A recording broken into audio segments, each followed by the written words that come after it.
this immersive journey through the world of medieval knights and castles, a fascinating period of history that continues to capture our imagination today.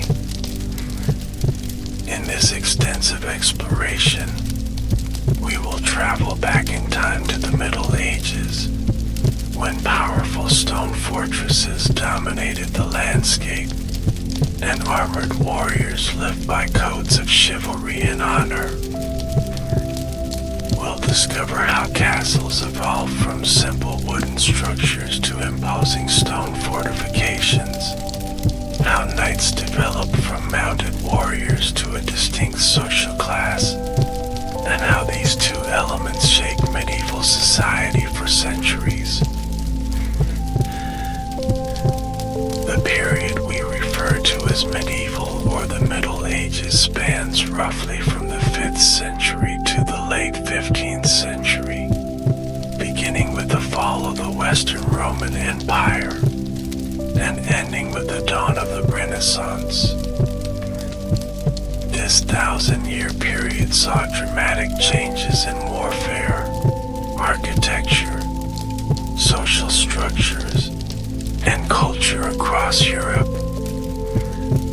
At the heart of medieval military and social systems were the knight and the castle, two deeply interconnected elements that defined the era. Let us begin with the origins of medieval knights, tracing their evolution from simple mounted warriors to the iconic armored figures of legend.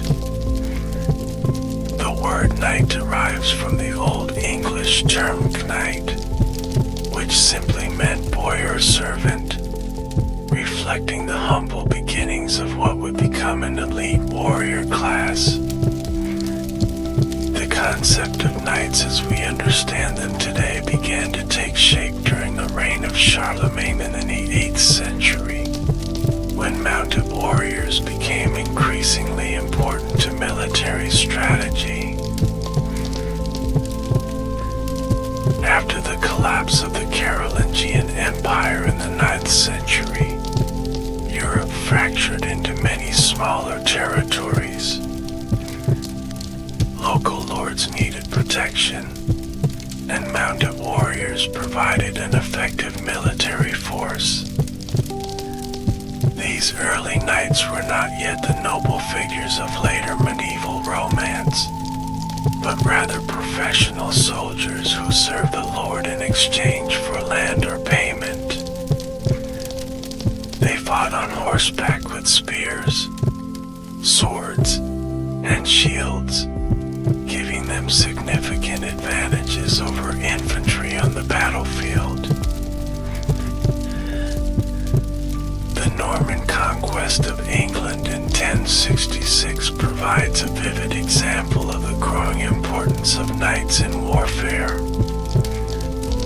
The Battle of Hastings, depicted in the famous Bayeux Tapestry, shows Norman knights charging on horseback, using the shock tactics that would become their signature fighting style. William the Conqueror's victory relied heavily on these mounted warriors, and after claiming the English throne, he rewarded his knights with land, further cementing their status as a military elite.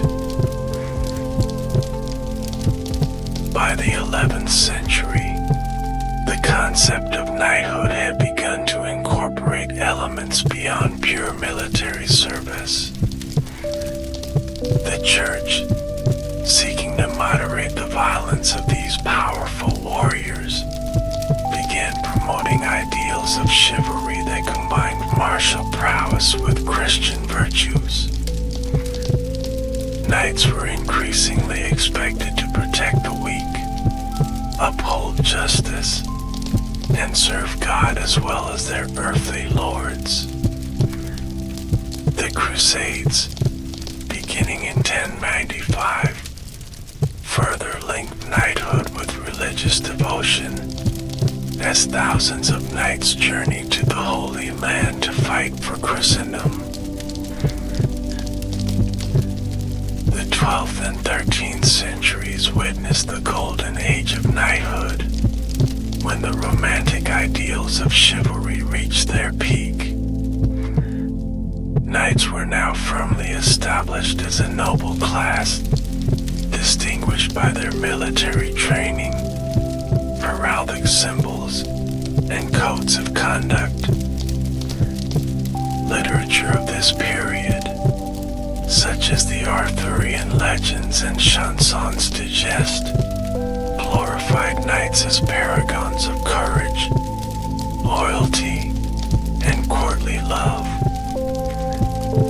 These stories continue to influence our perception of medieval knights today, though they often portray a more idealized version than historical reality.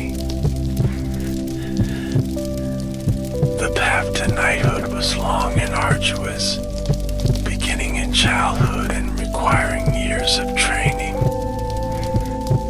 At around age 7, boys from noble families would be sent to serve in the household of a lord or relative, where they would begin their education as pages. Pages learned basic skills such as how to serve at table, proper courtly behavior, and the fundamentals of combat and horsemanship. They also received religious instruction and sometimes learned to read and write, though literacy was not universal among knights. At around age 14, a page would become a squire, assigned to serve a specific knight. The role of a squire was far more demanding, as he was responsible for caring for his knight's horses and weapons, assisting him in donning his armor, and even fighting alongside him in battle. Squires received intensive training in combat techniques, learning to fight with sword, lance, mace, and other weapons while wearing increasingly heavy armor. They also learned to hunt, hawk, and participate in tournaments, all essential skills for a future knight. After years as a squire, typically in his late teens or early 20s, a young man might be deemed ready for knighthood. The ceremony of knighthood evolved over time, becoming increasingly elaborate and symbolic. In the early Middle Ages, it might be as simple as receiving weapons and armor from a lord, or even a quick dubbing on the battlefield for exceptional bravery. By the High Middle Ages, however, it had become a solemn religious ceremony rich with symbolism. A typical knighting ceremony in the 13th century would begin with purification rituals, including a bath to symbolize spiritual cleansing. The candidate would then keep an all-night vigil in a church, praying before the altar with his weapons. In the morning, he would attend Mass before being dressed in symbolic clothing, often including a white tunic representing purity, a red robe for the blood he might shed, and a black coat recalling the death he might face. The climax of the ceremony was the accolade, when the presiding lord or knight would tap the kneeling candidate on each shoulder with the flat of a sword, pronouncing him a knight. This was followed by the presentation of the symbols of knighthood, including spurs, a sword, a shield, and sometimes a banner bearing the new knight's coat of arms. The ceremony often concluded with the new knight demonstrating his skills, perhaps by mounting his his horse in full armor or performing feats of arms. Once dubbed a knight, a warrior became part of an elite brotherhood with specific privileges and responsibilities. Knights were expected to follow the code of chivalry, which emphasized virtues such as courage, loyalty, generosity, and courtesy. They were bound to serve their lords in war, typically providing 40 days of military service per year, though arrangements varied widely across Europe and throughout the medieval period. A knight's primary military role was as heavy cavalry, charging into battle on horseback to break enemy formations. The effectiveness of this tactic relied on several technological developments, including the high-back saddle, which prevented a knight from being unseated by the impact of his lance strike, and the stirrup, which allowed him to stand in the saddle and deliver more powerful blows. By the 12th century, knights had developed the couch lance technique, tucking their lances under their arms to transfer the full momentum of their charging horses into devastating impacts. A knight's equipment was extraordinarily expensive, often costing the equivalent of several years' income from a substantial manor. At the heart of a knight's gear was his armor, which evolved dramatically throughout the medieval period. Early knights wore chainmail, flexible armor made of interlocking metal rings that offered good protection against cuts but less against crushing blows or arrows. A mail hauberk, or shirt, was typically worn over a padded gambeson for additional protection and to prevent chafing.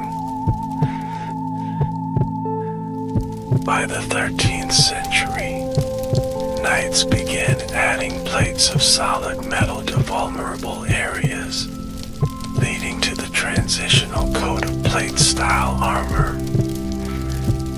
The 14th century saw the development of full-plate armor, covering the knight from head to toe in articulated steel plates.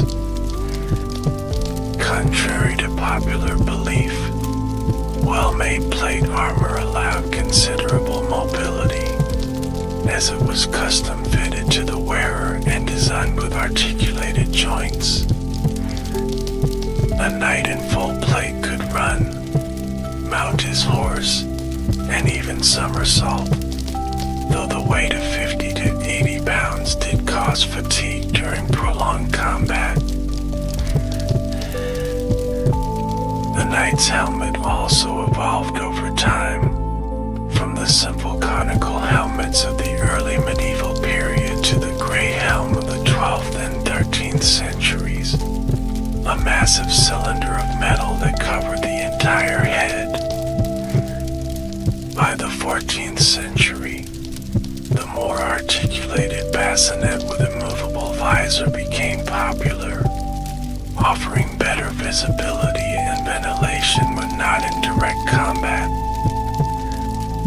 These helmets were often adorned with crests, plumes, or other decorations that helped identify the knight on the battlefield and added to his imposing appearance. A knight's primary weapons included the lance, a long wooden pole with a metal tip used for charging, and the sword, which held both practical and symbolic importance. Medieval swords were typically double-edged with a simple crossguard, designed for both cutting and thrusting. Knights also used various secondary weapons, including daggers, maces,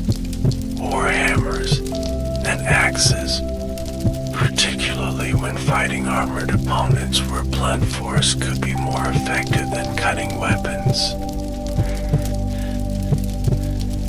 The knight's most valuable possession was his warhorse or destrier, specially bred and trained for battle.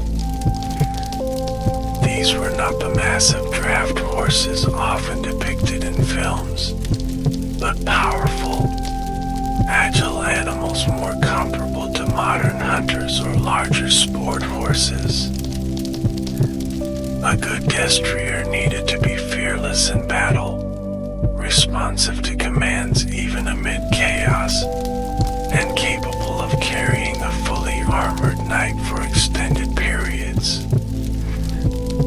These horses were so valuable that knights typically rode ordinary palfreys for travel, saving their war horses for battle or tournaments. Speaking of tournaments, these martial competitions became a central feature of knightly culture from the 11th century onward. Early tournaments were little more than organized melees, with teams of knights fighting in open fields using weapons only slightly less lethal than those used in war. These events were extraordinarily dangerous, with numerous fatalities and serious injuries. Over time, tournaments became more formalized and somewhat safer, with greater emphasis on individual jousting and rules to reduce fatalities.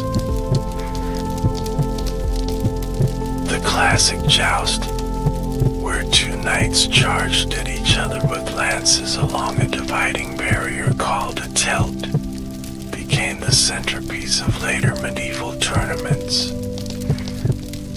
Knights would attempt to strike their opponent's shields or helmets, with the goal of breaking their lances dramatically or unhorsing their opponents entirely. Tournaments served multiple purposes, including military training, entertainment for spectators, and opportunities for knights to gain fame, demonstrate their prowess, and win valuable prizes.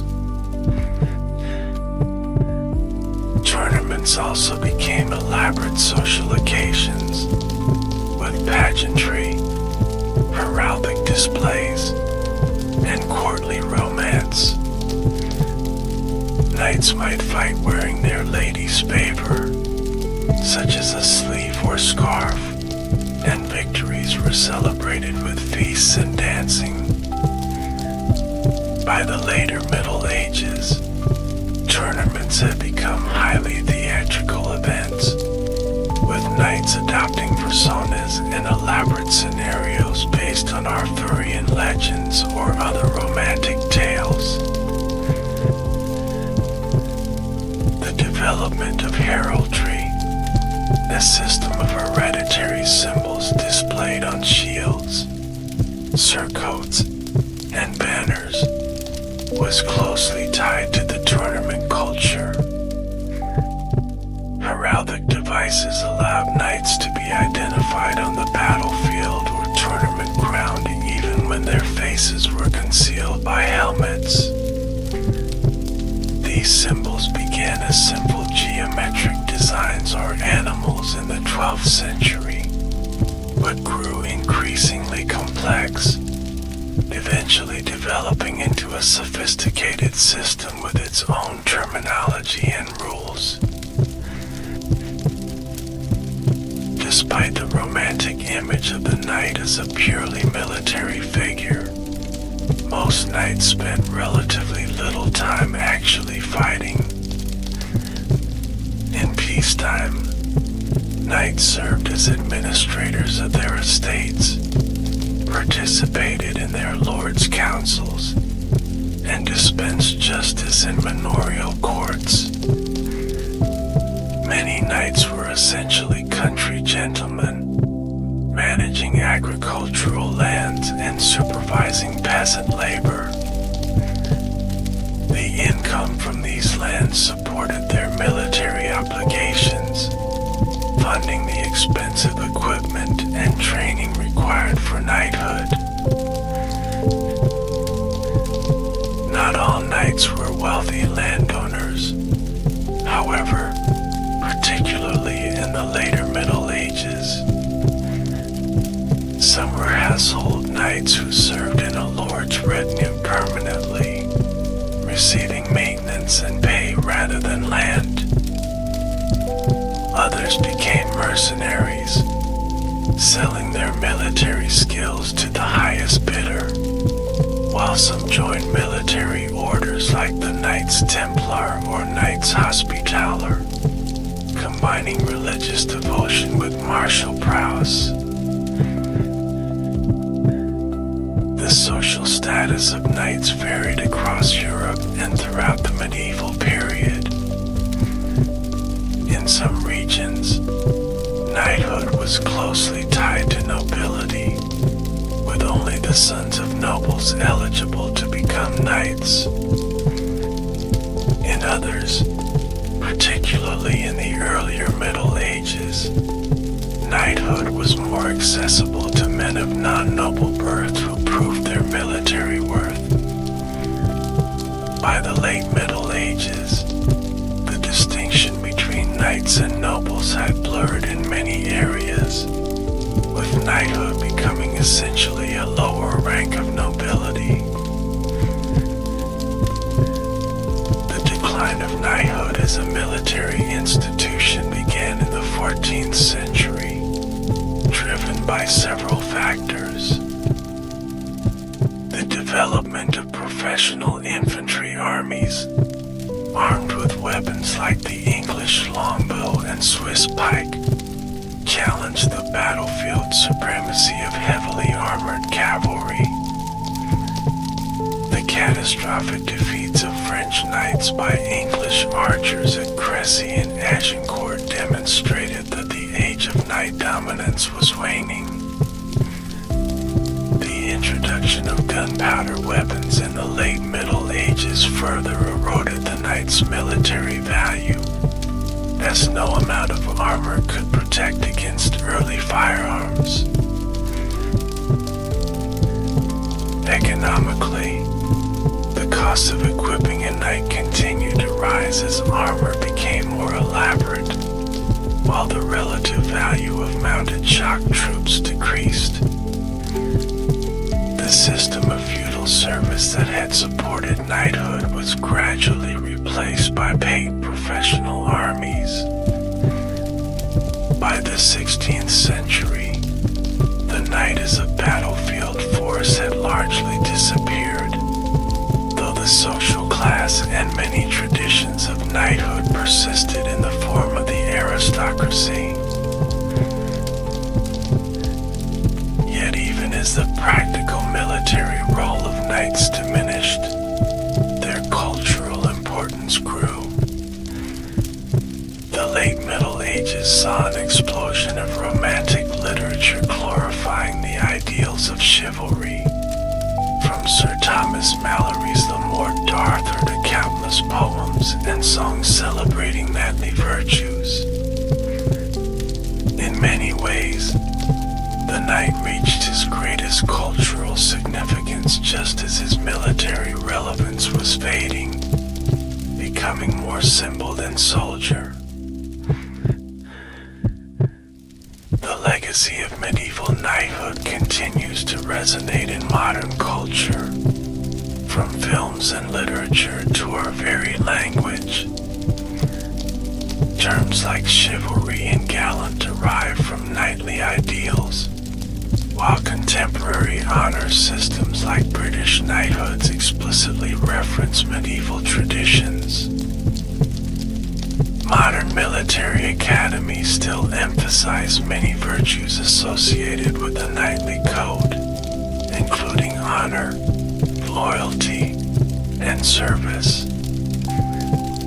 Even in our digital age, the powerful image of the armored knight continues to symbolize courage, nobility, and the warrior ethos.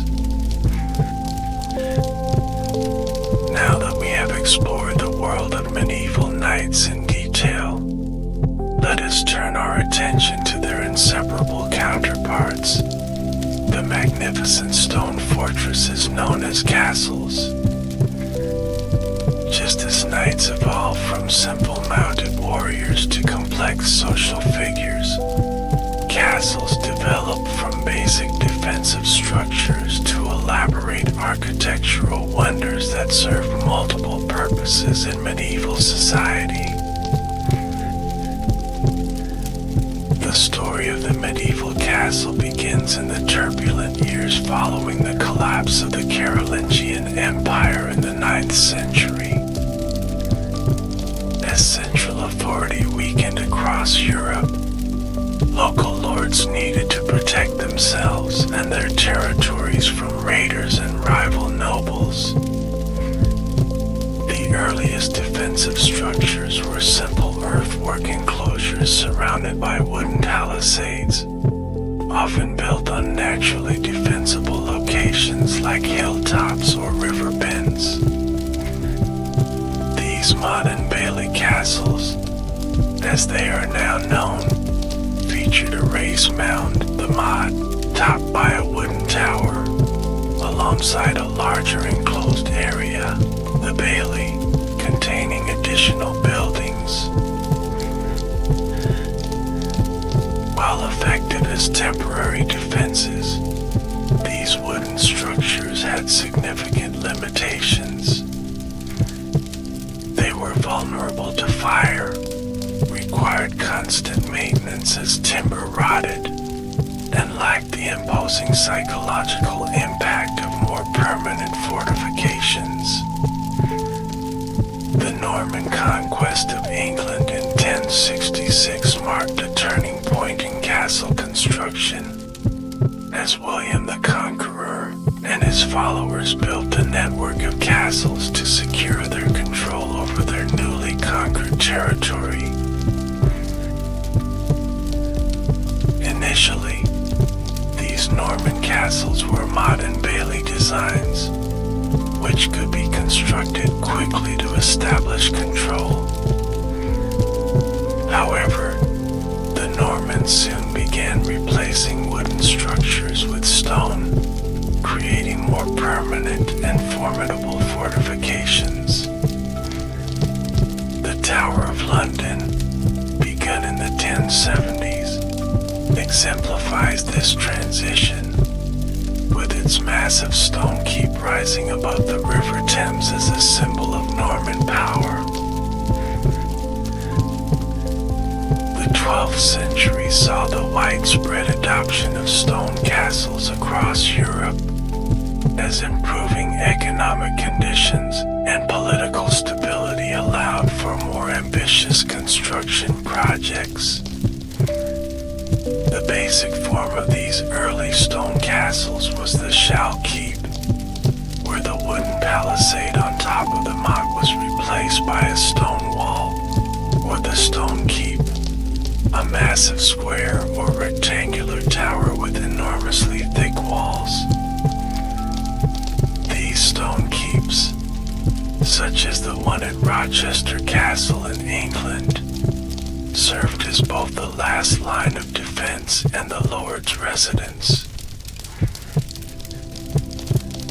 The typical stone keep was a formidable structure, with walls up to 20 feet thick at the base, narrowing as they rose to heights of 3 or 4 stories. The ground floor usually contained storage areas, while the upper floors housed the Great Hall, Lord's Chamber, and other living spaces. Windows were small and few, particularly on the lower levels, prioritizing defense over comfort. A single entrance, typically reached by an external staircase that could be destroyed in times of danger, provided the only access.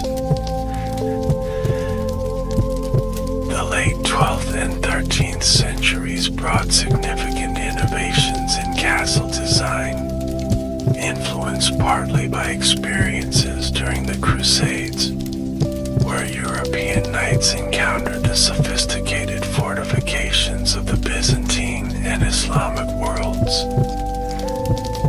Castle builders began to focus on the concept of defense in depth, with multiple layers of walls, towers, and other obstacles that an attacker would need to overcome sequentially.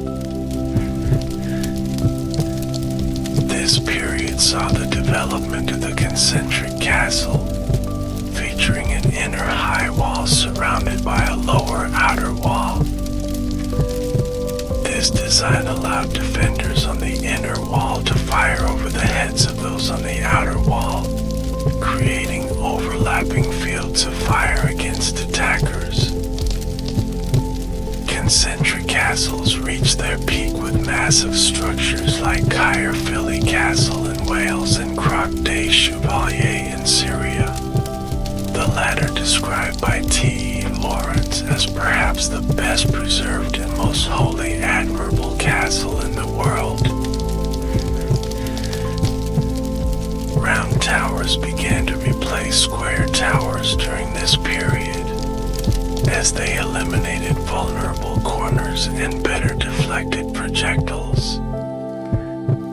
The houses became increasingly elaborate, evolving from simple entrances to complex defensive structures with multiple portcullises, murder holes for dropping objects on attackers, and bent entrances that forced enemies to make difficult turns while under fire from defenders.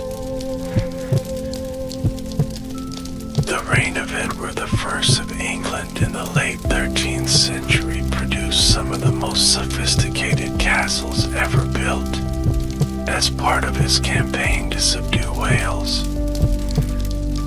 Castles such as Conwy, Carnarvon, and Harlech represented the pinnacle of medieval military architecture, combining defensive effectiveness with symbolic power.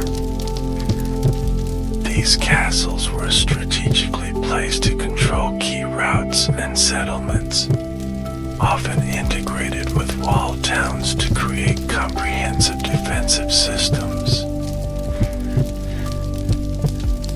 Carnarvon Castle deserves special mention for its unique polygonal towers and banded masonry, deliberately designed to evoke the walls of Constantinople and biblical references.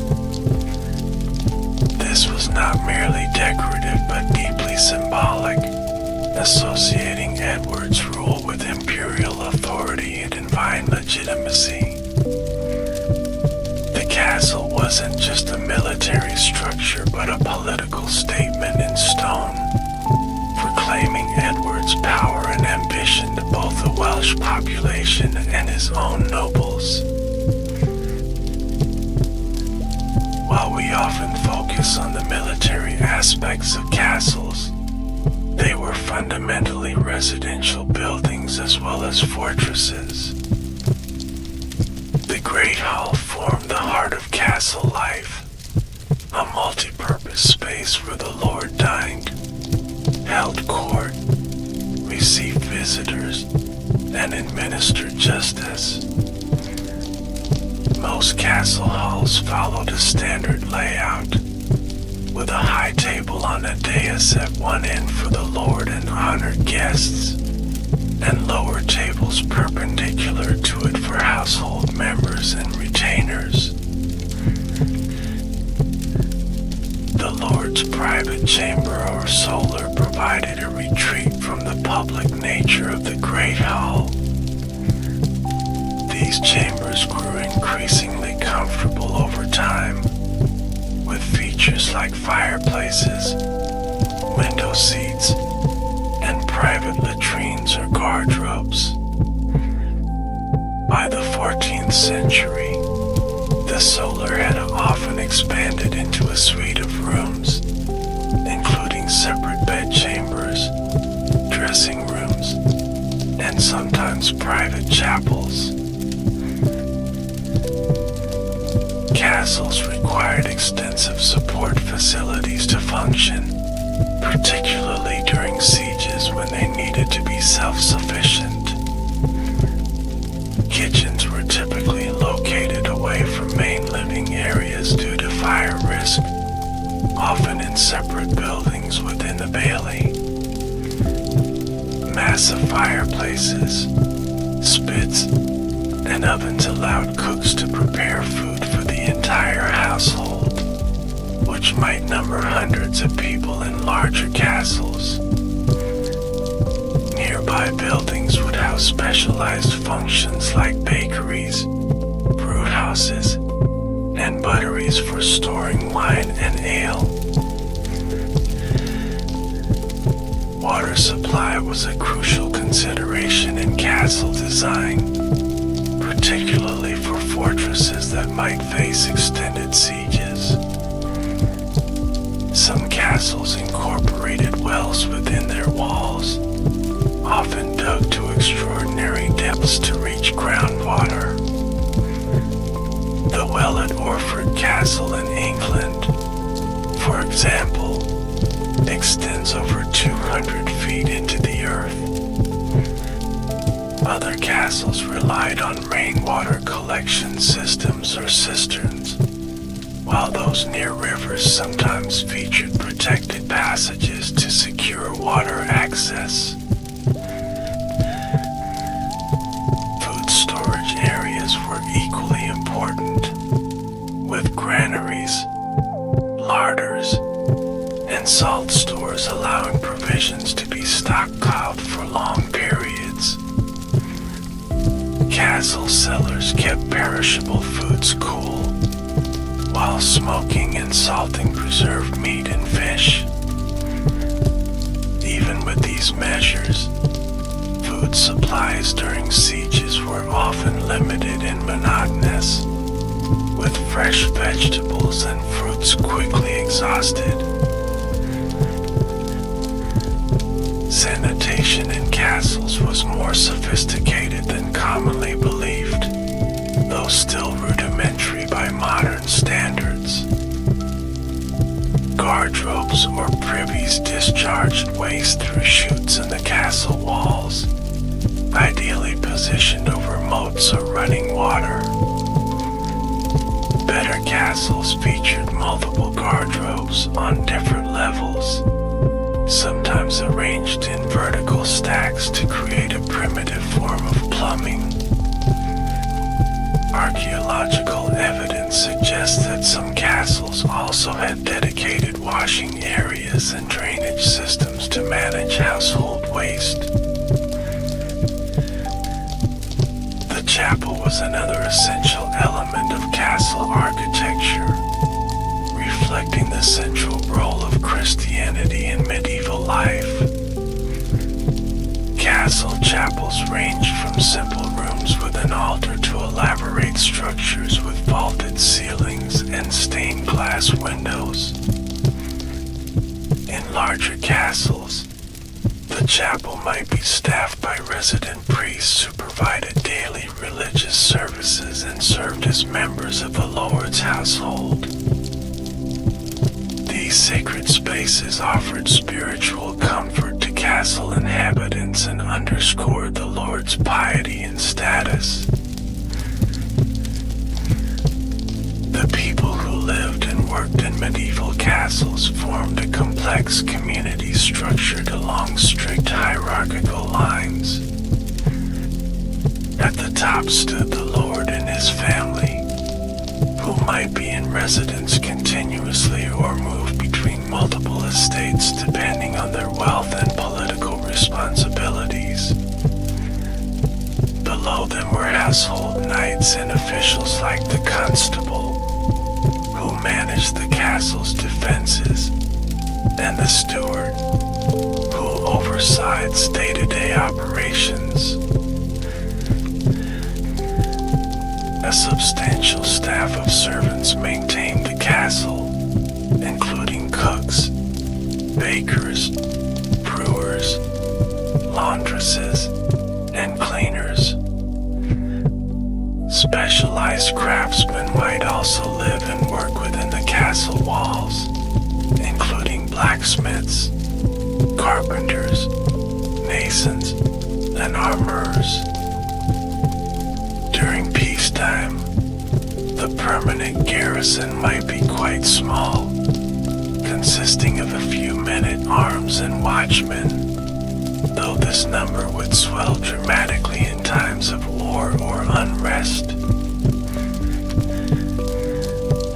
Life in a medieval castle followed seasonal and daily rhythms dictated by natural light, religious observances, and agricultural cycles. The day typically began at dawn with religious services, followed by the main meal around mid-morning. Work filled the daylight hours, with a lighter evening meal before darkness fell. Artificial lighting from candles and oil lamps was expensive and limited, so most activities followed the natural day. Winter in a castle could be particularly challenging, with cold stone walls and limited heating from fireplaces and braziers. Tapestries and wooden paneling provided some insulation, while members of the household might share beds for warmth. The short days meant more time spent indoors, engaged in activities like storytelling, music, games of chance, and handicrafts.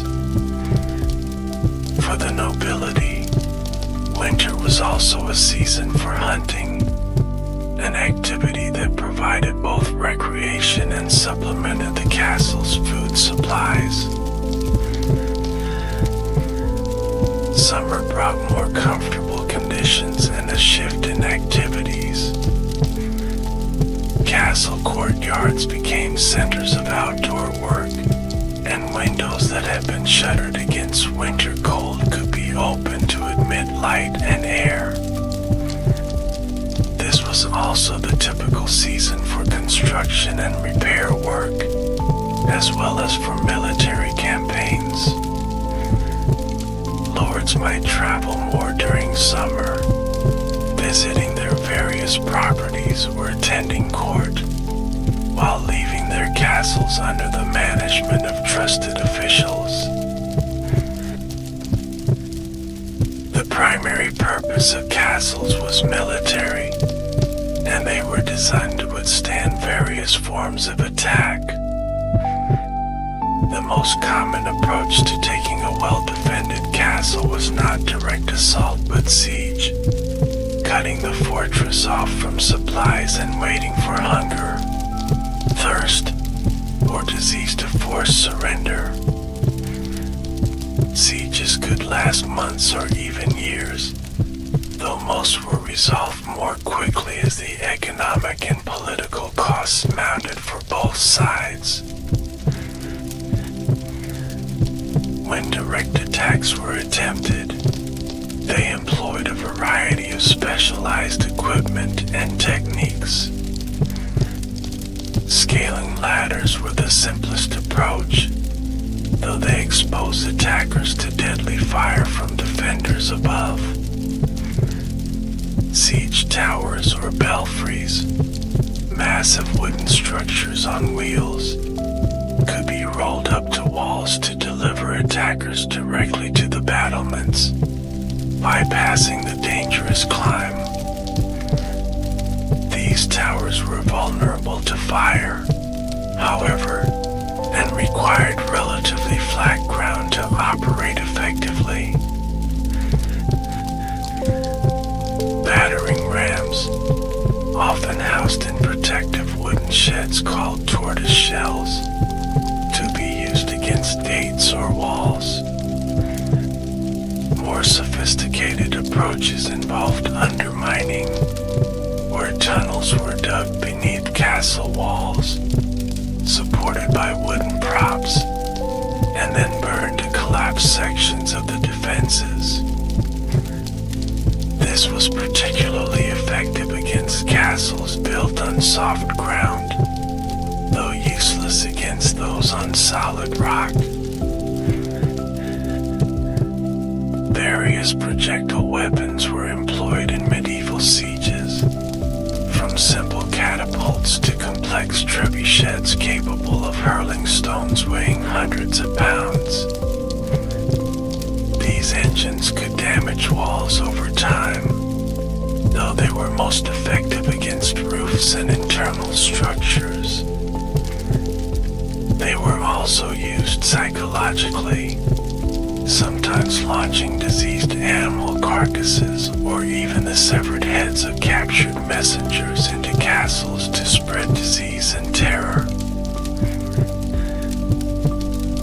Defenders had their own specialized techniques and equipment.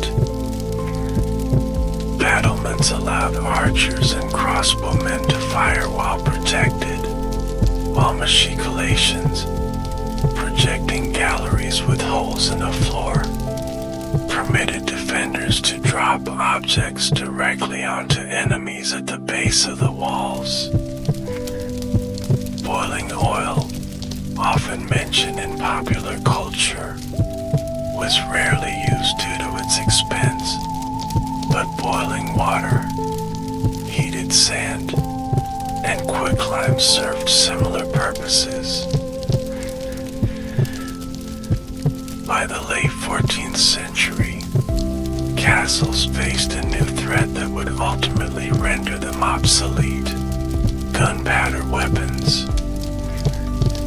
Early cannon were unreliable and inaccurate, but they improved rapidly. The siege of Constantinople in 1453 demonstrated the devastating effect of artillery on traditional fortifications, with Ottoman cannons breaching walls that had stood for a millennium. Castle designers responded with innovations like lower, thicker walls and angled bastions, but the age of the medieval castle was drawing to a close. As the military value of castles declined, their residential and administrative functions gained prominence. Many castles were gradually transformed into more comfortable palaces or country houses, with larger windows, more spacious rooms, and elaborate gardens. Others were abandoned or fell into ruin as their owners chose to build new residences better suited to changing tastes and requirements. Some remain centers of local government, housing courts, administrative offices, and sometimes prisons. The symbolic importance of castles often outlasted their practical utility. Even as gunpowder weapons made traditional fortifications increasingly obsolete, rulers continued to build and maintain castles as expressions of power and legitimacy. The massive scale and imposing appearance of a stone castle made a clear statement about its owner's wealth, authority, and permanence.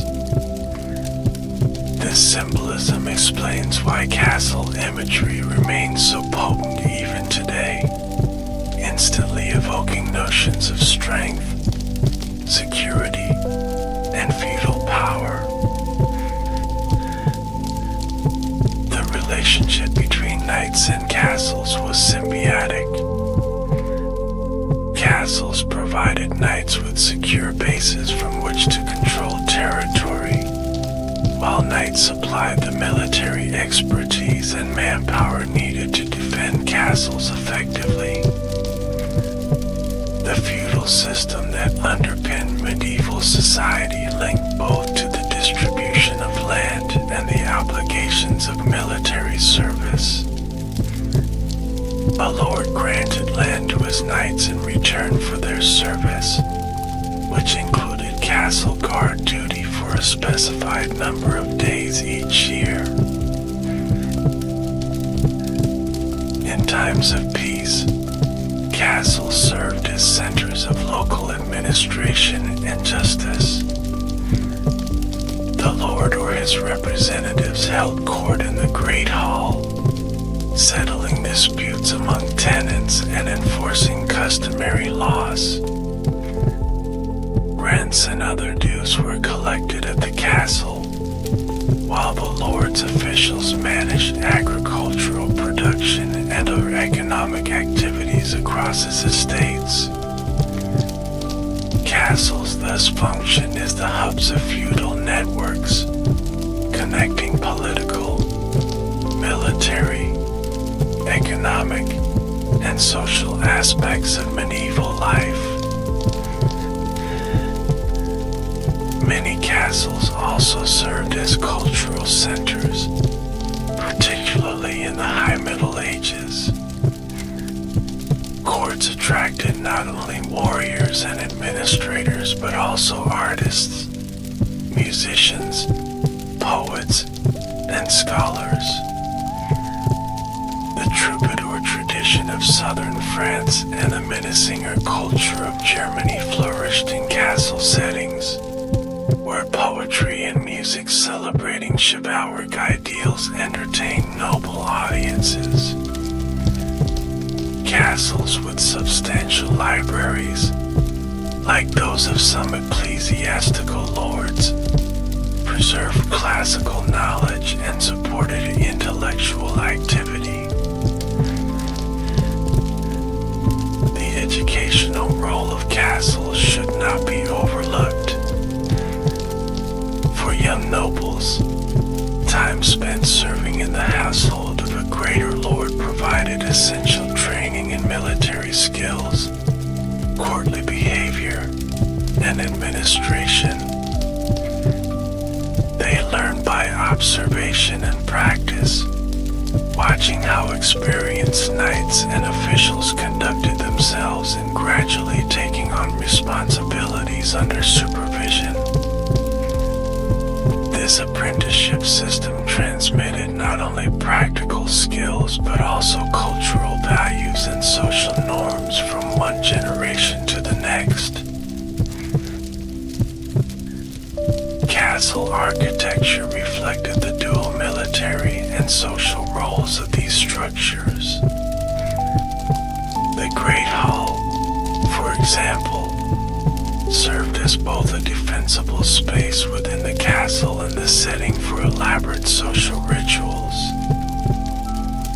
Even as castle design evolved to address changing military threats, it also responded to shifting expectations about comfort, privacy, and display. The tension between defensive requirements and residential desires produced some of the most interesting features of medieval castles, as architects sought creative solutions to seemingly contradictory demands. Regional variations in castle design reflected differences in geography, available building materials, cultural influences, and military requirements. Stone castles predominated in regions where suitable building stone was readily available, while brick became important in areas like northern Germany and the Low Countries where stone was scarce. In mountainous regions, castles often incorporated natural rock formations into their defenses, while those in flat areas relied more heavily on moats and earthworks. The castles of Spain show clear Islamic influences, reflecting the centuries of Muslim rule on the Iberian Peninsula and the subsequent Reconquista. Features like decorative tile work, interior courtyards, and sophisticated water management systems distinguish these structures from their northern European counterparts. The Alcazar of Segovia and the Alhambra in Granada exemplify this fusion of Islamic and Christian architectural traditions, creating some of the most beautiful fortified complexes in Europe. Italian castles reflected the unique political situation of medieval Italy, with its powerful city-states and competing factions.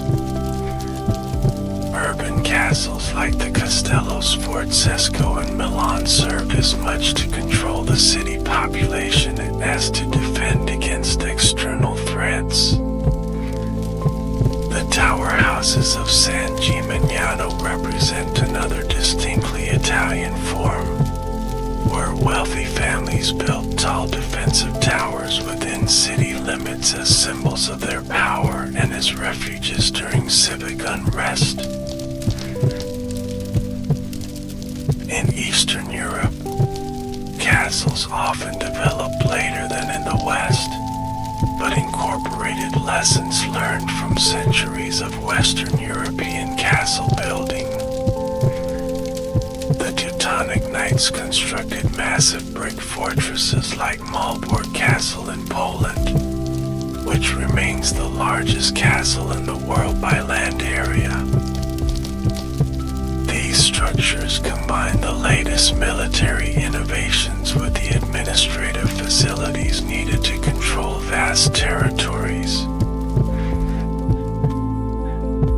The Crusader castles built in the Holy Land and Eastern Mediterranean represent a fascinating fusion of European and Middle Eastern military architecture. Knights from various European countries brought their own traditions, but adapted them to local conditions and learned from Byzantine and Islamic fortification techniques. Castles like Croc des Chevaliers in Syria and Belfour in Israel were designed to be held by relatively small garrisons against much larger forces, emphasizing defensive strength over residential comfort. The construction of a major castle was an enormous undertaking, requiring vast resources and specialized knowledge. Building a stone castle might take a decade or more, depending on the size and complexity of the structure, the availability of materials and labor, and the political and economic circumstances. The cost was equally staggering, sometimes exceeding the entire annual income from a lord's estates. The process began with site selection, considering factors like defensive potential, access to water, proximity to important routes, and control of valuable resources. Once a site was chosen, a master mason would be engaged to design the castle and oversee its construction. These master builders were highly skilled professionals who might work on multiple projects throughout their careers, gradually refining their understanding of structural engineering and defensive architecture. Materials for castle building were ideally sourced locally to reduce transportation costs.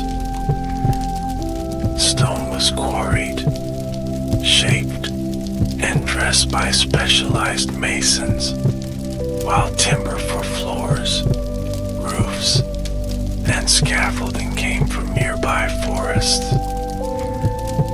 Lime for mortar was produced by burning limestone in kilns, then mixing it with sand and water. Iron for hinges, locks, and other fittings was forged by blacksmiths, often in workshops established at the construction site. Labor for castle construction came from various sources, craftsmen like masons, carpenters, and blacksmiths were paid wages, sometimes being brought from considerable distances for major projects. Unskilled labor might come from local peasants fulfilling feudal obligations, paid laborers, or even prisoners of war. During the Crusades, pilgrims sometimes contributed voluntary labor to castle building as a form of religious devotion. The scale of some castle building projects was truly impressive. Edward I's castle at Beaumaris, for example, employed nearly 3,500 workers at the peak of construction, including 400 masons, 30 blacksmiths, and 200 carpenters, along with thousands of laborers. The logistics of housing, feeding, and managing such a workforce presented challenges comparable to the actual construction work. Once completed, castles required constant maintenance to remain effective. Stone walls needed repointing, wooden structures required replacement as they rotted, and weaponry had to be kept in good repair. This ongoing maintenance represented a significant expense for castle owners, particularly as castles aged and problems accumulated. Many castles fell into disrepair not because of enemy action, but due to the prohibitive cost of proper maintenance. The late medieval period saw significant changes in both castle design and the role of knights. As gunpowder weapons became more effective, traditional high-walled castles became increasingly vulnerable. Engineers responded by developing new fortification styles with lower, thicker walls, angled bastions, and gun ports for defensive artillery. These transitional fortifications bridged the gap between medieval castles and the Tres Italiane or star forts of the Renaissance era. Similarly, knights adapted to changing battlefield conditions by modifying their equipment and tactics. Plate armor reached its technical peak in the 15th century, with magnificently crafted suits that provided excellent protection while maintaining reasonable mobility. However, as firearms became more powerful and common, even the best armor became increasingly ineffective. Knights began to adopt lighter equipment for greater mobility, eventually abandoning full plate armor entirely. The economic and social foundations of knighthood also shifted during this period. The feudal system that had supported knights through land grants was gradually replaced by more centralized forms of government and monetary economies. Many knights became mercenaries, selling their military skills to the highest bidder rather than serving a feudal lord. Others transitioned into civilian roles as administrators, courtiers, or country gentlemen, maintaining the social status of knighthood while abandoning its military function. By the 16th century, the medieval knight and castle had largely given way to new military realities. professional armies armed with gunpowder weapons fought on battlefields dominated by infantry and artillery. Defense relied increasingly on earthworks and angled bastions rather than high stone walls. Yet the cultural legacy of knights and castles persisted, romanticized in literature and art even as their practical relevance faded. This romanticization accelerated during the Gothic revival of the 18th and 19th centuries, when interest in medieval architecture and chivalric ideals surged. Wealthy individuals built mock medieval castles as residences, while existing medieval structures were restored, often with more concern for romantic appeal than historical accuracy. Writers like Sir Walter Scott popularized idealized versions of medieval knighthood, cementing the knight as a symbol of honor, courage, and nobility in the popular imagination. Today, medieval castles rank among the most popular historical attractions in Europe, drawing millions of visitors annually. Some remain in private ownership, while others are managed by government agencies or nonprofit organizations dedicated to their preservation.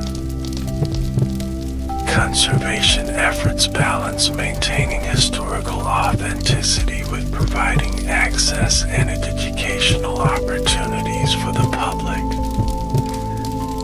Modern technology has enhanced our understanding of these structures with archaeological techniques, digital mapping, and virtual reconstructions revealing aspects of castle life previously unknown.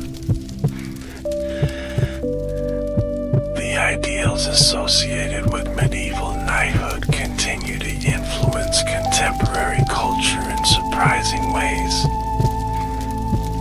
Modern military academies still emphasize many chivalric virtues, while terms derived from knighthood pepper our language and conceptual frameworks.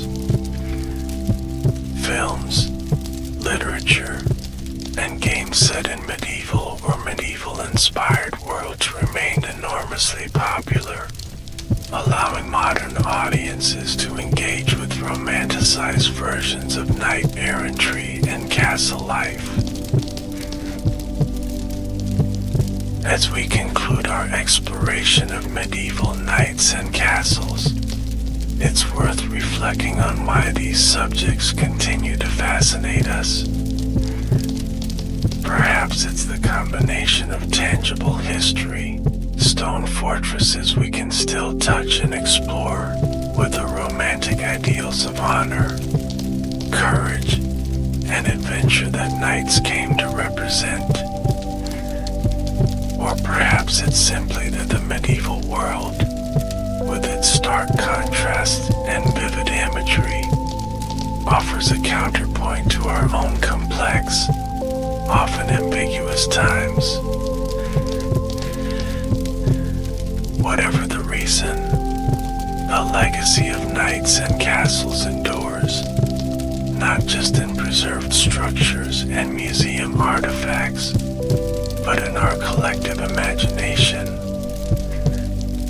They remind us of a time when power was made manifest in stone and steel, when oaths and honor shaped social relationships, and when the landscape itself was transformed by the human desire for security, status, and control.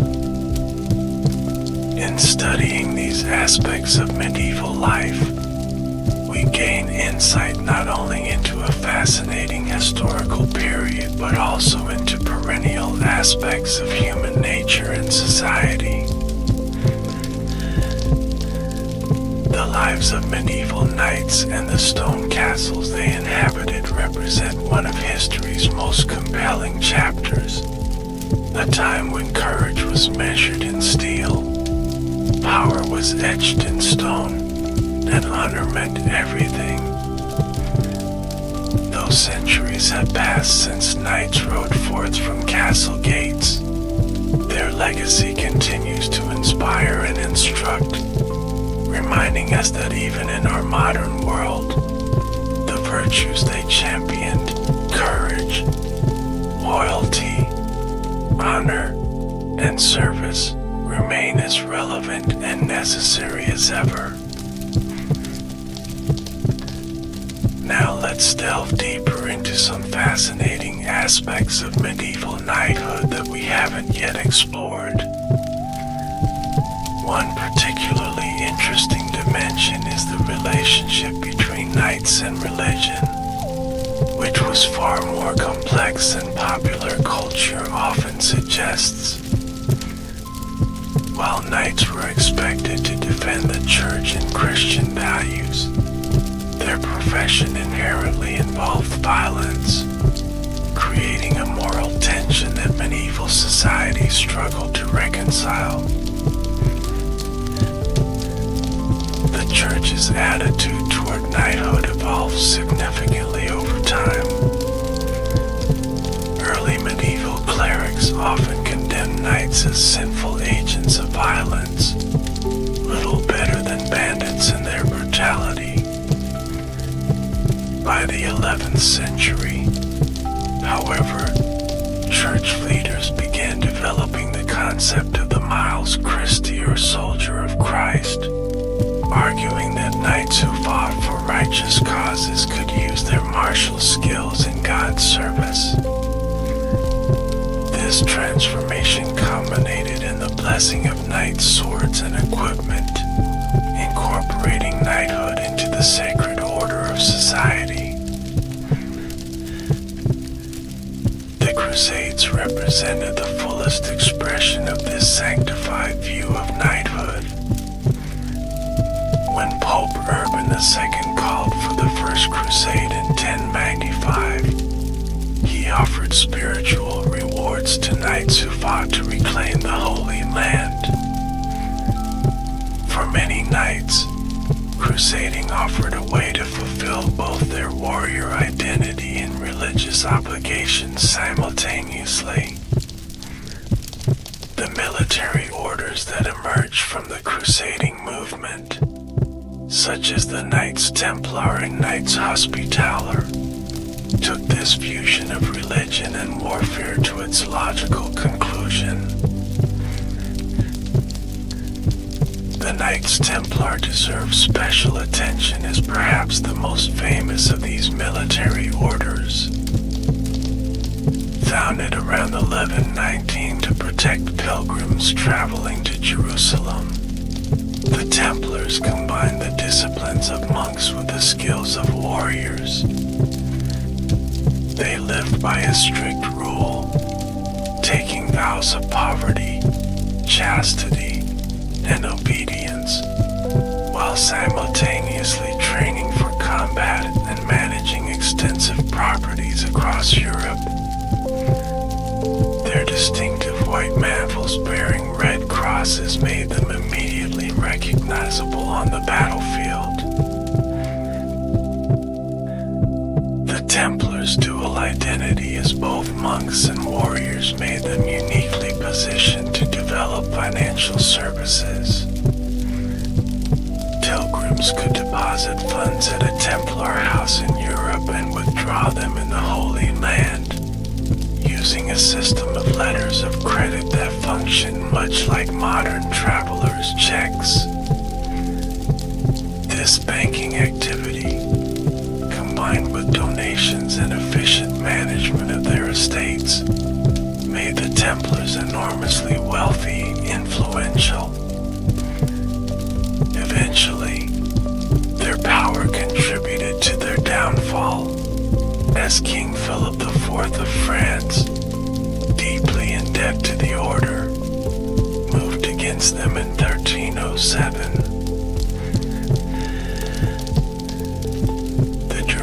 suppression of the Templars, involving arrests, torture, confessions of heresy, and ultimately burning at the stake for many members, created one of history's most enduring conspiracy theories. Though historical evidence suggests the charges were fabricated to justify seizing their wealth, legends about secret Templar knowledge, hidden treasures, and clandestine survival continue to this day, appearing in countless books, films, and games. While the Templars met a tragic end, other military orders adapted and survived. The Knights Hospitaller, originally founded to care for sick pilgrims, evolved into a significant naval power based in Rhodes and later Malta, continuing to fight against Ottoman expansion in the Mediterranean for centuries. The Teutonic Knights established a state in the Baltic region, while the Spanish orders of Calatrava, Santiago, and Alcantara played crucial roles in the reconquista of the Iberian Peninsula from Muslim rule. Even knights who were not members of religious orders were expected to demonstrate piety. The ideal knight attended Mass daily, prayed regularly, fasted on prescribed days, and supported religious institutions through donations. Many knights embarked on pilgrimages as acts of devotion or penance, traveling to sites like Santiago de Compostela in Spain, Rome, or Jerusalem. Knights' tombs often depict them with hands folded in prayer, emphasizing their religious identity alongside their martial status. Another fascinating aspect of knighthood was the development of heraldry, a complex system of visual identification that became inextricably linked with knightly culture. Heraldry originated from the practical need to identify fully armored knights on the battlefield or tournament ground, but it evolved into an elaborate art form with its own specialized vocabulary and rules. The central element of heraldry was the coat of arms, a distinctive design displayed on a knight's shield, surcoat, and banner. Early coats of arms were relatively simple, featuring basic geometric patterns or stylized animals in limited colors.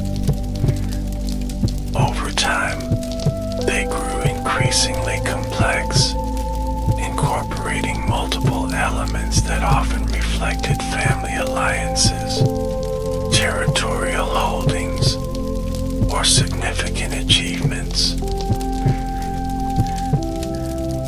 Heraldic designs followed strict rules regarding color combinations, with metals, gold and silver, represented as yellow and white, never placed directly on each other, and colors, red, blue, green, black, and purple, similarly kept separate.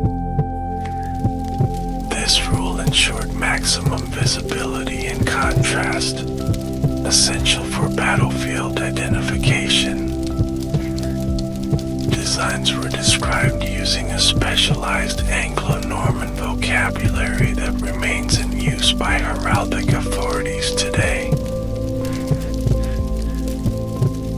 By the 13th century, heraldry had become hereditary, with coats of arms passing from father to son with appropriate modifications to distinguish different branches of a family. This development was closely tied to the increasing emphasis on noble lineage, as knighthood became less a matter of function and more a matter of birth. Elaborate genealogies were compiled, tracing family histories through their heraldic achievements, real or sometimes invented. Tournaments provided the perfect setting for heraldic display, with knights presenting themselves in their finest equipment adorned with family arms. Special officials called heralds managed these events, announcing participants, keeping score, and ensuring that only those entitled to bear arms competed.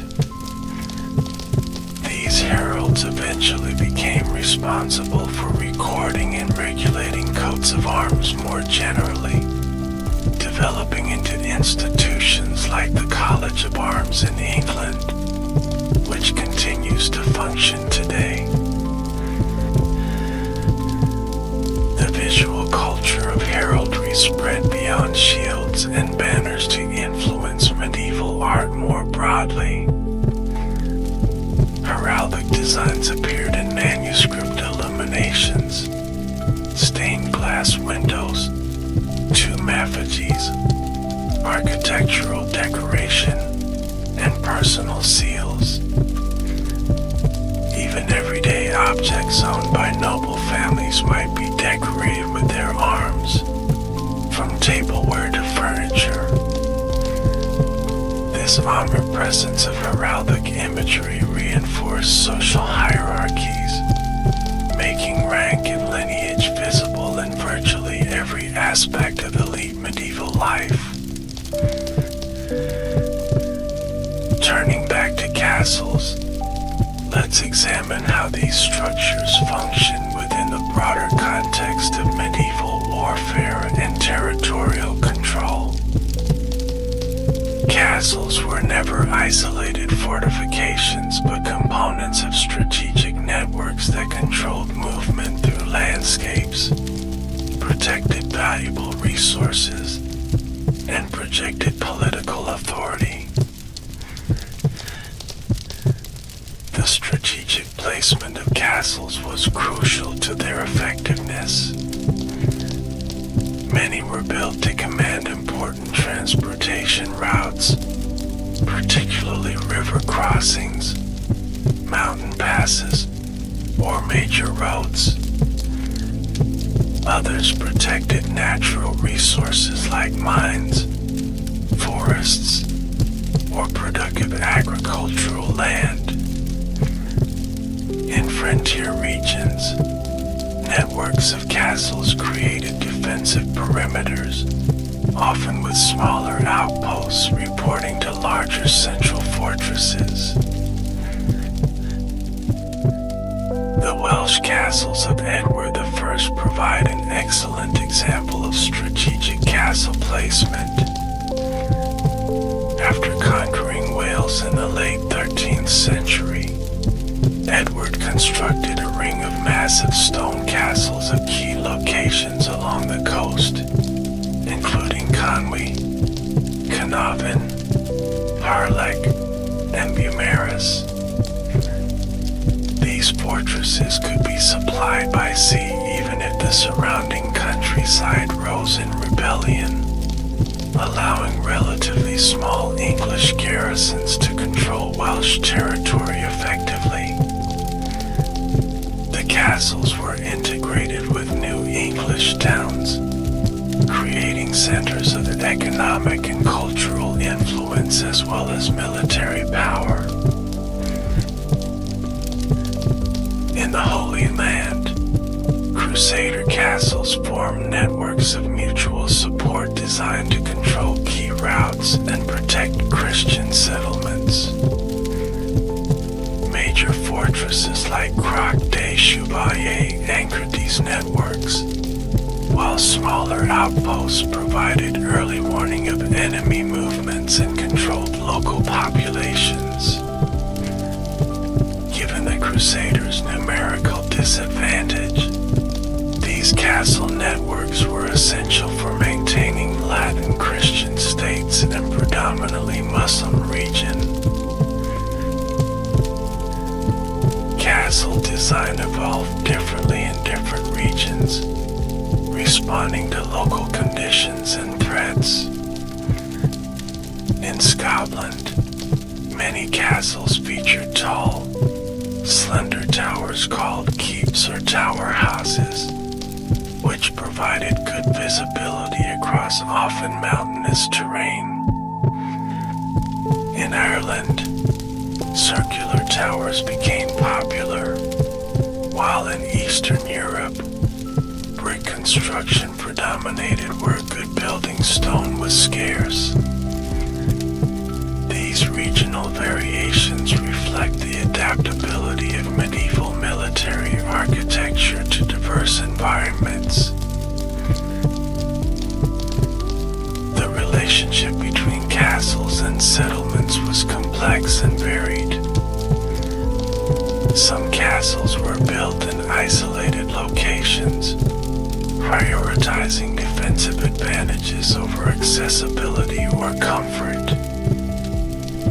Others were constructed alongside existing settlements to protect and control them, while still others became the nuclei around which new towns developed. The latter pattern was particularly common in newly conquered or colonized regions, where castles served as secure bases for establishing foreign control. Planned castle towns represent a fascinating aspect of medieval development. In these settlements, a castle and adjacent town were designed as an integrated unit, often surrounded by a common defensive wall.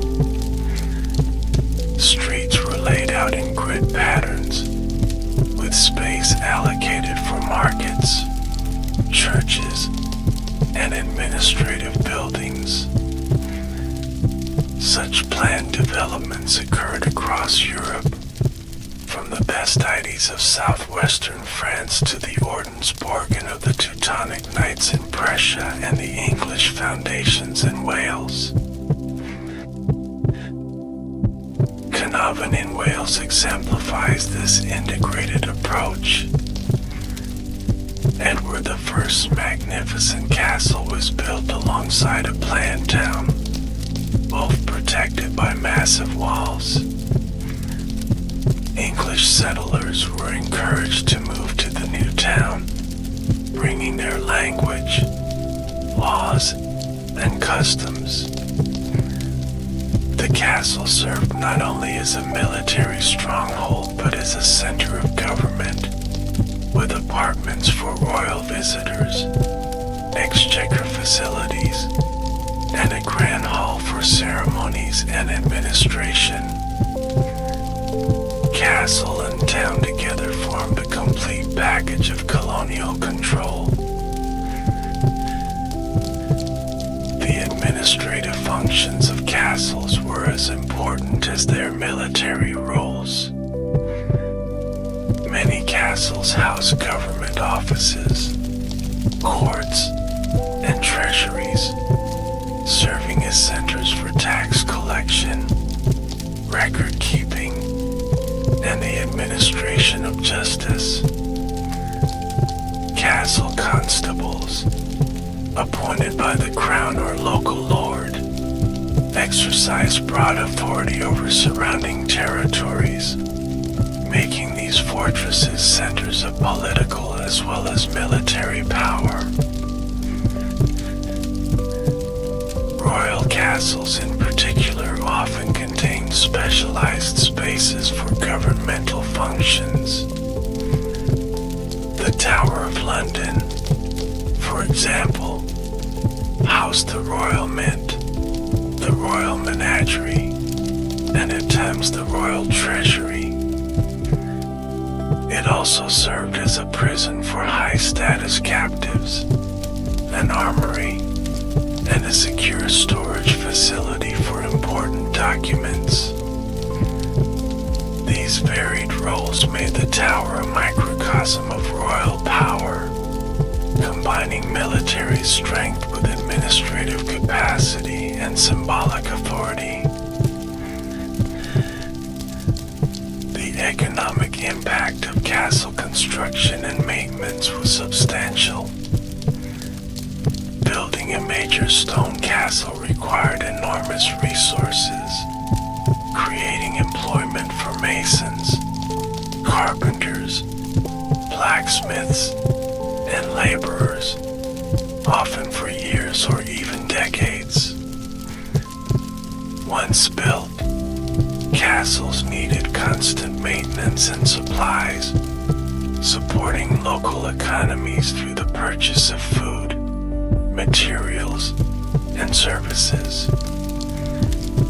Castle garrisons provided a ready market for nearby farmers, artisans, and merchants, while castle-based officials created demand for luxury goods and specialized services.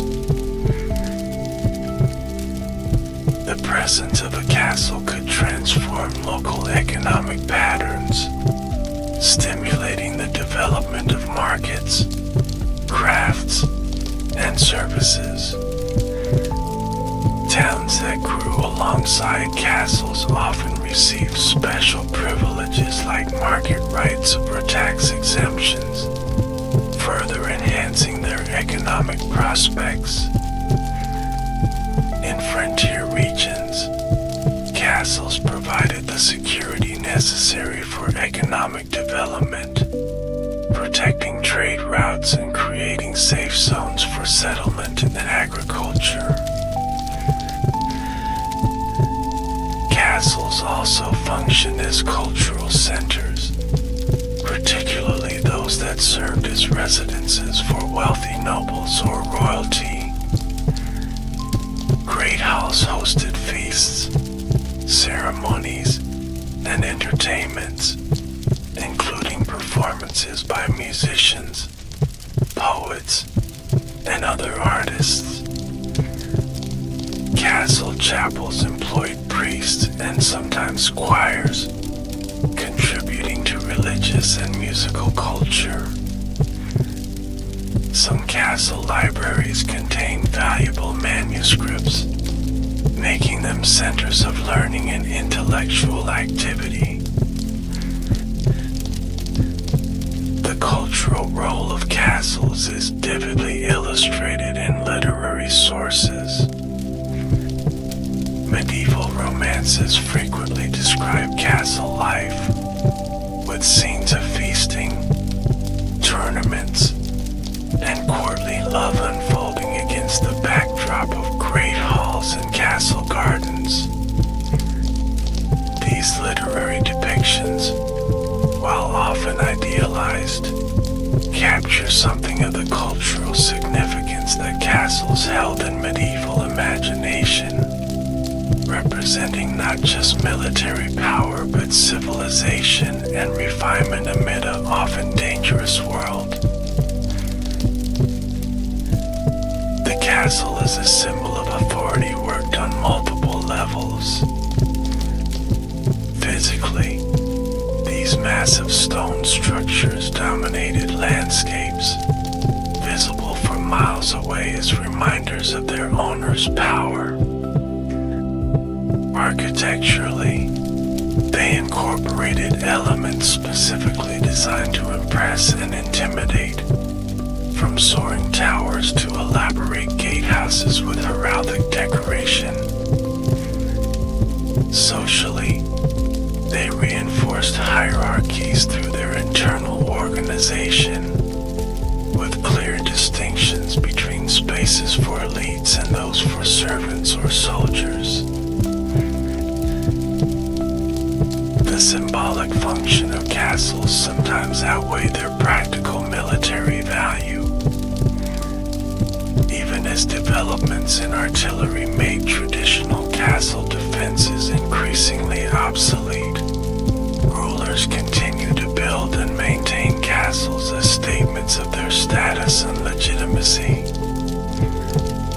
In some cases, Older castles were modernized with gun ports and artillery platforms, not because they remained strategically essential, but because abandoning them might signal weakness or decline. The legacy of medieval castles extends far beyond their original functions. Many survive today as tourist attractions, museums, hotels, or private residences. Others exist only as romantic ruins, evoking the past while blending into natural landscapes. Even those that have disappeared completely often leave traces in place names, local legends, or archaeological remains. Their enduring presence in the physical landscape mirrors their persistent hold on our cultural imagination. Returning to the knights who built and inhabited these castles, it's worth exploring further how this warrior class navigated the complex social and political landscapes of medieval Europe. Knights occupied an ambiguous position in medieval society, serving as both defenders and potential threats to social order.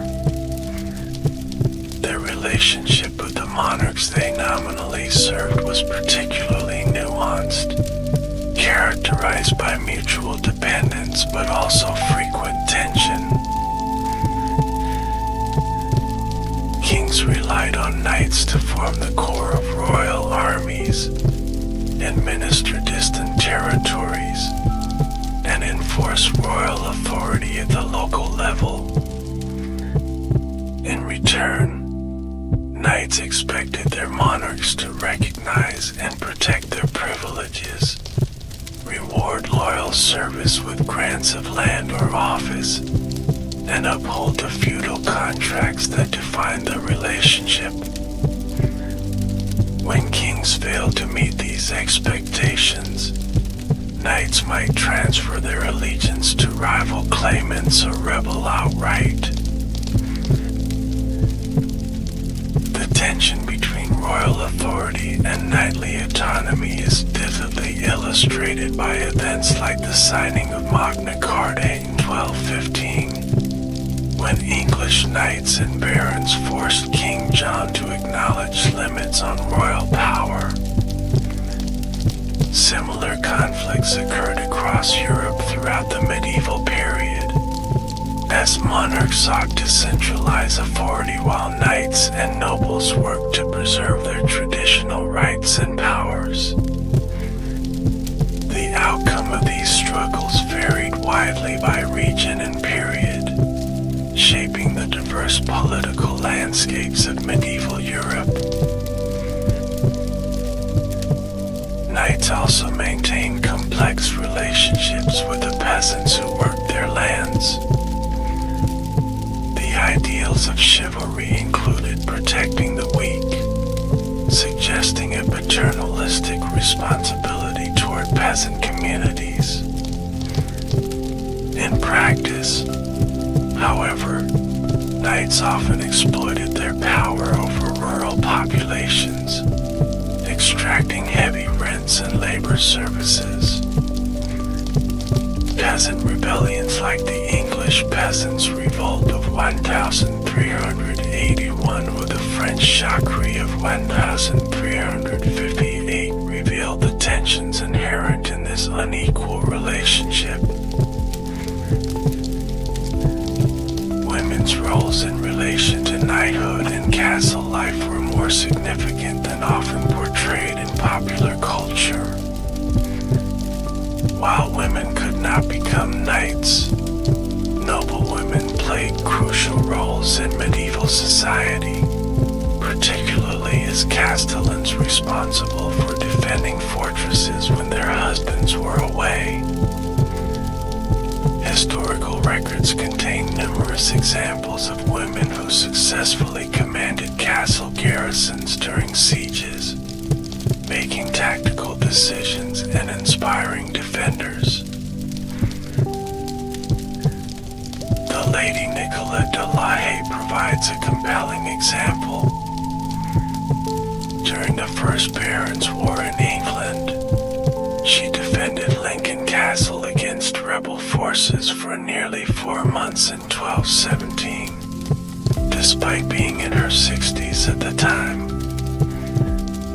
Her successful defense contributed significantly to the Royalist victory in the conflict. Similarly, Jean de Clisson, known as the Lioness of Brittany, defended multiple castles during the Breton War of Succession in the 14th century.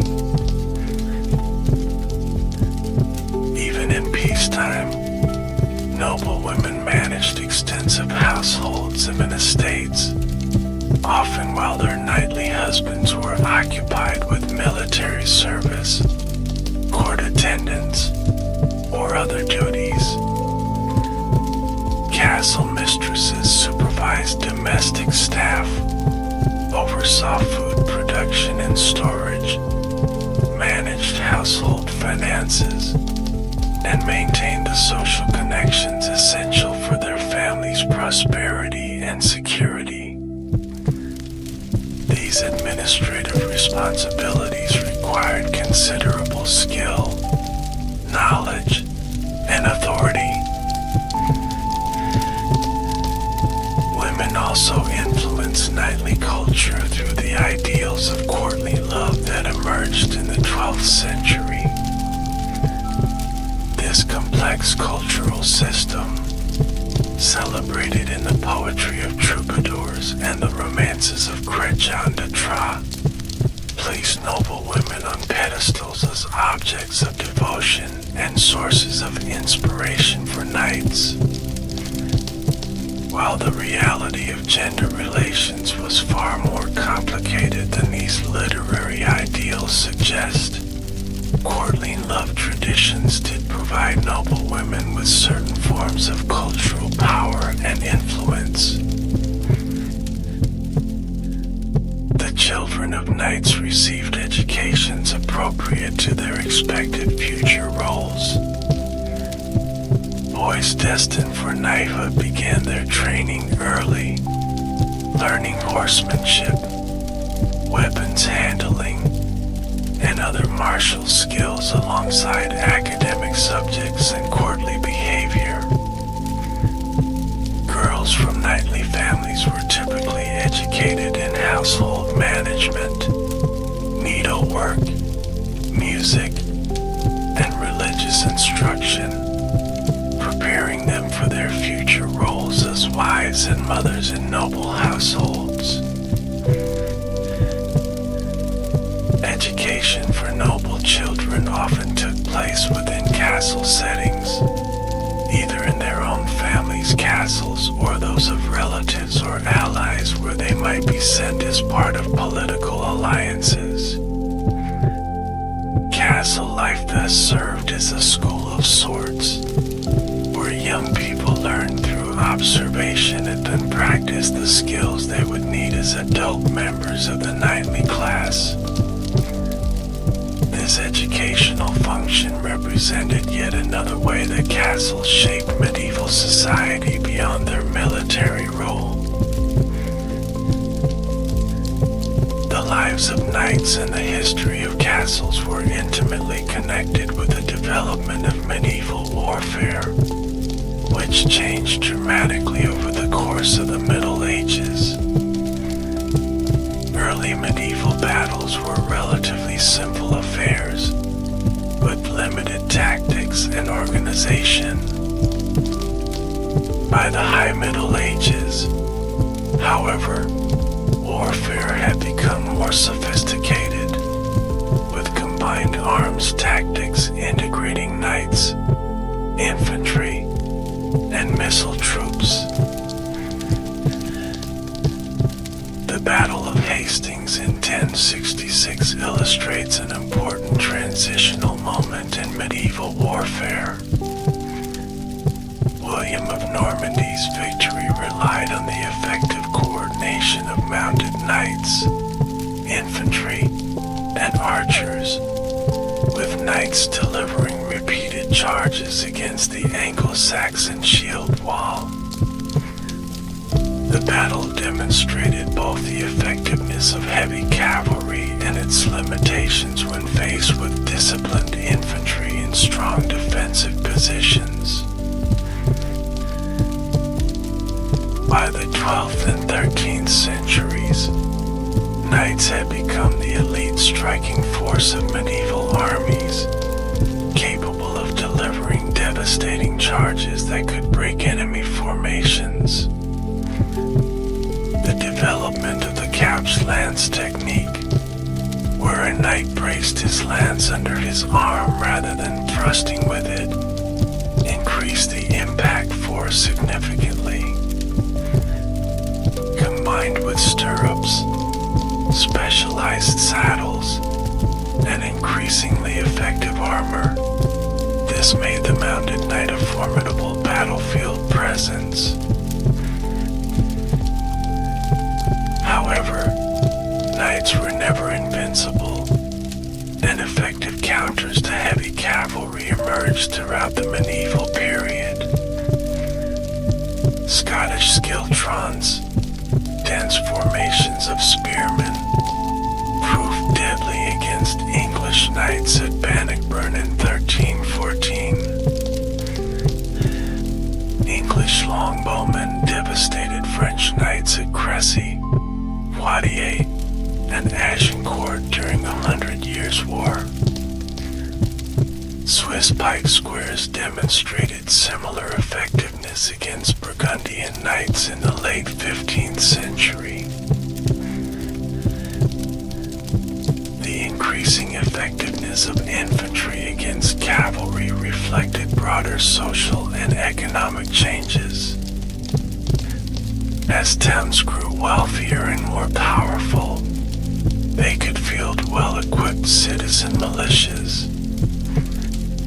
Centralizing monarchies developed more professional armies less dependent on feudal service.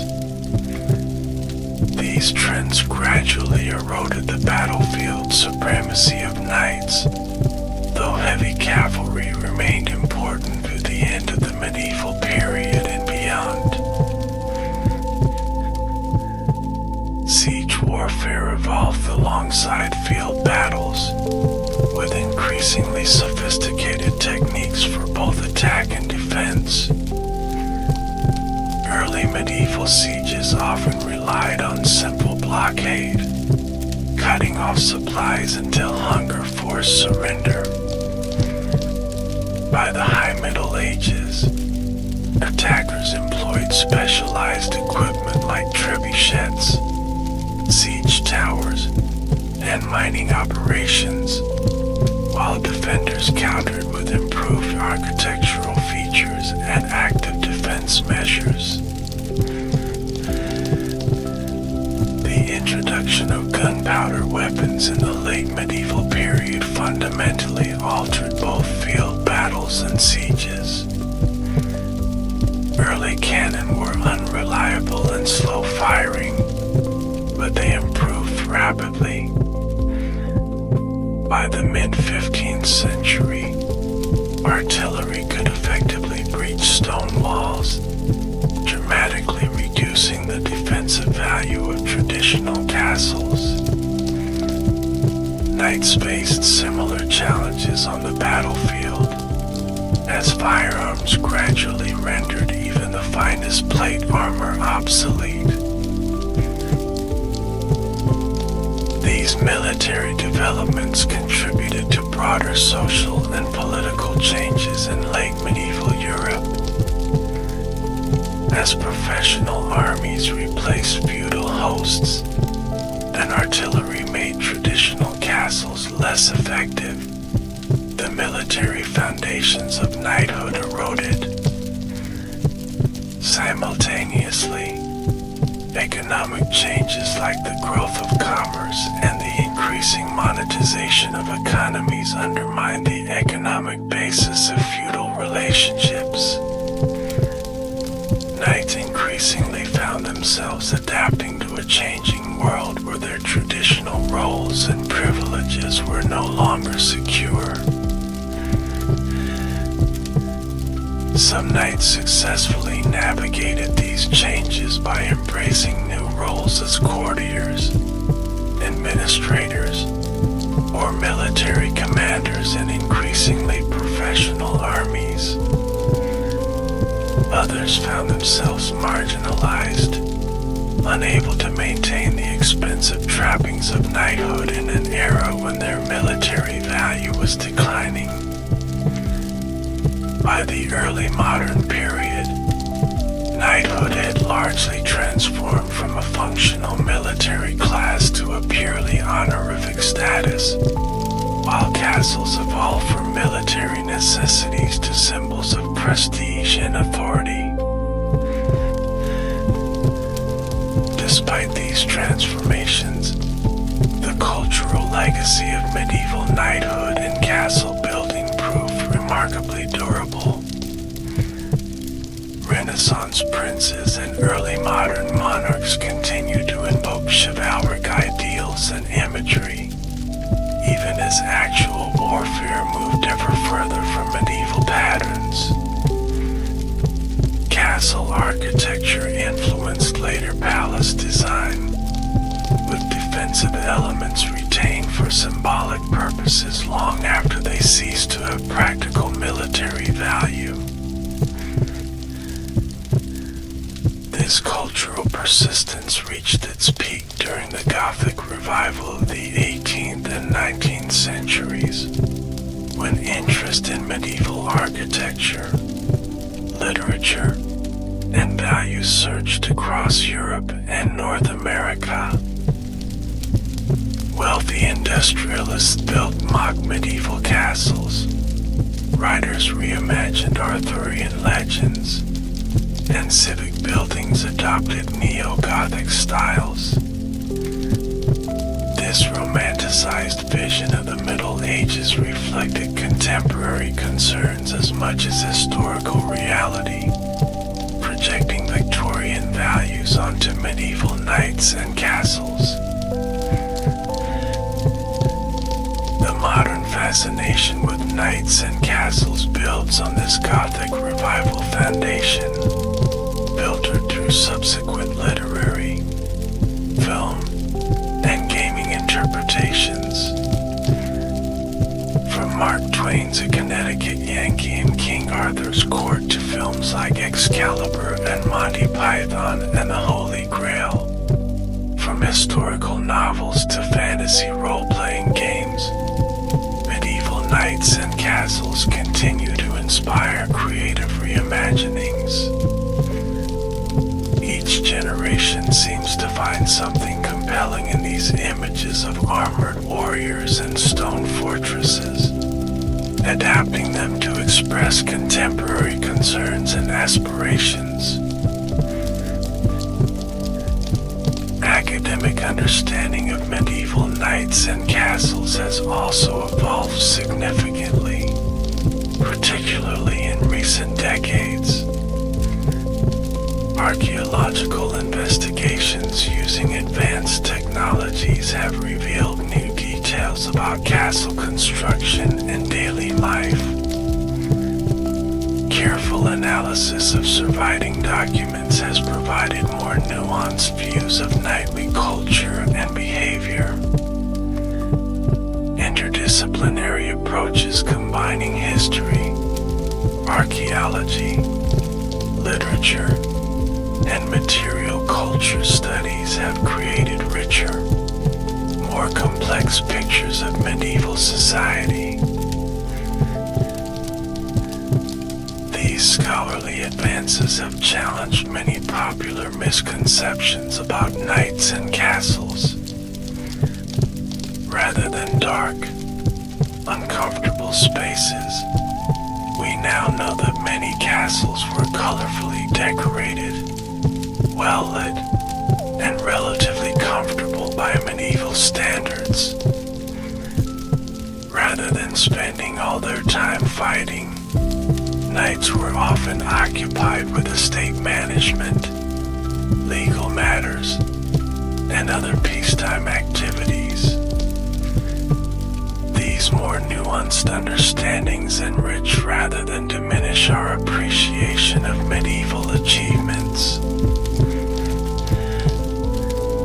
As we conclude our exploration of medieval knights and castles, it's worth reflecting on why these subjects continue to fascinate us across centuries and cultures. Perhaps it's because they represent both the harsh realities of power and violence and the human aspiration toward honor, courage, and protection of the vulnerable.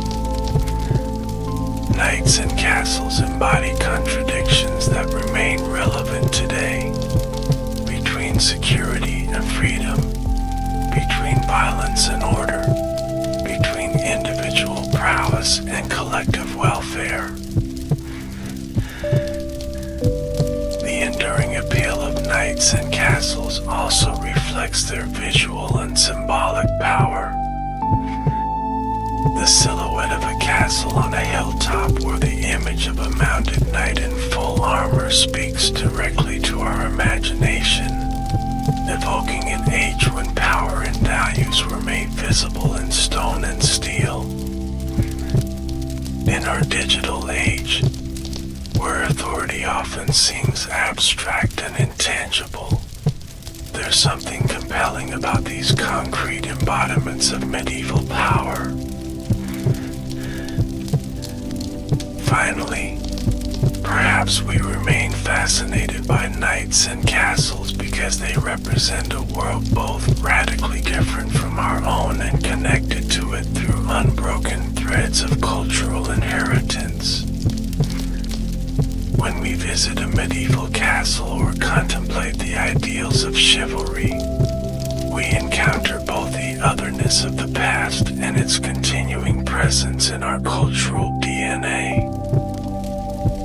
This dialectic between familiarity and strangeness makes the study of knights and castles not just an exploration of history, but a means of reflecting on our own society and values.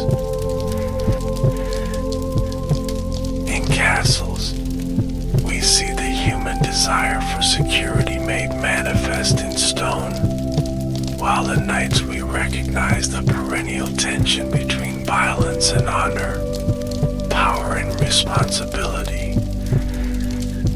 Together, they offer windows into a world both distant and familiar, reminding us that while the specific forms of human societies change over time, many fundamental concerns and aspirations remain remarkably constant. This continuity amid change is perhaps the most valuable lesson that medieval knights and castles continue to teach us today. As we've journeyed through the world of medieval knights and castles, we've explored how these iconic elements of the Middle Ages developed, functioned, and eventually transformed. From simple wooden fortifications to massive stone complexes, from mounted warriors to a distinct social class bound by codes of chivalry, the evolution of castles and knights reflects broader patterns of medieval history. Their legacy continues to resonate in our culture, architecture, literature, and imagination, connecting us to a past that remains vibrantly present in stone monuments and enduring ideals. Thank you for joining me on this exploration of medieval knights and castles, these fascinating symbols of an age when courage was measured in steel and power was written in stone. May their stories continue to inspire and instruct us, bridging the centuries with timeless images of human strength, skill, and aspiration. Welcome to this immersive exploration of ancient Celtic Druids, one of the most fascinating and mysterious religious groups in European history. Over the next few hours, we'll journey deep into the misty forests and sacred groves of ancient Celtic lands to uncover the truth about these enigmatic figures. We'll separate historical fact from romantic fiction, examine their practices and beliefs, and discover how they've influenced our modern world. As we begin our journey, let's close our eyes and imagine ourselves transported back in time to the ancient Celtic world of 2,000 years ago. Picture yourself in a clearing within an ancient oak forest, mist hanging between the gnarled branches, the air filled with the scent of wood smoke and damp earth. In this peaceful setting, we'll gradually unravel the complex story of the Druids, those mysterious priest-philosophers who have captivated our imagination for centuries. The word Druid itself carries an ancient power, possibly derived from the Celtic term Druid or Druid, meaning oak knowledge or oak seer. This etymology reveals the Druids' intimate connection with nature, particularly with oak trees, which were considered sacred in their worldview. This connection to the natural world would become a defining characteristic of Druidic practice and belief, setting the stage for our exploration of who these people truly were. Let's begin with the historical context, setting the scene for the world in which the Druids emerged and flourished. The Celtic peoples were not a unified nation, but rather a collection of diverse tribes sharing cultural and linguistic connections, spanning across much of Europe and the British Isles. At their height, Celtic territories extended from Ireland and Britain in the west to parts of modern Turkey in the east, and from Belgium and Germany in the north to parts of the Iberian Peninsula and northern Italy in the south. This vast cultural sphere began to emerge around 1200 BCE, during what archaeologists call the Late Bronze Age, and reached its zenith during the Iron Age, roughly between 800 BCE and the Roman conquests. The Celts were skilled metal workers, farmers, and warriors, creating complex societies with intricate social structures, artistic traditions, and religious practices. It was within this cultural milieu that the Druids rose to prominence, becoming the intellectual and spiritual knee of Celtic society.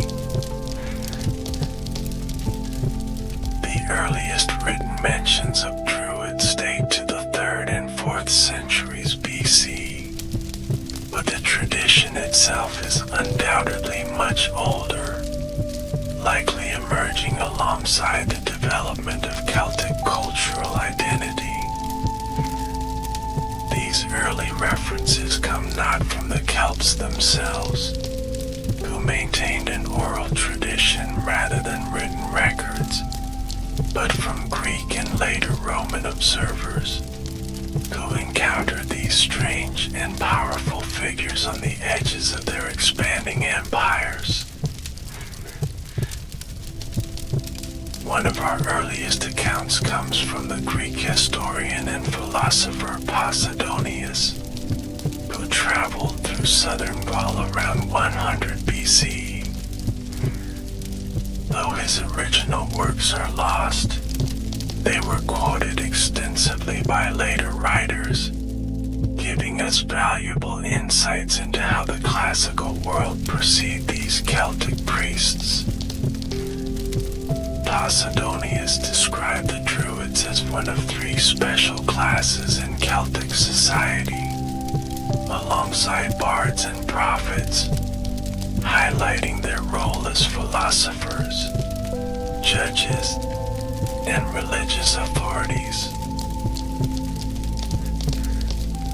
Julius Caesar, writing in his commentaries on the Gallic War in the 50s BCE, provided the most detailed classical account of the Druids.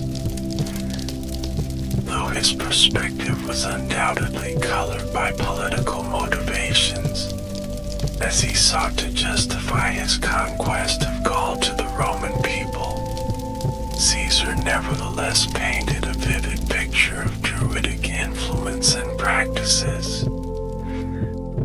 According to Caesar, the Druids discuss many matters concerning the heavenly bodies and their movements, the size of the universe and the earth, the nature of things, the power and authority of the immortal gods.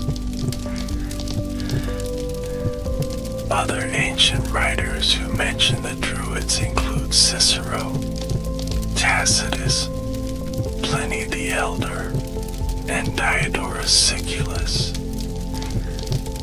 Each added different perspectives, sometimes contradictory, creating a complex mosaic of information about these enigmatic figures.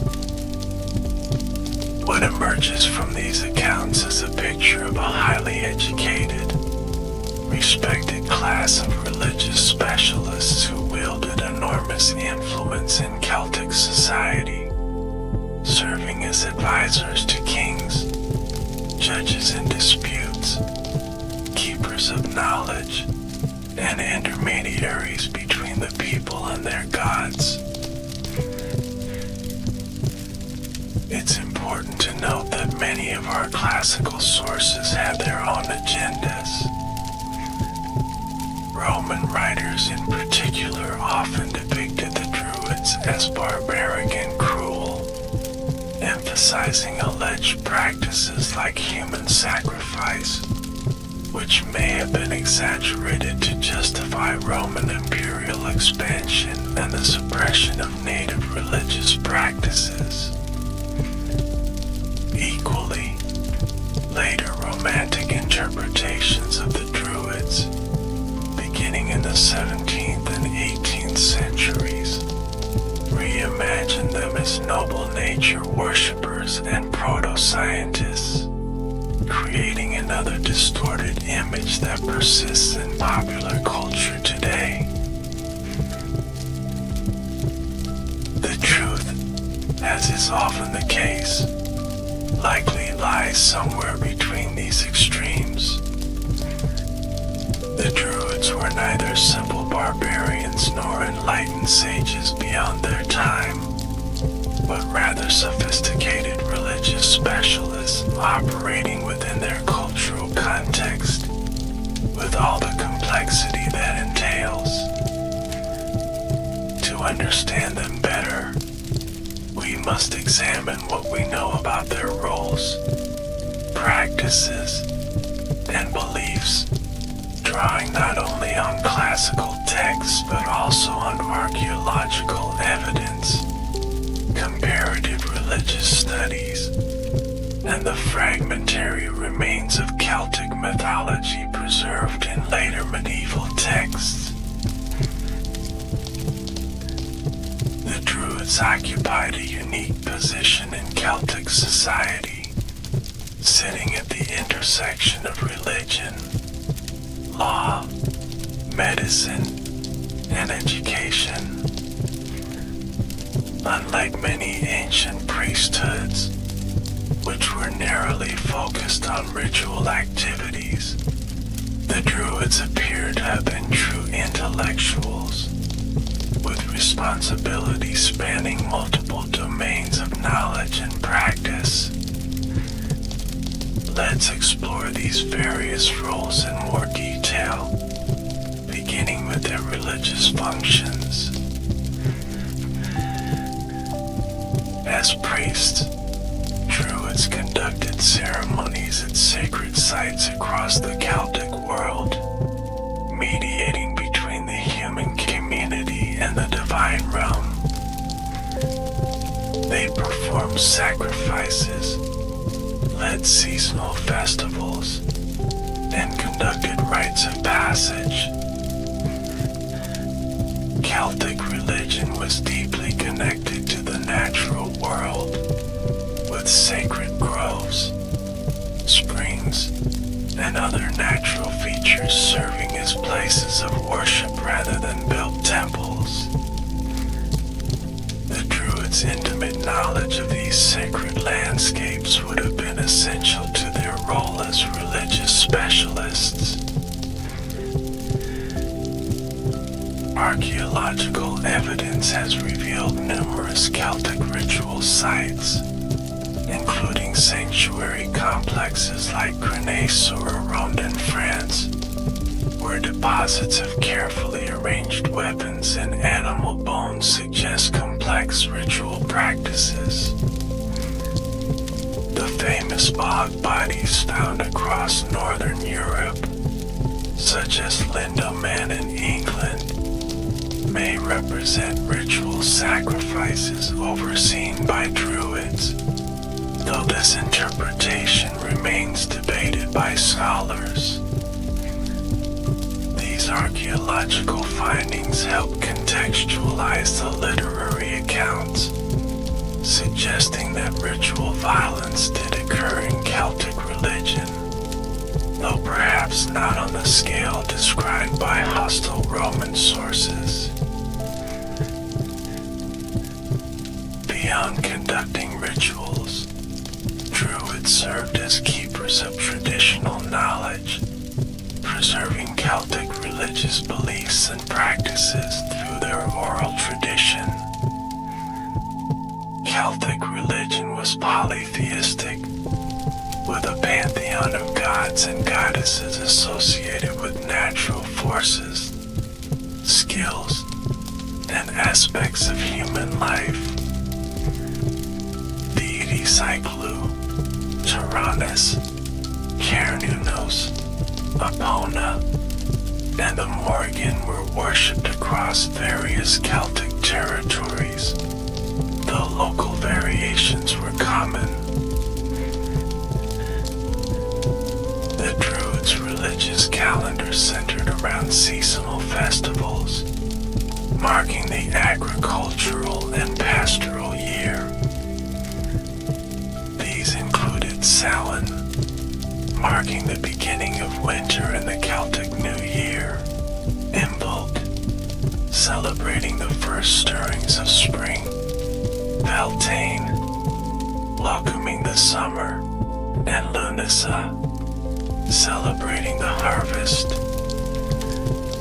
These festivals were times of community gathering, ritual observance, and reinforcement of social bonds, with Druids presiding over the sacred aspects of these communal celebrations. In addition to their religious duties, Druids served as judges and arbitrators, settling disputes between individuals and even between tribes. Caesar noted that they would meet annually in a sacred place in the territory of the Cernunnos, which was considered the center of Gaul, to adjudicate difficult cases. Their judgments carried enormous weight, and those who defied Druidic rulings could be excluded from religious ceremonies, a punishment Caesar described as extremely severe, as the condemned were shunned by the entire community. This judicial role reflects the Druids' position as guardians of traditional knowledge, including legal precedents and customary law. without written legal codes. Celtic societies relied on the Druids' memorized knowledge of past judgments and principles to ensure consistency and fairness in legal matters. This combination of religious authority and legal expertise gave the Druids significant political influence, making them important advisors to tribal kings and chieftains. The educational role of the Druids was perhaps their most remarkable feature. According to classical sources, Druidic training was extremely rigorous, lasting up to 20 years. During this time, apprentices memorized vast amounts of sacred lore, including religious knowledge, legal precedents, genealogies, history, and poetry. Caesar claimed that some students spent as many as 20 years in training, memorizing a great number of verses containing the sum of Druidic knowledge. This emphasis on memorization stemmed from the Druids' prohibition against writing down their sacred teachings. Caesar suggests two reasons for this practice. First, to prevent their secret knowledge from spreading to the uninitiated, and second, to strengthen the memory of their students. This oral tradition has had significant consequences for our modern understanding of the Druids, as their teachings died with them, leaving us dependent on outside observers and archaeological evidence.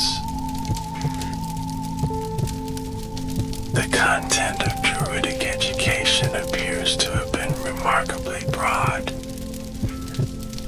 Classical sources mention instruction in natural philosophy, astronomy, mathematics, geography, medicine, and theology. This suggests that Druids were not merely priests but comprehensive intellectuals, serving as the scientists, doctors, and scholars of their societies. Their knowledge of astronomy, for instance, would have been essential for determining the timing of seasonal festivals, while their understanding of plants and their properties informed their medical practices. The Druids were also associated with prophecy and divination, reading omens to predict future events and determine auspicious times for important undertakings. Classical sources describe various methods of Celtic divination, including the observation of bird flight, the interpretation of dreams, and the examination of entrails from sacrificed animals. Through these practices, Druids helped their communities navigate uncertainty, providing guidance on everything from warfare to agriculture. Archaeological evidence suggests that Druids may also have practiced medicine, combining empirical knowledge of healing plants with spiritual practices. The Colony calendar, a reconstructed bronze tablet from Gaul dating to the 1st century CE, demonstrates sophisticated knowledge of lunar and solar cycles, supporting classical accounts of Druidic astronomical expertise. Finds of surgical instruments and medicinal plants at Celtic sites further suggest a developed healing tradition, likely overseen by Druids or related specialists. One of the most fascinating aspects of Druidic belief was their apparent doctrine of the immortality of the soul. Several classical writers, including Caesar, noted that Druids taught that the soul does not perish but passes from one body to another after death. This belief in metempsychosis, or transmigration of souls, has interesting parallels with Pythagorean and other Eastern philosophical traditions, leading some scholars to speculate about possible connections or influences.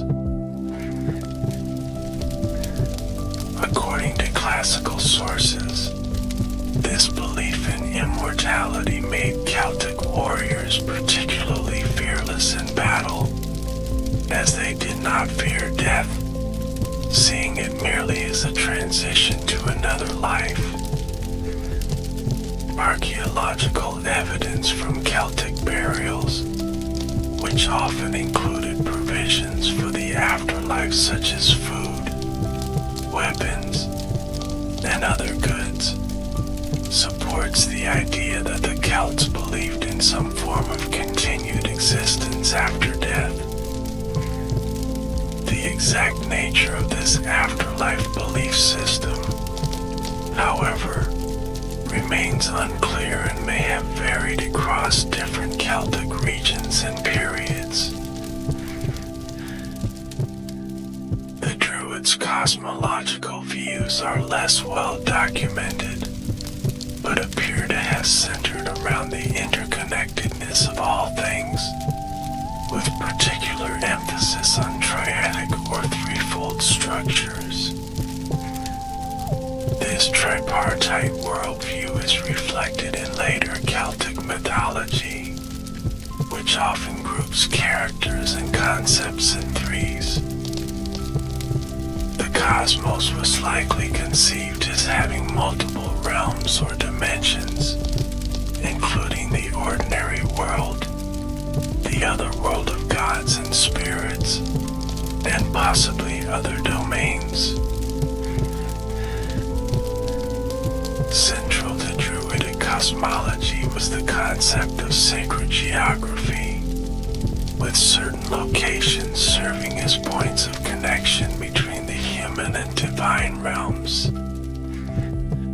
Sacred groves, especially those containing oak trees, were particularly important, as were springs, lakes, and other water sources.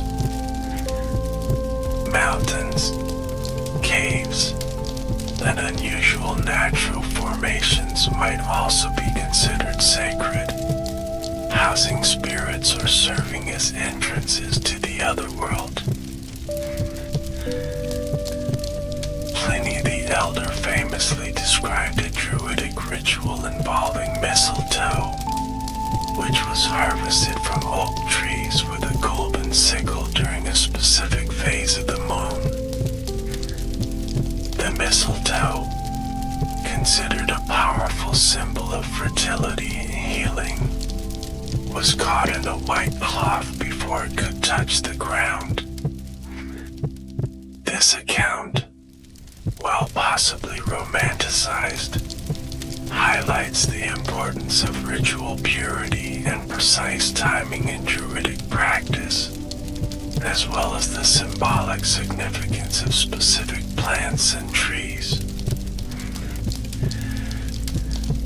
Archaeological discoveries have revealed other aspects of Celtic ritual practice that may have been overseen by Druids. Load-of deposits in lakes, rivers, and bogs across Europe contain thousands of valuable items, from weapons and jewelry to cauldrons and musical instruments, deliberately placed in water as offerings to deities. The famous Gundestrup cauldron, discovered in a Danish bog, depicts figures that may represent Druids performing rituals, including what appears resurrection scene. Stone structures like those at Stonehenge are often popularly associated with Druids, though it's important to note that megalithic monuments in Britain and Europe predated Celtic culture by thousands of years. The Druids may have adopted these ancient sites for their own purposes, recognizing their sacred character, but they were not their original builders. This misconception stems largely from 18th century romantic reimaginings of the Druids, which connected them with these mysterious stone circles. Classical sources suggest that Druids practiced their rites primarily in natural settings, particularly in groves of trees.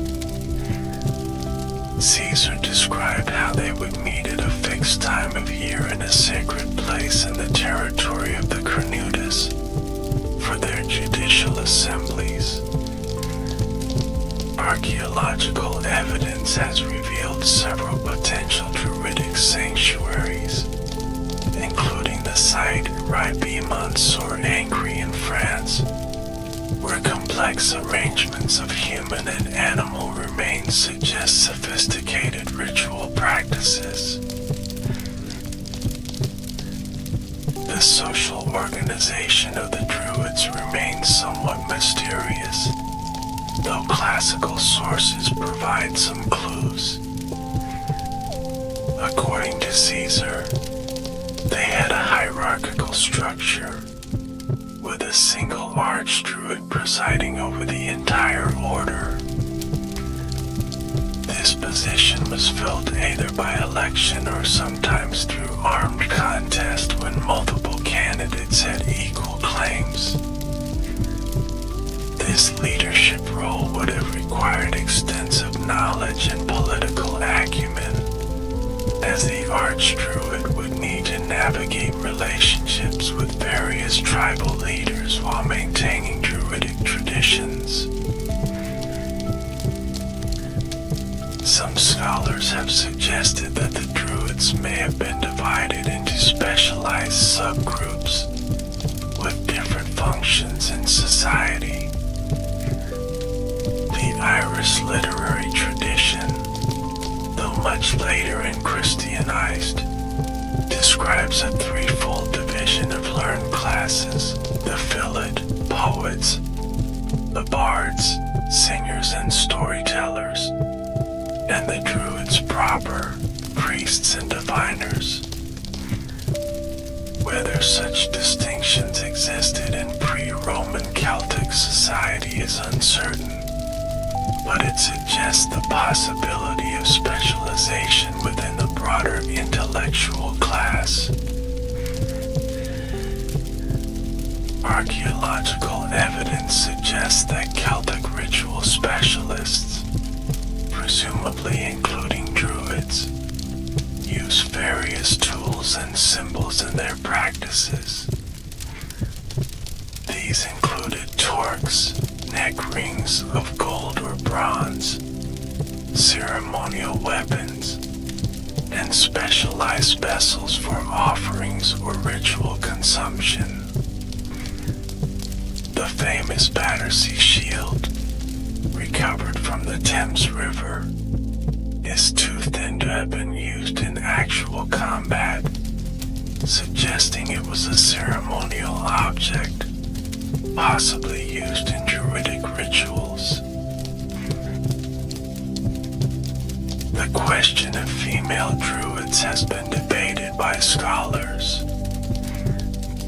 Classical sources primarily describe Druids as male, but there are tantalizing references to female religious specialists among the Celts. Tacitus mentions British women acting like furies during the Roman attack on Anglesey, while other sources describe prophetesses and priestesses in various Celtic regions. The later Irish tradition includes women with significant magical and religious powers, such as the Druidess Bodma who trained the hero Finn McCool. Recent archaeological discoveries have lent support to the existence of female religious specialists. The grave of the Lady of Vixen Burgundy, dating to around 500 BCE, contained not only exceptional wealth but also items suggesting religious authority, including an elaborate bronze crater, mixing vessel that may have been used in ceremonial feasting. Similarly, a female burial at Reinheim in Germany included divination tools and other objects suggesting religious functions. Whether these women should be considered druidesses in the same sense as male druids is unclear, but they certainly indicate that women could hold significant religious roles in Celtic society.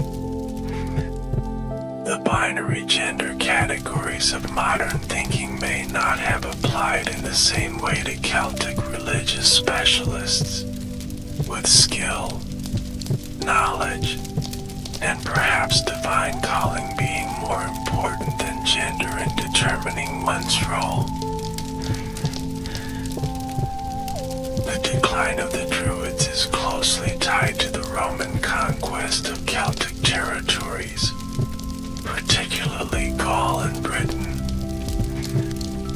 As Rome expanded northward during the 1st century BCE, it encountered increasing resistance from Celtic tribes, with Druids often serving as leaders of anti-Roman sentiment. The Romans viewed the Druids with particular suspicion, seeing them as dangerous political opponents who could unite the otherwise fragmented Celtic tribes against Roman rule. Caesar's conquest of Gaul between 58 and 50 BCE marked the beginning of the end for continental Druidism. While he did not explicitly target Druids, his military campaigns disrupted traditional Celtic society, weakening their political and religious institutions. After Gaul was incorporated into the Roman Empire, gradual Romanization began to erode traditional Celtic practices, including Druidism, though the process was neither immediate nor complete. The Roman policy toward the Druids hardened under Emperor Augustus, who prohibited Roman citizens from participating in Druidic practices. This ban reflected both religious and political concerns, as the Romans viewed certain Celtic practices as barbaric, particularly alleged human sacrifice, while also fearing the Druids' ability to organize resistance to Roman rule. The prohibition was limited in scope, however, affecting only Roman citizens rather than the Celtic population as a whole. It was under Emperor Claudius, who launched the conquest of Britain in 43 CE, that the most severe anti-Druidic measures were enacted. According to Suetonius, Claudius completely abolished the cruel and inhuman religion of the Druids among the Gauls. While this claim is likely exaggerated, it reflects an intensification of Roman efforts to suppress Druidism as part of their broader strategy of cultural assimilation.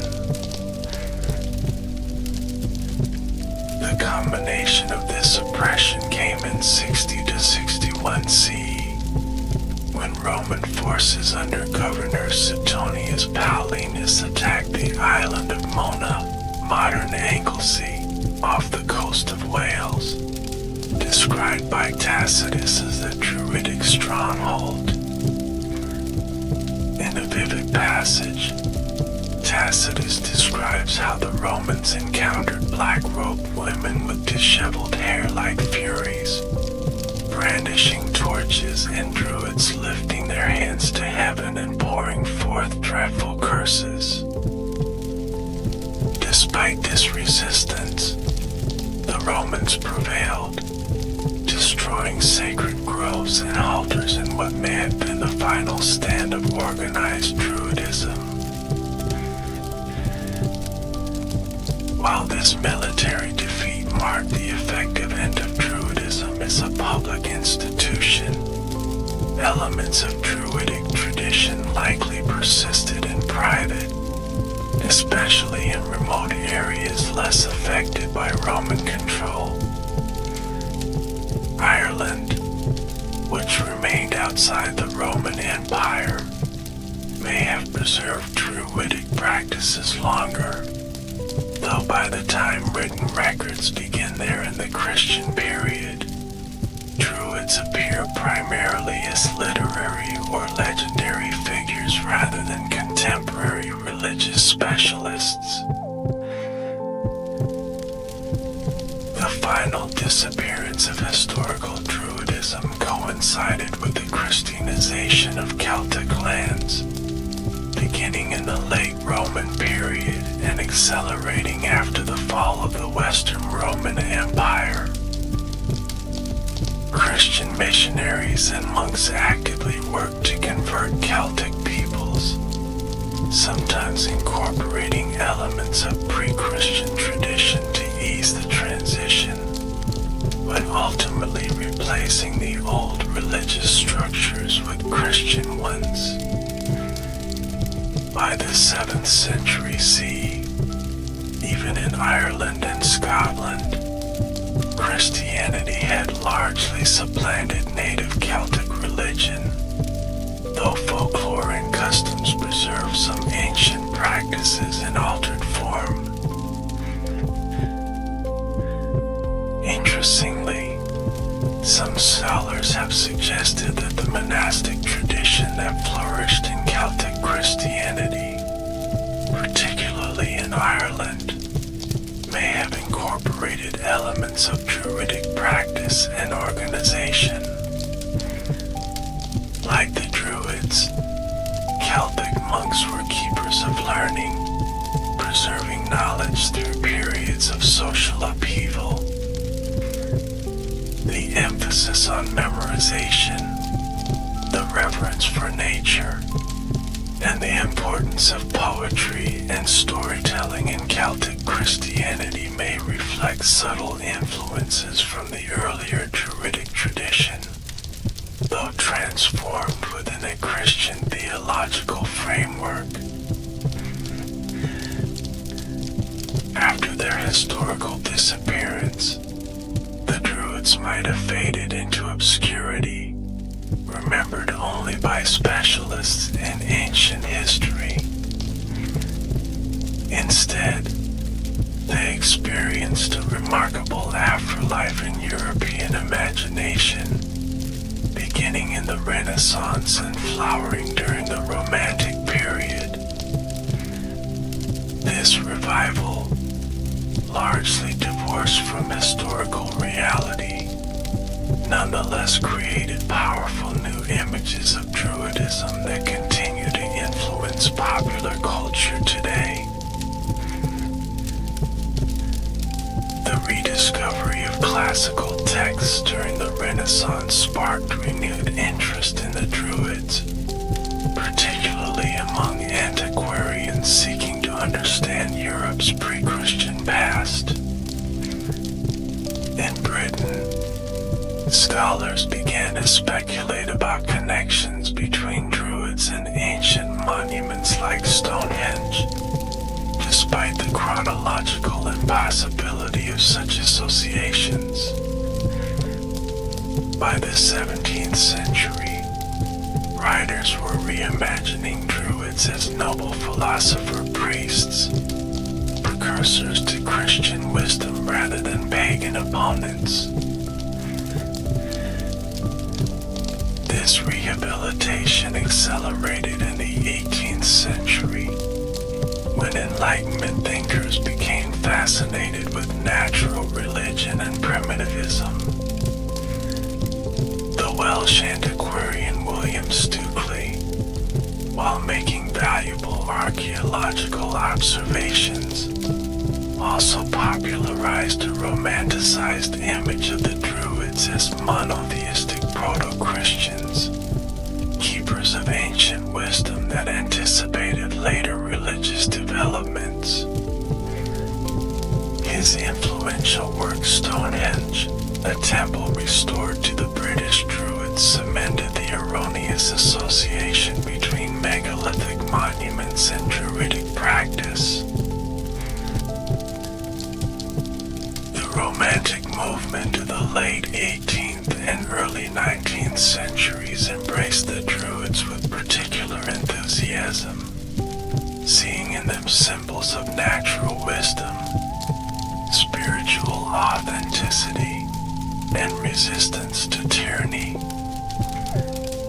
Poets like William Blake and William Wordsworth incorporated Druidic imagery into their works, while artists depicted white-robed figures performing ceremonies in misty oak groves.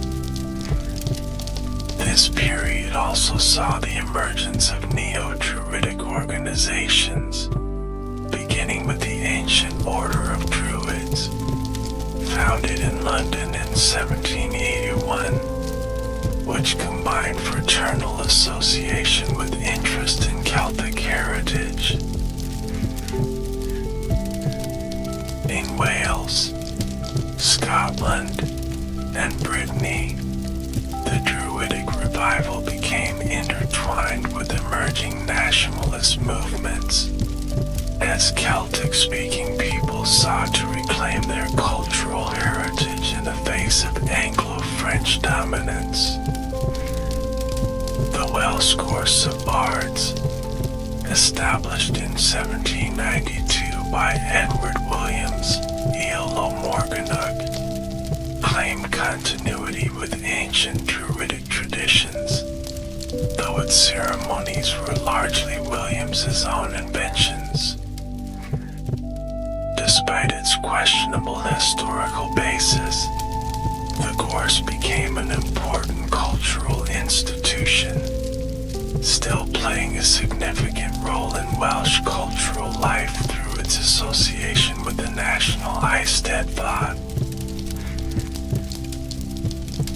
The 20th century saw further transformations in the image of the Druids, influenced by archaeological discoveries, comparative religious studies, and new spiritual movements.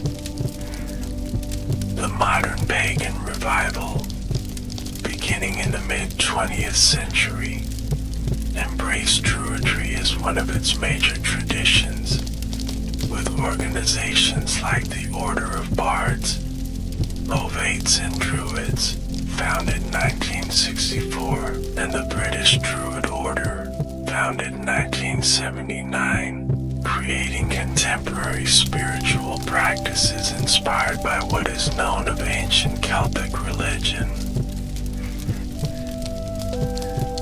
Contemporary Druidry is diverse, ranging from cultural organizations focused on preserving Celtic heritage to spiritual paths seeking direct connection with nature and the divine. Modern Druids typically emphasize environmental stewardship, creativity, community service, and personal spiritual development. While acknowledging the limitations of historical knowledge about ancient Druids, they draw inspiration from Celtic mythology, archaeology, and the natural world to create meaningful practices for the present day.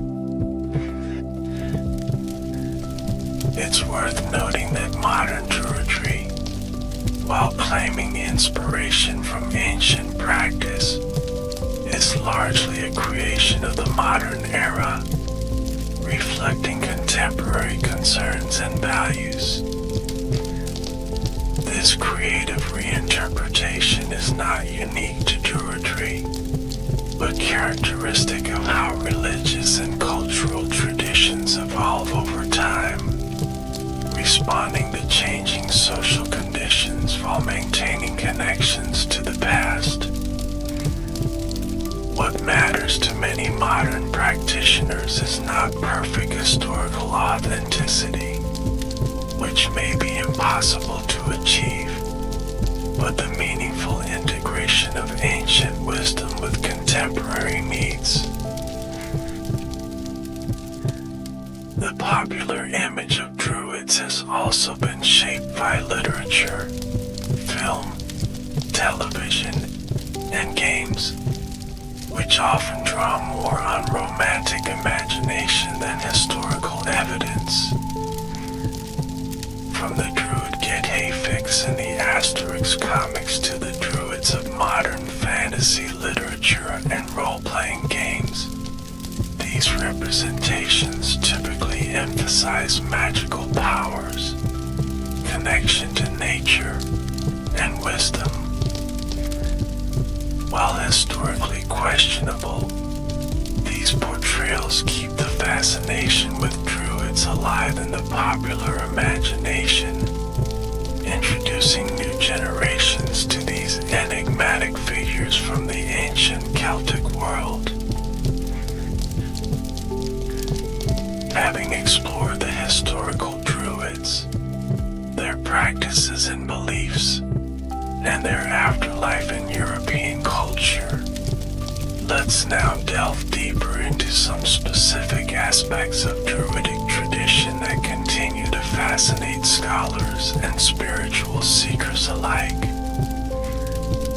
We'll examine their relationship with the natural world, their understanding of sacred time, their possible initiatory practices, and the ethical principles that may have guided their actions. The Druids' relationship with the natural world was perhaps their most distinctive characteristic, setting them apart from many other ancient priesthoods. Unlike the temple-centered religions of the Mediterranean, Celtic spiritual practice focused on natural sacred spaces, particularly groves of trees.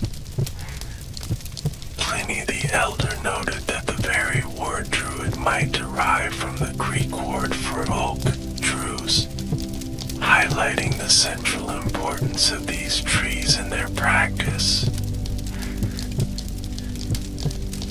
The oak was especially sacred, representing strength, endurance, and the axis connecting different realms of existence. Other trees held symbolic significance as well, including yew associated with death and regeneration, ash connected to cosmic order, and hazel linked to wisdom and poetic inspiration. This reverence for trees is reflected in the ancient Celtic Ogham alphabet, where each letter is associated with a specific tree or plant, suggesting a sophisticated system of natural symbolism. Water sources were also central to Druidic practice, with springs, wells, rivers, and lakes serving as places of offering and communication with the divine. Archaeological evidence from sites like the sacred spring at Bath, Roman Aquisulas, reveals thousands of coins, jewelry items, and inscribed tablets deposited as offerings, testifying to the long-standing reverence for such sites. The healing properties of mineral springs may have been particularly valued, with Druids possibly serving as keepers of knowledge about their medicinal uses. Mountains and high places also featured in Celtic sacred geography, serving as liminal spaces between earth and sky. Hill forts and elevated enclosures often combine defensive and ritual functions, with evidence of ceremonial deposits and structures at sites like Danebury in England and the Hindenburg in Germany. The spatial organization of these sites sometimes reflects cosmological principles, with alignments to solstices or other astronomically significant events. The Druids' natural philosophy appears to have recognized the interconnectedness of all living things, what we might today call an ecological perspective. Classical sources suggest they had extensive knowledge of plant and animal species, understanding their medicinal properties, behaviors, and symbolic associations. This knowledge would have been practical as well as spiritual, informing healing practices, agricultural decisions, and hunting rituals. Celtic art reflects this deep engagement with the natural world, featuring stylized plants and animals that blur the boundaries between species, suggesting a worldview in which transformations between different forms of life were considered possible. The famous vegetative faces found on Celtic artifacts, where human features merge with leaves and branches, may represent deities or druids themselves in states of transformation or communion with nature. The Druids' understanding of sacred times centered around the cycle of seasons, marked by the four major festivals that divided the Celtic year. Each of these festivals had distinct theological significance, reflecting the Druids' understanding of the rhythms of death and rebirth in nature. Let's explore each of these festivals and their possible meanings in Druidic thought. Samhain, celebrated around November 1st, marked the beginning of the Celtic year and the onset of winter. It was considered a liminal time when the boundary between the world of the living and the other world became thin, allowing communication with ancestors and spirits. Archaeological evidence suggests that significant rituals and feasts took place at this time, possibly including commemorations of the dead and divination practices to forecast the coming year. This festival later evolved into All Saints' Day and Halloween, preserving some of its associations with death, spirits, and the supernatural. Imbolc, celebrated around February 1st, honored the first stirrings of spring and was associated with the goddess Bridget, patroness of poetry, healing, and smithcraft. This festival likely celebrated the lactation of ewes, an important event in pastoral societies, and the gradual strengthening of the sun. Rituals may have focused on purification, healing, and invocations for fertility in the coming growing season. Imbolc later became Christianized as St. Bridget's Day, preserving many of its associations and practices. Beltane, celebrated around May 1st, marked the beginning of summer and was a time of joy and fertility. Classical and medieval sources describe bonfires, around which cattle were driven for purification and blessing, while young people engaged in courtship rituals. The name derives from bright fire, highlighting the importance of the ritual flames that symbolize the growing power of the sun. This festival celebrated vitality, union, and the flourishing of life, with possible connections to deity pairings or sacred marriages in Celtic mythology. Lunasa, celebrated around August 1st, honored the god Lu and marked the beginning of the harvest season. Historical sources describe athletic competitions, horse races, trading, and hand fastings, trial marriages taking place at this time. The festival celebrated the fruits of labor, the fulfillment of earlier promises, and community solidarity before the intensive work of harvest.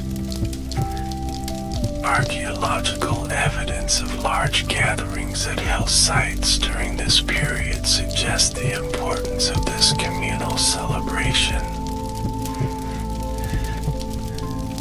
Beyond these four major festivals, the Druids likely observed other significant celestial events, particularly solstices and equinoxes. Archaeological evidence from sites like Newgrange in Ireland, while predating the Druids by millennia, demonstrates sophisticated understanding of solar alignments in prehistoric Ireland, knowledge that may have been preserved and incorporated into later Druidic practice.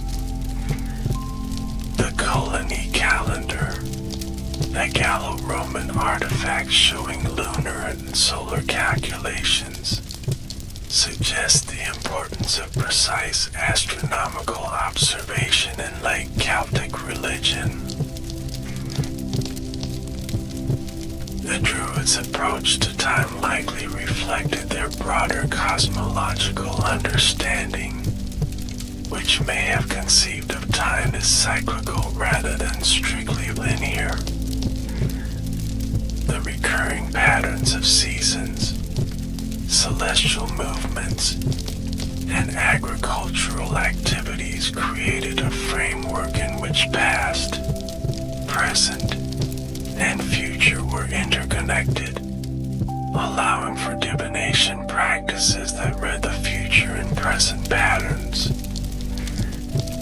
This cyclical view may also have informed their apparent belief in reincarnation, with souls moving through multiple lifetimes in a greater cosmic cycle. The initiatory practices of the Druids remain among the most mysterious aspects of their tradition, with classical sources providing only tantalizingly brief glimpses. Caesar mentioned that Druidic training could last up to 20 years, suggesting a gradual process of education and initiation rather than a single transformative ritual. This extended training period would have allowed for the memorization of vast amounts of traditional knowledge, including poetry, law, genealogy, and theology. Some scholars have suggested that the Druids may have employed a three-level initiatory system, similar to that found in later Irish tradition with its bards, fates, seers, and druids. Each level would represent different types of knowledge and responsibility, with candidates mastering one set of skills before moving to the next. This progression might have moved from memorization of existing knowledge to interpretation and judgment, and finally to innovation and direct communion with divine forces. The locations for Druidic initiation were likely sacred natural sites, particularly caves, groves, or islands, which represented liminal spaces between ordinary reality and the other world. Classical sources mention the island of Mona, Anglesey, as a center of Druidic activity, while archaeological evidence from cave sites across the Celtic world reveals ritual deposits that may be connected to initiatory practices. These remote locations would have provided privacy for secret ceremonies while symbolizing the journey into hidden knowledge. The content of Druidic initiation likely included both intellectual training and experiential elements.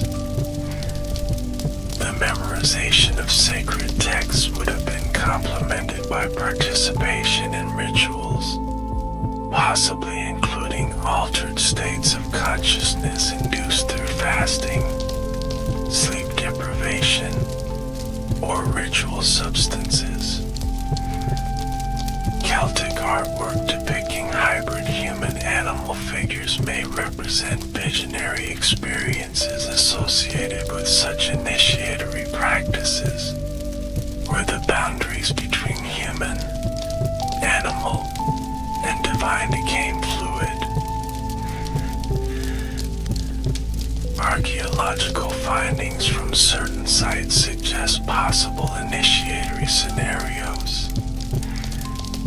The Gundestrup cauldron, for instance, includes a scene of warriors being dipped into what appears to be a cauldron or vat, possibly representing a ritual death and rebirth. Similarly, the discovery of musical instruments like the Desperate Cornix, a bronze war trumpet, at ritual sites suggests that sound may have played an important role in creating transformative experiences during initiations. The ethical principles that guided Druidic practice are more difficult to reconstruct, as we lack direct statements of their moral code. However, classical sources and archaeological evidence provide some clues, which can be supplemented by later Celtic literature, though this must be done cautiously given the temporal distance and Christian influence. From these sources, we can tentatively identify several values that may have been central to Druidic ethics. Truth appears to have been a primary virtue, with Druids serving as guarantors of honest dealing in their judicial role. The importance of oaths in Celtic society, often sworn by natural elements or deities, suggests a culture that valued honesty and kept promises. Druids, as keepers of traditional knowledge, would have been particularly concerned with the accurate transmission of information, whether historical, legal, or theological.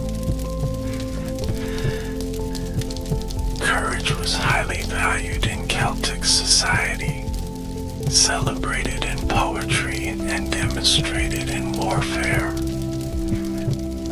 Classical sources commented on the fearlessness of Celtic warriors, attributing it partly to Druidic teachings about the immortality of the soul.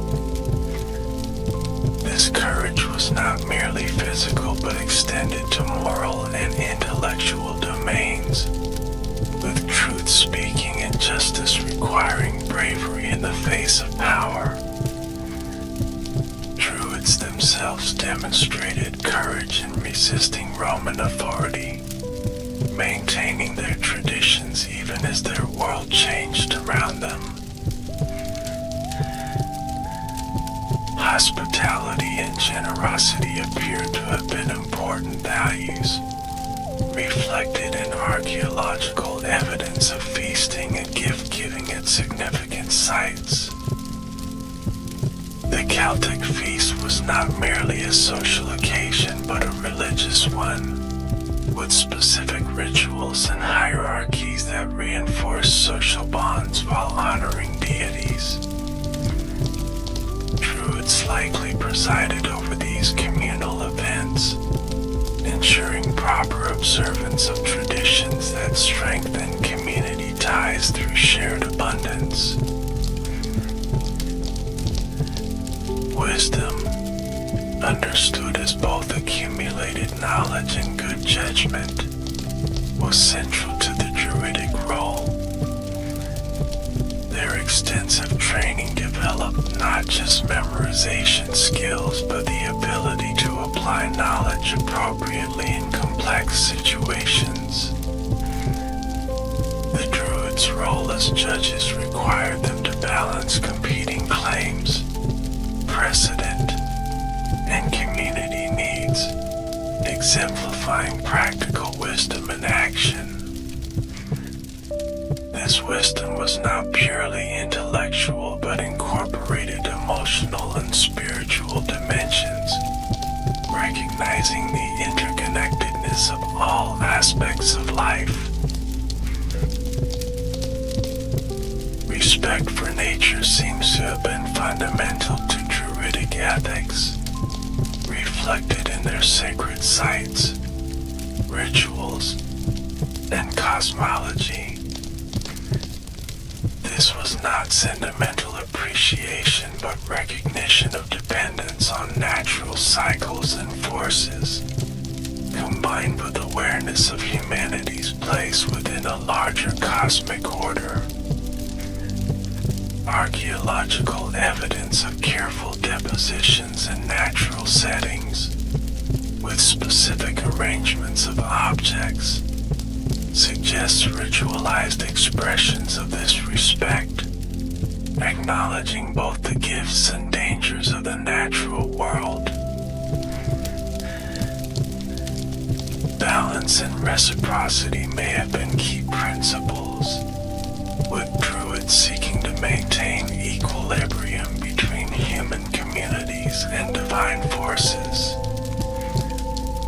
The practice of votive offerings, where valuable items were given to deities through deposition in sacred places, exemplifies this principle of exchange. Similarly, the judicial role of Druids aimed to restore balance disturbed by wrongdoing, with compensation and reconciliation often preferred to punishment. These ethical principles were likely taught through stories, proverbs, and exemplary tales rather than an abstract philosophical discourse. Later Celtic literature, while modified by Christian influence, preserves narrative patterns that may reflect earlier moral teaching, with characters rewarded or punished based on their adherence to key values. The Druids' role as poets and storytellers would have made them effective communicators of these ethical principles, encoding moral lessons and memorable narratives. Having explored various aspects of historical Druidism, let's now examine some fascinating archaeological discoveries that have enhanced our understanding of Celtic religious practices, potentially shedding light on Druidic activities. These material remains, while often ambiguous, provide tangible connections to the world in which the Druids operated, complementing and sometimes challenging the literary accounts. One of the most striking archaeological finds related to Celtic ritual is the Lindo Man, discovered in a peat bog in Cheshire, England, in 1984.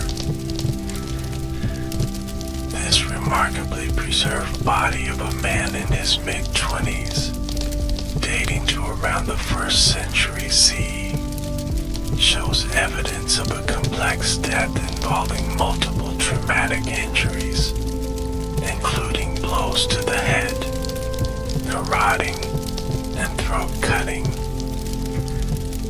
Analysis revealed that his last meal included mistletoe pollen, a plant strongly associated with Druidic practice according to Pliny. The elaborate nature of Lindo Man's death, combined with the careful placement of his body in the bog, suggests a ritual rather than mundane killing. Some scholars interpret this as evidence of human sacrifice, possibly performed by Druids during a time of crisis, perhaps related to the Roman invasion. Others caution against jumping to conclusions, noting that the body could represent judicial execution, murder, or some other scenario. Whatever the specific circumstances, Lindo Man provides tangible evidence of complex ritual practices involving human death in the late Celtic period. Other bog bodies found across northern Europe, such as Toland Man and Grauwald Man in Denmark, show similar patterns of careful killing and deposition, suggesting widespread ritual practices involving human death. These findings lend some credence to classical accounts of human sacrifice among the Celts, though the exact meaning and frequency of such practices remain debated. What seems clear is that certain individuals receive special treatment in death, possibly connected to religious beliefs about offerings, transition to the other world, or communication with deities.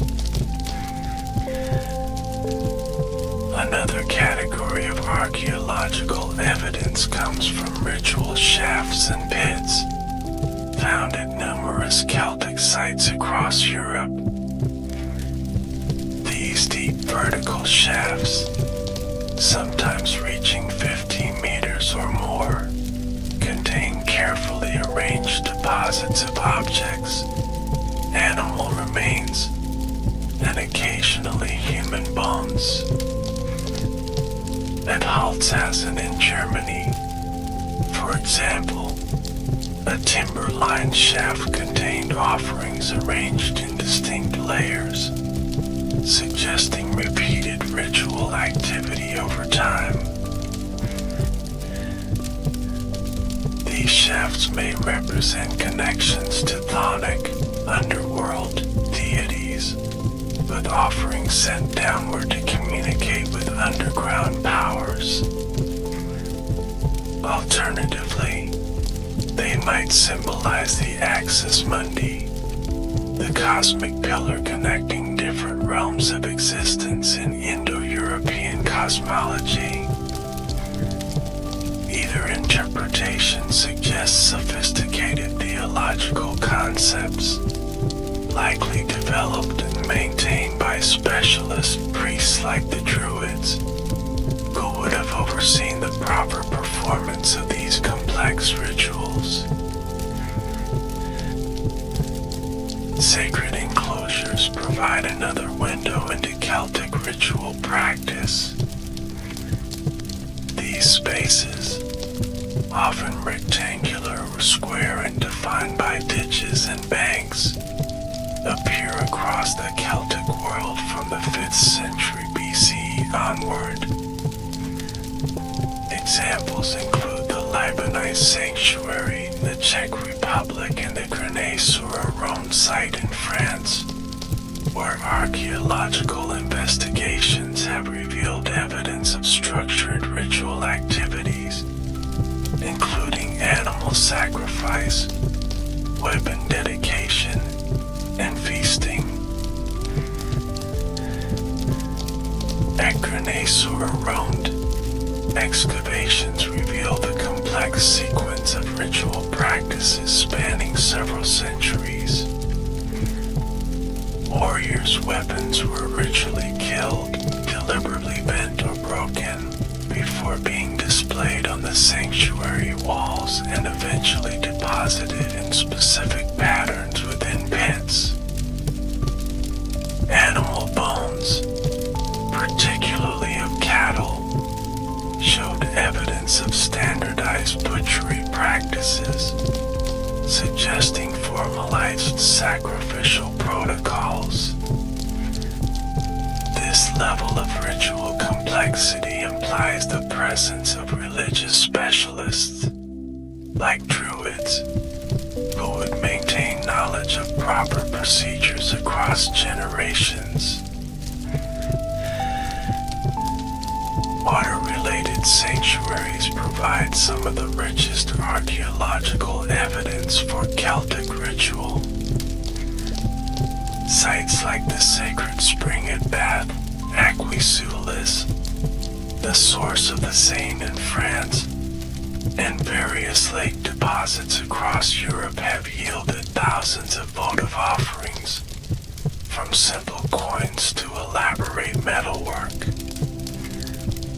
These offerings, deliberately placed in water, represent communications with deities, perhaps seeking healing, fertility, or other divine favors. At the source of the Seine, excavations have uncovered numerous wooden and stone carvings of human figures, many depicting specific body parts, suggesting prayers for healing of those areas. Similar anatomical votives have been found at other healing sanctuaries, indicating a belief in sympathetic magic, where representing the afflicted part could help cure it. The Druids, with their reported expertise in both medicine and theology, would have been natural intermediaries in these healing rituals, perhaps prescribing specific offerings based on the nature of the ailment. Ritual feasting equipment provides another category of archaeological evidence relevant to Druidic practice. Elaborate cauldrons, drinking horns, and serving vessels have been found in elite burials and ritual deposits across the Celtic world, indicating the importance of communal consumption in religious and social life. The famous Gundestrup cauldron, while possibly imported from Thrace, depicts scenes that align with Celtic religious themes, including what may be initiation rituals overseen by priest-like figures. Classical sources mention that Druids presided over communal feasts, determining the proper distribution of food based on honor and status. Archaeological evidence of specialized feasting equipment and carefully deposited animal remains supports this picture of ritualized communal consumption, where sharing food and drink reinforce social bonds while honoring deities. The discovery of plant remains indicating alcoholic beverages, sometimes infused with herbs, suggests that altered states of consciousness may have been part of these communal religious experiences. Astronomical alignments at certain Celtic sites hint at the sophisticated observational practices that classical sources attribute to the Druids. While the most famous astronomically aligned structures in the British Isles, like Stonehenge and Newgrange, predate Celtic culture by millennia, there is evidence that later Celtic peoples recognized and utilized these alignments. Additionally, some Iron Age structures show their own astronomical orientations, suggesting continued interest in celestial observations.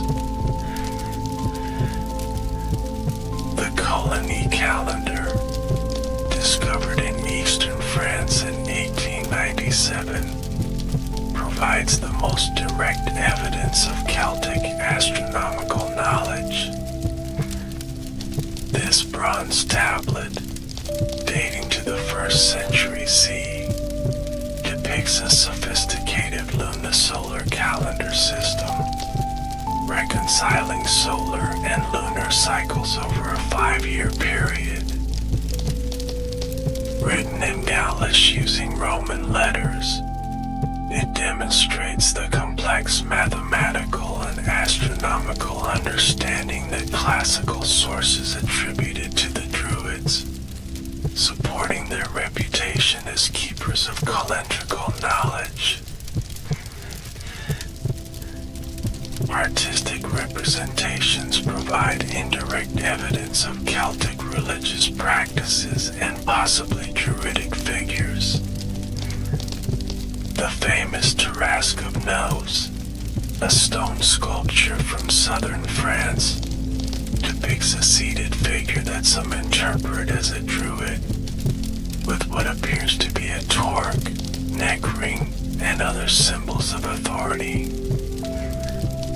Similarly, certain figures on the Gundestrup cauldron may represent Druids or other religious specialists, though such interpretations remain speculative. Celtic coinage sometimes includes imagery that may relate to Druidic beliefs and practices. Coins of the Cornutus, the tribe in whose territory Caesar claimed the Druids held their annual assembly, feature lunar and solar symbols that may reflect astronomical knowledge. Other Celtic coins depict severed heads, three-faced figures, and animals with exaggerated features, possibly representing religious concepts or mythological beings known to the Druids. Writing equipment found at certain Celtic religious sites suggests connections between literacy and ritual practice. While the Druids themselves reportedly avoided writing down their sacred teachings, they were not illiterate, with Caesar noting that they used Greek letters for secular purposes. The discovery of writing implements at sanctuary sites, along with inscribed offerings like the lead tablets from Bath, indicates that writing could play a role in certain religious contexts, perhaps for recording vows or curses that require divine attention.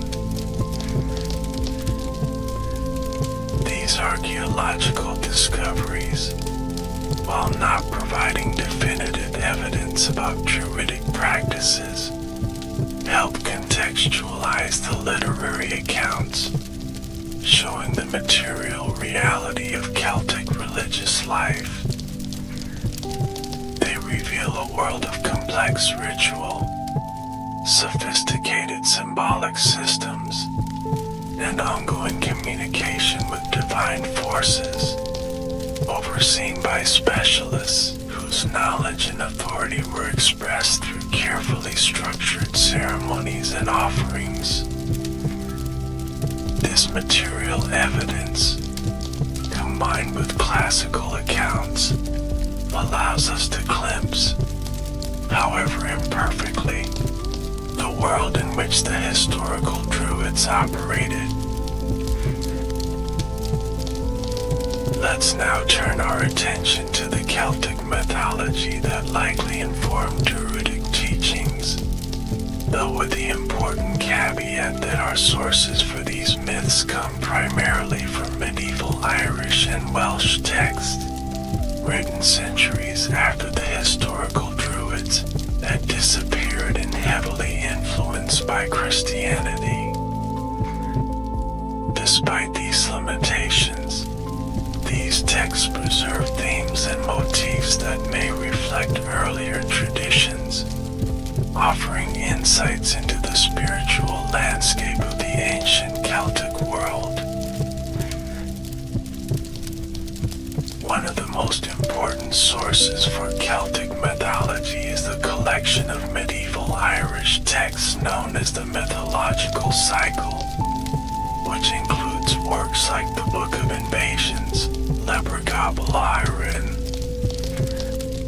These texts describe successive waves of mythical settlers in Ireland, culminating with the Tuatha Danann, a divine race associated with magic, wisdom, and artistry.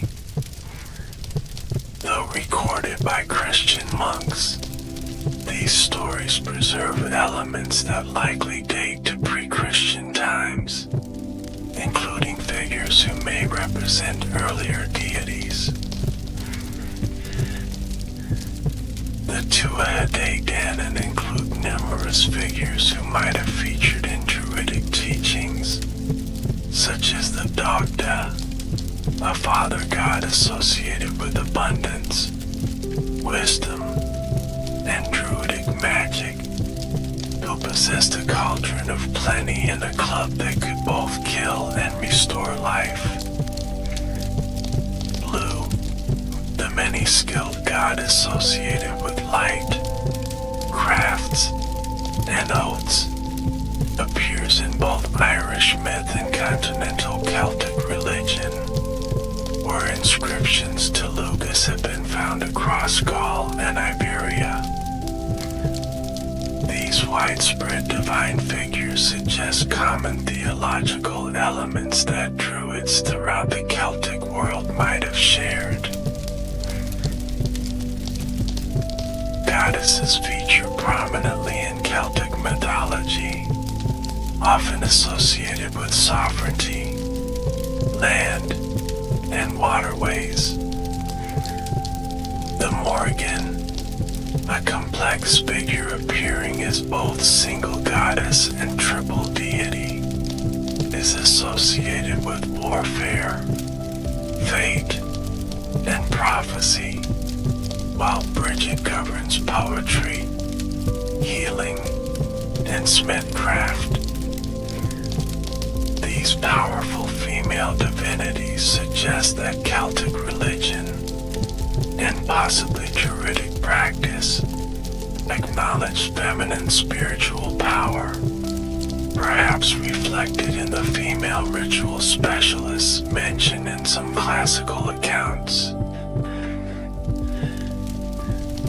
The Welsh Mabinogion, another medieval collection with likely pre-Christian elements, includes figures like Math Fab Munthanwi, described as a powerful magician who could only live with his feet in the lap of a virgin, except during times of war.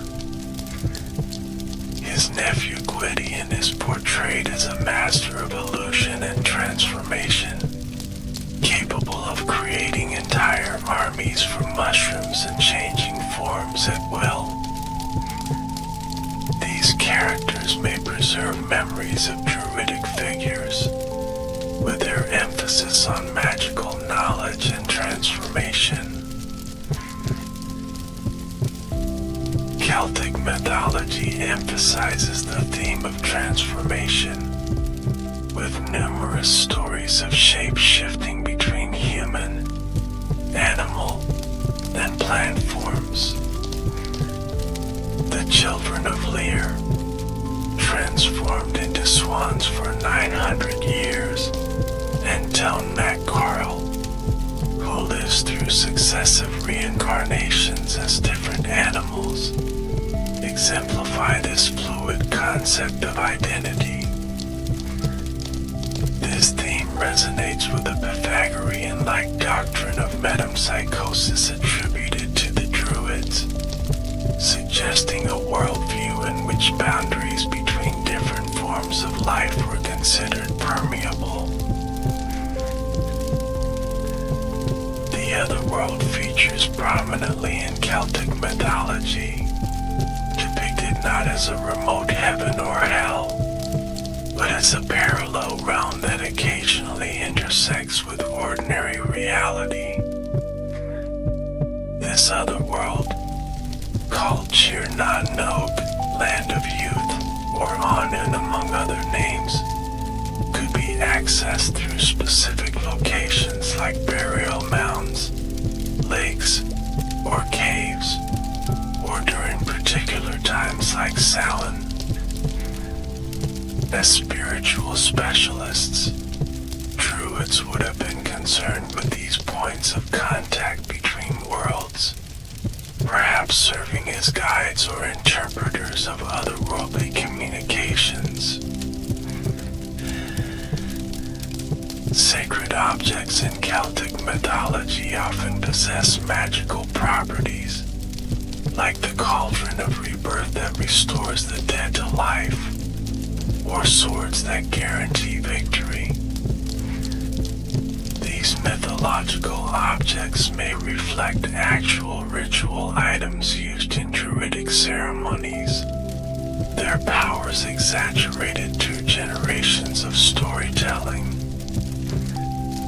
Archaeological discoveries of elaborately decorated cauldrons, weapons, and other objects deliberately deposited in sacred contexts suggest that physical items could indeed carry significant spiritual associations.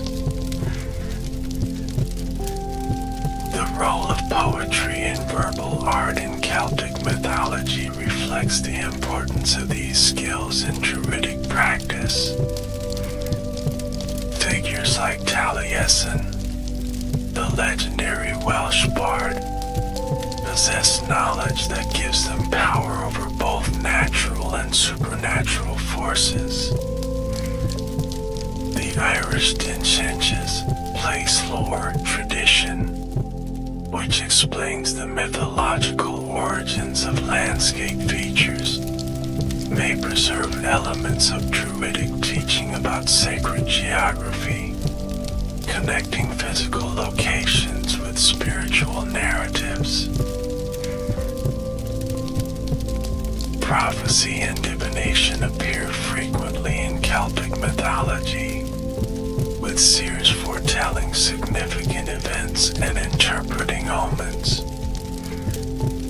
The Irish prophetess Fedham, who foretells the outcome of Queen Medb's cattle raid, and the Welsh Ceridwen, who brews a potion of inspiration for her son, represent figures whose abilities would have aligned with Druidic practices mentioned in classical sources.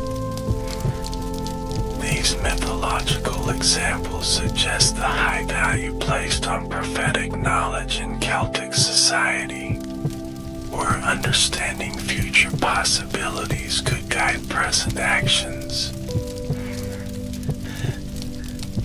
The The sacred landscape in Celtic mythology is alive with meaning, with specific mountains, rivers, and trees associated with particular deities or ancestral figures. This animated view of nature aligns with what classical sources tell us about Druidic reverence for the natural world, suggesting a religious perspective in which physical features were not merely symbols but manifestations of divine presence. The Druid's role would have included maintaining knowledge of these sacred associations, ensuring proper respect for the spiritual dimensions of the landscape.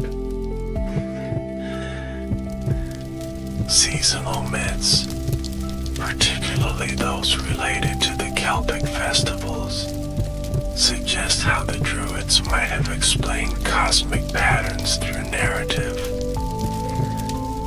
Stories of divine battles, marriages, deaths, and rebirths would provide meaningful frameworks for understanding natural cycles, connecting human celebrations with larger cosmic dramas.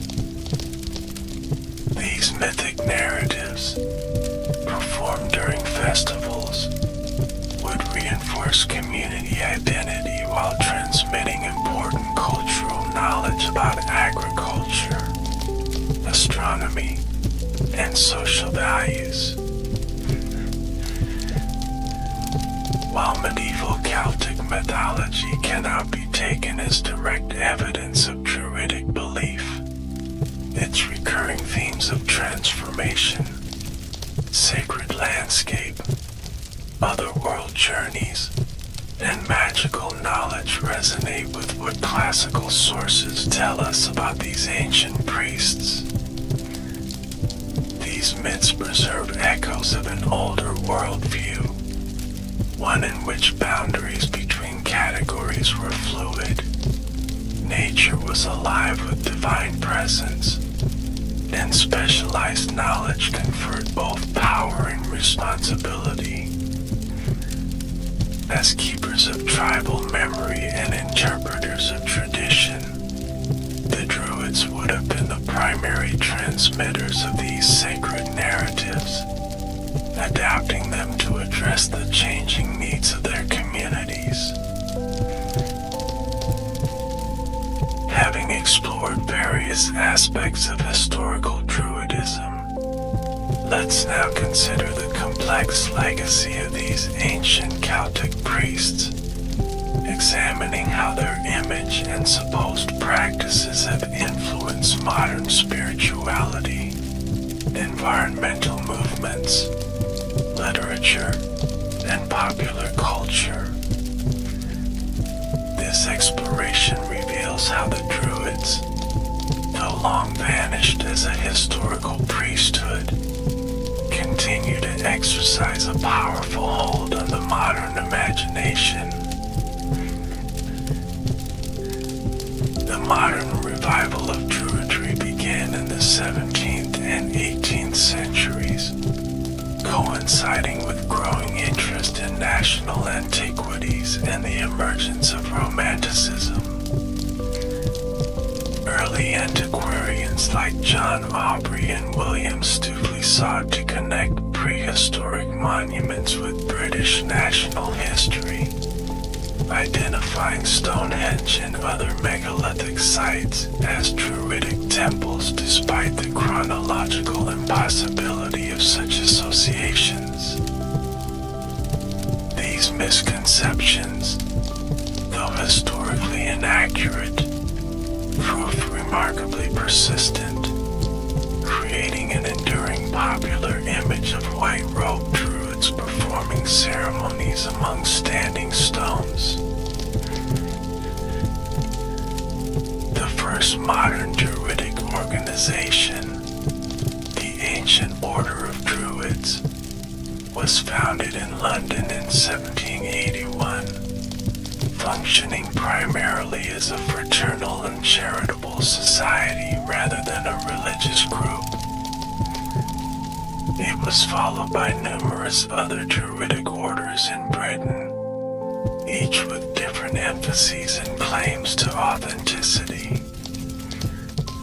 These early Druidic revivals were closely tied to emergent nationalism, particularly in Wales, where figures like Iolo Morgan created new ancient traditions to celebrate Welsh cultural identity in response to English political and cultural dominance.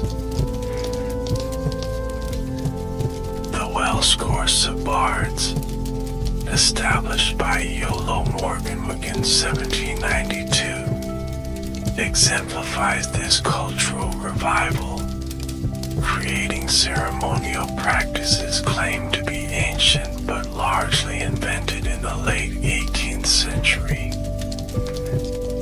Despite its questionable historical basis, the course became an important institution in Welsh cultural life, now forming an integral part of the national Eisteddfod, Wales's premier cultural festival. This pattern of creating new traditions while claiming ancient origins characterizes much of modern Druidry, reflecting the need for cultural continuity even when historical breaks have occurred. The occult revival of the late 19th and early 20th centuries brought new dimensions to Druidic revival, incorporating elements of ceremonial magic, theosophy, and other esoteric traditions. Organizations like the Ancient Druid Order, reformed in 1909 by George Watson McGregor Reed, combined Druidic imagery with universal mysticism, creating syncretic spiritual paths that claim connection to ancient wisdom while addressing modern spiritual needs.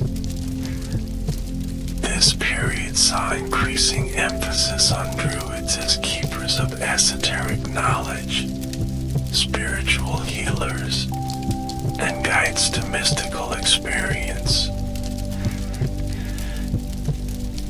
The mid-20th century witnessed further evolution in modern Druidry, particularly through the work of Ross Nichols, co-founded the Order of Bards, Ovates and Druids, OBOD, in 1964, having broken away from the ancient Druid order.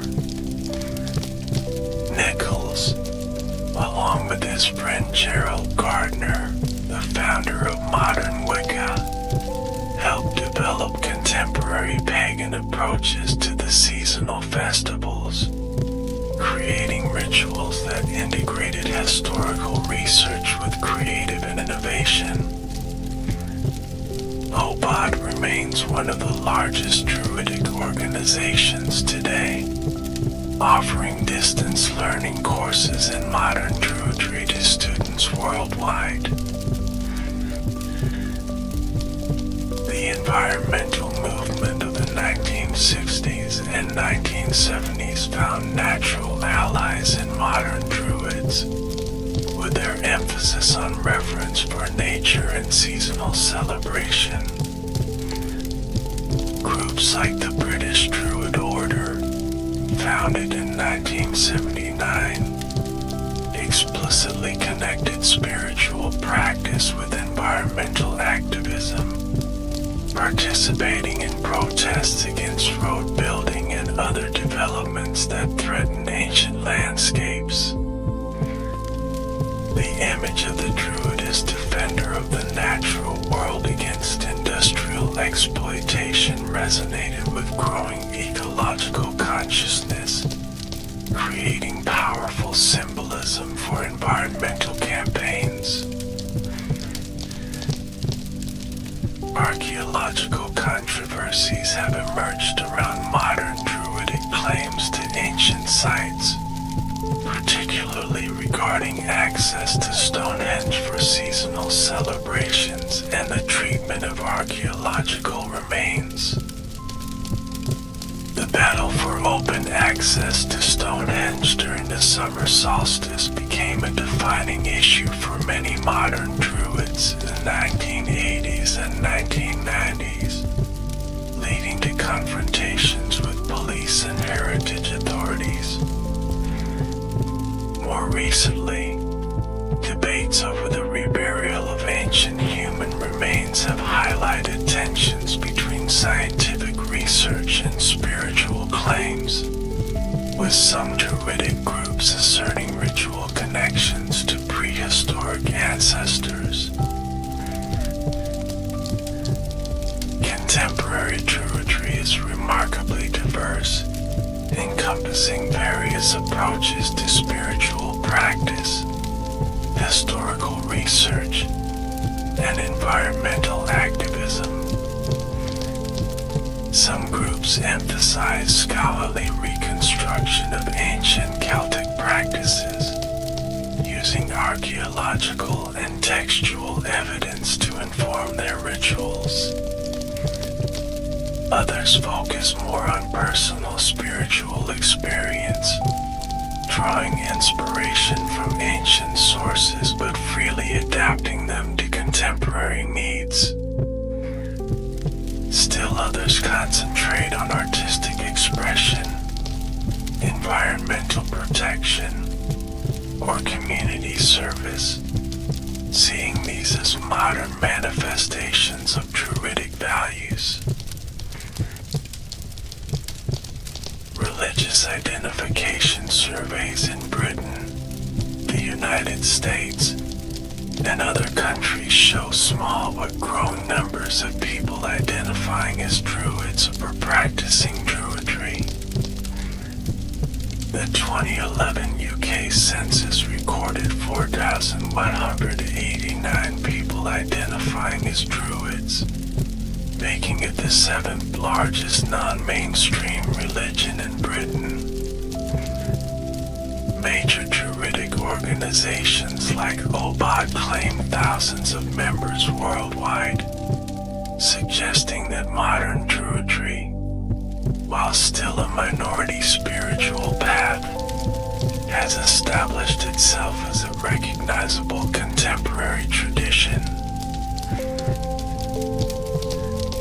The theological diversity within modern Druidry is significant, ranging from polytheistic approaches that honor Celtic deities to pantheistic perspectives that identify divinity with nature itself, to non-theistic paths that emphasize psychological archetypes and natural cycles.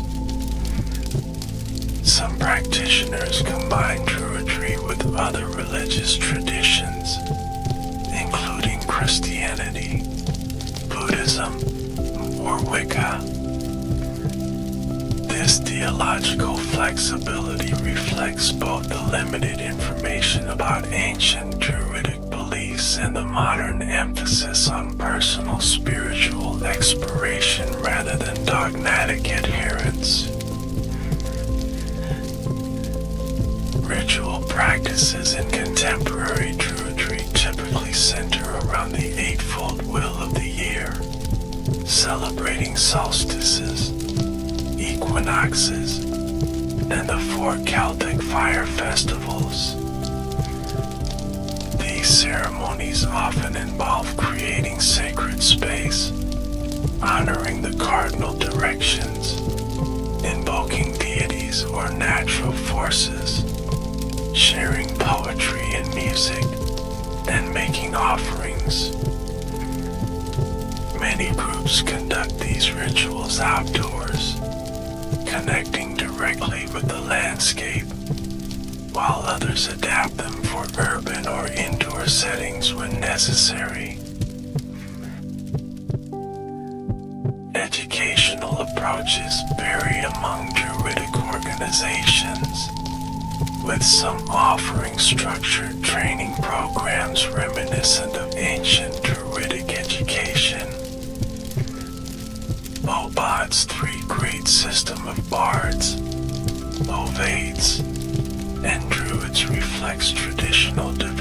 legends mentioned in classical sources, with bards focusing on artistic expression, ovates on divination and healing, and druids on philosophical and ceremonial leadership.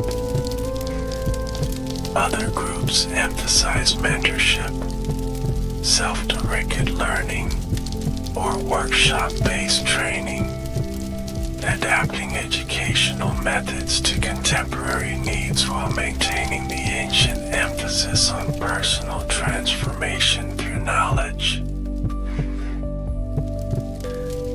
Beyond explicitly Druidic organizations, the influence of Druidic imagery and concepts can be seen in wider neo-pagan movements, New Age spirituality, and environmental philosophy.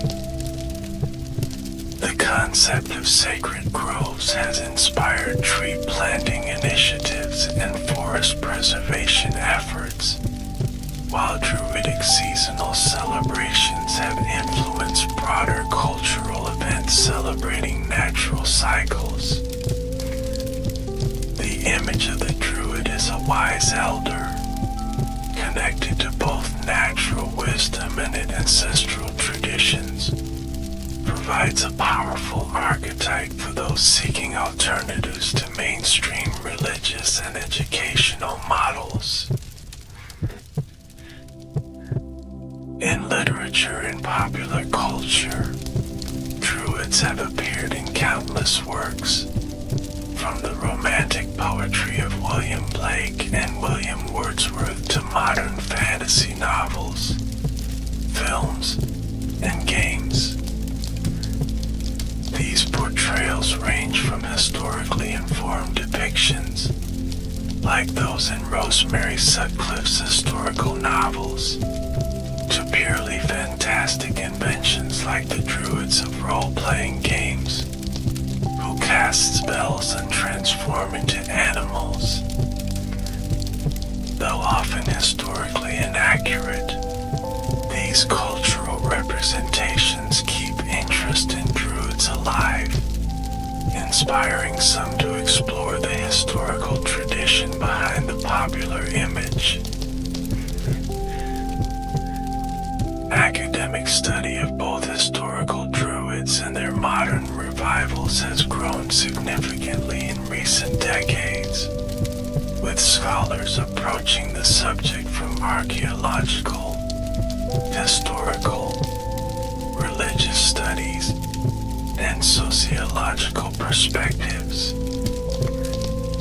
This research has helped separate historical fact from romantic fiction, while also examining the social and cultural functions of Druidic revival movements. Organizations like the Druid Network have worked to build bridges between academic research and contemporary practice, hosting conferences that bring together scholars and practitioners for mutual learning. Legal recognition of Druidry as a religion has been achieved in several countries, marking its transition from cultural curiosity to established spiritual path. In the United Kingdom, the Druid Network received charitable status as a religious organization in 2010, after demonstrating to the Charity Commission that modern Druidry meets the criteria for a religion under UK law. Similar recognition has occurred in other countries, allowing Druidic groups to perform legal marriages, access religious accommodations, and claim the protections afforded to religious organizations. The story of the Druids, from their ancient origins to contemporary revivals, illustrates how religious traditions can disappear and yet continue to inspire, transform through cultural memory and creative reinterpretation. While modern Druidry makes no claim to unbroken continuity with ancient practice, it represents a genuine attempt to engage with ancestral wisdom, adapting it to address contemporary spiritual needs. This process of reinvention within a framework of respect for tradition exemplifies how religious systems evolve, finding new relevance in changing social contexts. In conclusion, the ancient Celtic Druids remain enigmatic figures, glimpsed imperfectly through hostile classical accounts, archaeological evidence, and later mythological material. What seems clear is that they served as sophisticated religious specialists in Celtic society, combining roles as priests, judges, teachers, and advisors. Their suppression by Rome and later disappearance during Christianization ended their historical presence, but not their cultural influence, which continues to inspire spiritual and creative expression today. As we reflect on the Druids, both historical and reimagined, we might consider what aspects of their tradition speak most powerfully to contemporary concerns. Their apparent reverence for nature, emphasis on learning and wisdom, integration of practical and spiritual knowledge, and concern with maintaining community harmony through justice all resonate with modern values. Perhaps this explains their enduring appeal as we seek models for living meaningfully in relationship with both natural and social environments. The story of the Druids reminds us that history is not simply about uncovering facts, but about engaging in dialogue with the past, allowing it to question and inspire our present.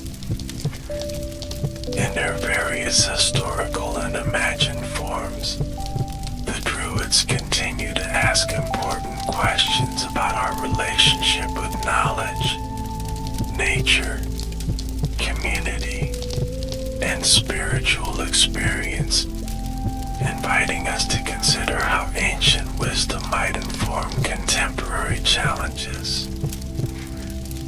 In this ongoing conversation between past and present, the enigmatic figures of the oak groves maintain their power to inspire, challenge, and transform. As our exploration of the ancient Celtic Druids comes to a close, let us return in our imagination to that misty oak grove where we began. The shadows are lengthening now, the last rays of sunlight filtering through ancient branches. In this liminal moment between day and night, we might sense something of what drew people to these sacred spaces long ago, a feeling of connection to forces larger than ourselves, a recognition of the thin boundaries between worlds.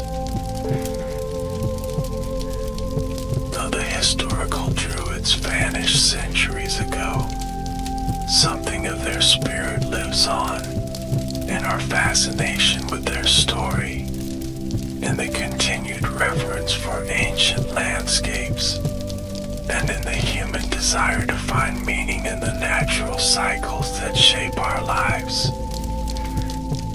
As we leave this journey through time, may we carry with us not just knowledge about these ancient priests, but also a deeper appreciation for the enduring questions they represent.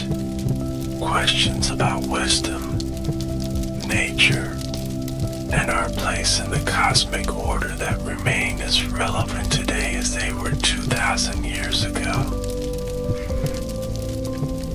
Welcome to our journey through the mystical world of German Black Forest legends, where ancient tales still whisper among towering pines and mist-shrouded valleys.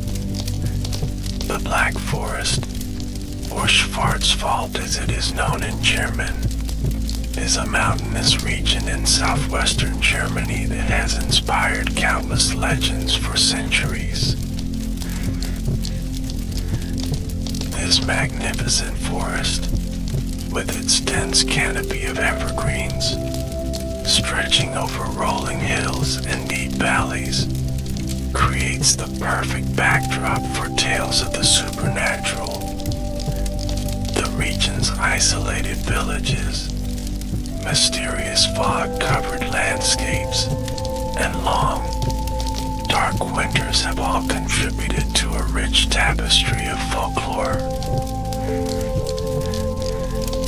As we embark on this exploration, we'll discover how these legends have shaped the cultural identity of the Black Forest region. We'll meet supernatural beings that range from helpful to terrifying, learn about magical places hidden within the woods, and understand how these stories reflected the hopes, fears, and daily lives of the people who created them. The Black Forest legends emerge from a blend of pagan beliefs, Christian influences, and a unique relationship between the forest dwellers and their environment. Many of these tales served as cautionary stories, explaining natural phenomena or teaching moral lessons to younger generations. Let us begin our journey by understanding the historical context of the Black Forest before delving into its most famous legends and the creatures that populate its mythical landscape. The Black Forest derives its name from the oppressive canopy of evergreens that blocks much of the light from reaching the forest floor. Roman legionaries, upon encountering this dense woodland, named it Silva Negra or Black Forest, a name that perfectly captured its dark, mysterious character. Throughout history, the Black Forest has been relatively isolated from the surrounding regions. This isolation allowed unique customs, dialects, and of course, legends to develop and flourish. The communities that established themselves here lived in harmony with, but also in fear of, the powerful natural forces around them. The medieval period saw the Black Forest become a place of refuge for hermits, mystics, and those seeking escape from religious persecution. Monasteries were established in clearings, bringing Christian influences to the older pagan beliefs that had long dominated the region. This fascinating blend of religious traditions created a unique folklore that still resonates today. During the 17th and 18th centuries, the Black Forest became known for its glass-blowing and clock-making industries. The famous cuckoo clocks, now synonymous with the region, emerged during this period. Interestingly, many legends began to incorporate elements of these crafts, with tales of magical clocks and enchanted glassware becoming part of the local tradition. By the 19th century, writers and artists of the Romantic movement became fascinated with the Black Forest. They saw in its misty landscapes and ancient tales a connection to a more mystical, pre-industrial world. The Brothers Grimm collected and published many stories from the region, preserving them for future generations and spreading their influence far beyond Germany's borders. Now that we understand the historical backdrop, let us meet some of the most fascinating supernatural inhabitants of the Black Forest mythology. These beings have haunted the imagination of local residents for centuries and continue to inspire stories and traditions to this day. One of the most prominent figures in Black Forest folklore is the Waldgeist, or forest spirit. The Waldgeist is not a single entity, but rather a category of spirits that embody the consciousness of the forest itself. They are usually depicted as ancient, wise beings with features that blend human and plant characteristics. Some Waldgeister are benevolent guardians who protect the forest and its creatures from harm. They might guide lost travelers back to safety, or reward those who show respect for nature. Others, however, can be mischievous or even dangerous, punishing those who damage the woods or hunt excessively. Many Black Forest communities once left small offerings for the Waldgeister at the edges of the forest. These gifts, often consisting of bread, honey, or milk, were meant to ensure the spirit's goodwill and protection. Some elderly residents of remote villages claimed their grandparents maintained this practice well into the 20th century. The Waldgeister are said to be most active during the transitional times of dawn and dusk. They communicate through subtle signs in nature, such as unexpected birdsong, the sudden movement of branches with no wind, or the appearance of mushroom circles, known as fairy rings. One particular legend tells of a Waldgeist named Mooseman, who was covered in moss and lichen. He was sent to watch over a specific grove of ancient oaks near the town of Triberg. According to the story, during a severe famine, Mooseman taught the villagers which forest plants were safe to eat, saving many lives. Another prominent figure in Black Forest mythology is the Wasserman, or Waterman. This creature is said to inhabit the lakes, rivers, and streams that flow through the forest. The Wasserman typically appears as an old man with algae in his hair, webbed fingers, and clothes that perpetually drip with water. Unlike the sometimes helpful Waldgeist, the Wasserman is almost universally feared.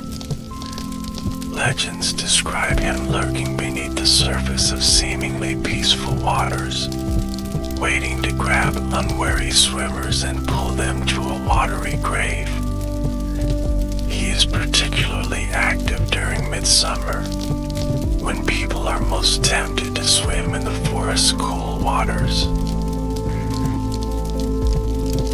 Parents in Black Forest communities once used tales of the Wasserman to warn children away from dangerous waters. Stay away from the deep pool beyond the mill, they might say, for that is where the Wasserman makes his home, and he is always hungry for young souls. Such warnings served a practical purpose in a time before swimming lessons were common.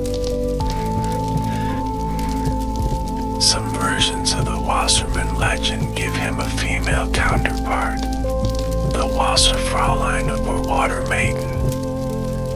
She is described as hauntingly beautiful, with long green hair and a voice like the gentle bubbling of the spring.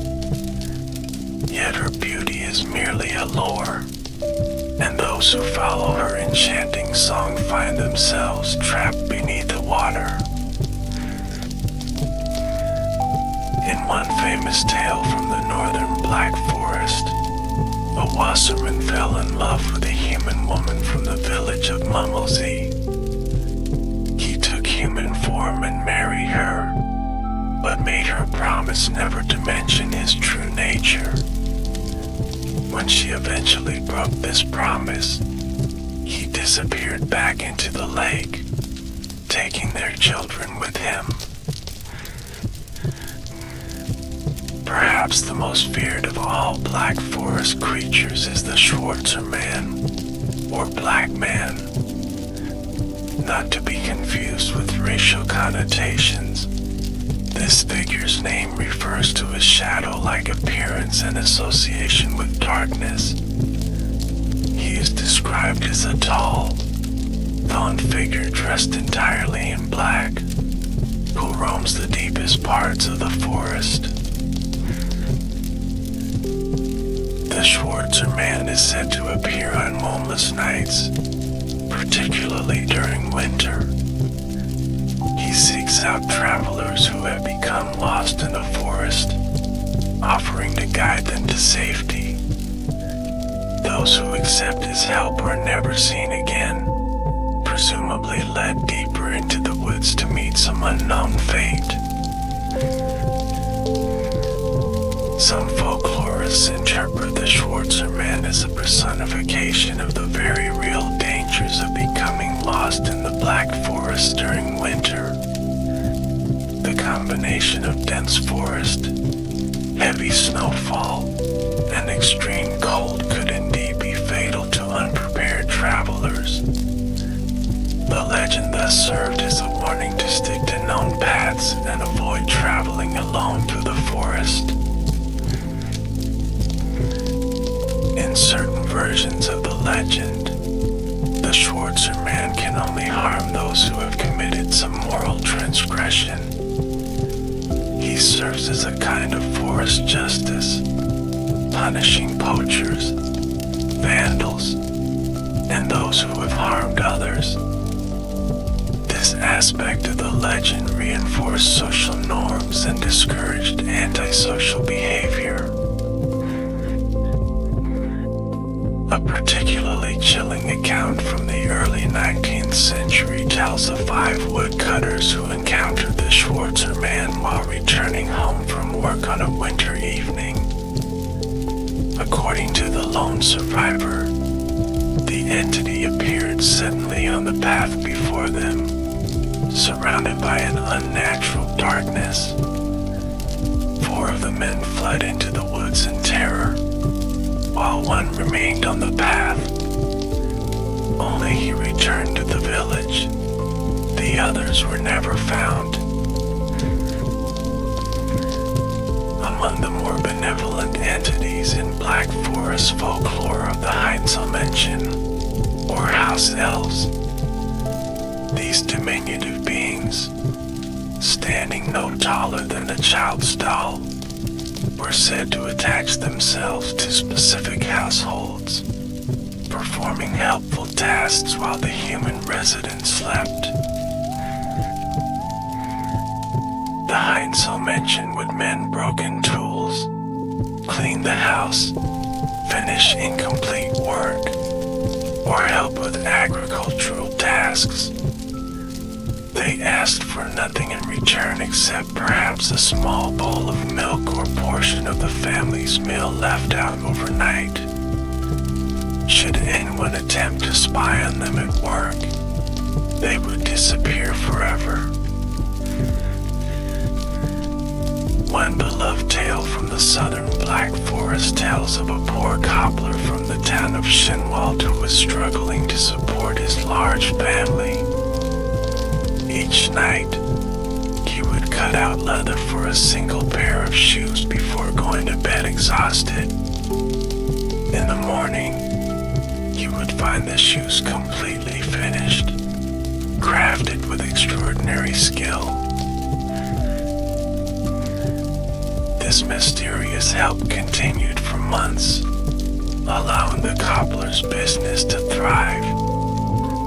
His curious wife, determined to discover the source of this assistance, hid behind a curtain one night to watch. She saw a group of tiny men with long beards working with incredible speed and precision on the shoes. Unable to contain her excitement, the wife gasped, alerting the Heinzelmenschen to her presence. They immediately vanished and never returned, leaving the cobbler to complete his work alone once more. This story served as a reminder to appreciate good fortune without questioning it too closely.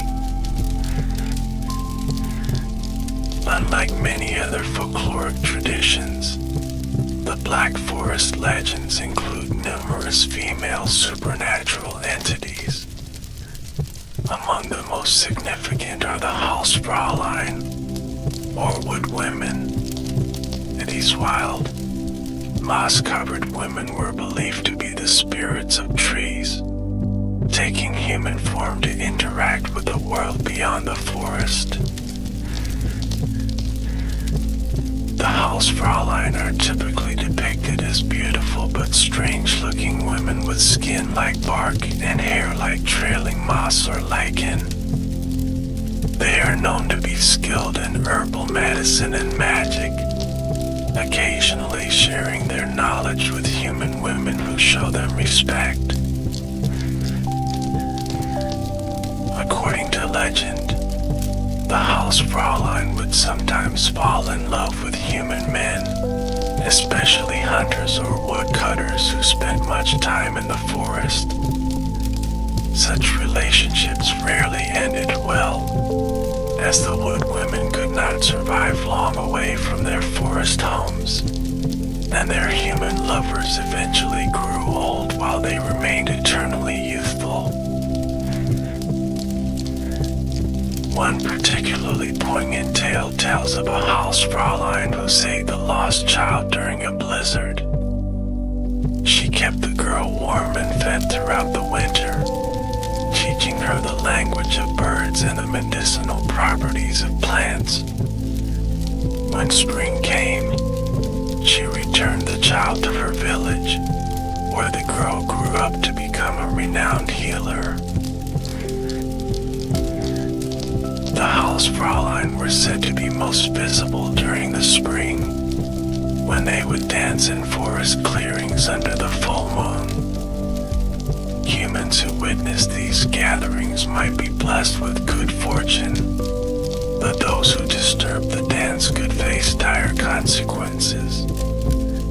Some accounts suggest that certain families in the Black Forest claim descent from unions between humans and these mysterious forest women.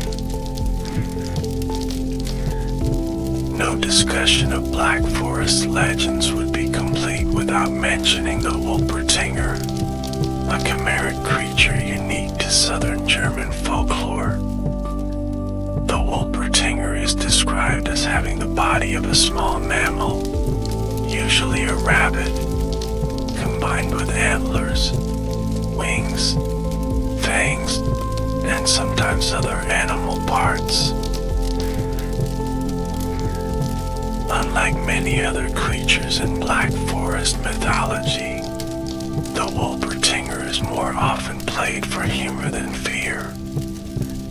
It became a popular subject of taxidermy art, with creative taxidermists creating specimens by combining parts of different animals. These curious creations can still be found in some Black Forest inns and museums. Hunting the elusive Wolpertinger became a traditional joke played on outsiders. Newcomers newcomers would be invited on the special Wolpertinger hunt, which involves standing in the forest at night holding a sack open, while the experienced hunters drove the creatures toward them. The newcomers would be left alone in the dark while the locals returned to the tavern for drinks. Despite its whimsical nature, the Wolpertinger does have deeper connections to older Germanic beliefs about forest spirits and boundary creatures. As a being that combines elements of different animals, it represents the mysterious hybrid nature of the forest itself, neither fully tame nor entirely wild. Some scholars suggest that the Wolpertinger legend may have originated from actual sightings of rabbits infected with the shock papillomavirus, which causes horn-like growths. These unusual growths, combined with the natural human tendency to elaborate and embellish, could have evolved into the fantastic creature described in folklore. The Nashiger, or Night Hunter, represents one of the more terrifying aspects of Black Forest mythology. This spectral huntsman rides through the night sky during storms, accompanied by a pack of howling hounds and the souls of the damned. The Nashiger is typically described as a tall figure wearing a wide-brimmed hat that obscures his face. He carries a long whip made from human spine, which he cracks above the heads of his ghostly entourage to drive them onward. The sound of his hunting horn is said to freeze the blood of all who hear it. According to legend, the Nashiger was once a human huntsman who was so passionate about the chase that he declared he would rather hunt forever in hell than spend eternity in heaven without his sport. The devil granted his wish, condemning him to lead the wild hunt through stormy skies for all eternity. Those unfortunate enough to witness the wild hunt were advised to immediately lie face down on the ground, making the sign of the cross and praying until the supernatural procession had passed. Anyone who looked directly at the Nashiger might be swept up to join his ghostly hunting party, never to return to the world of the living. The legend of the Nashiger shares similarities with the broader European myth of the wild hunt, but takes on distinctive characteristics in the Black Forest region. Here, the Nashiger is specifically said to hunt for souls who have committed sins against nature, such as excessive hunting or needless destruction of the forest. Farmers in the Black Forest traditionally avoided going out during severe storms, not only for practical safety reasons, but also out of fear of encountering the Nashiger. Strange sounds in the wind were attributed to his hunting horn, and unexplained disappearances during storms were sometimes blamed on his ghostly hunt.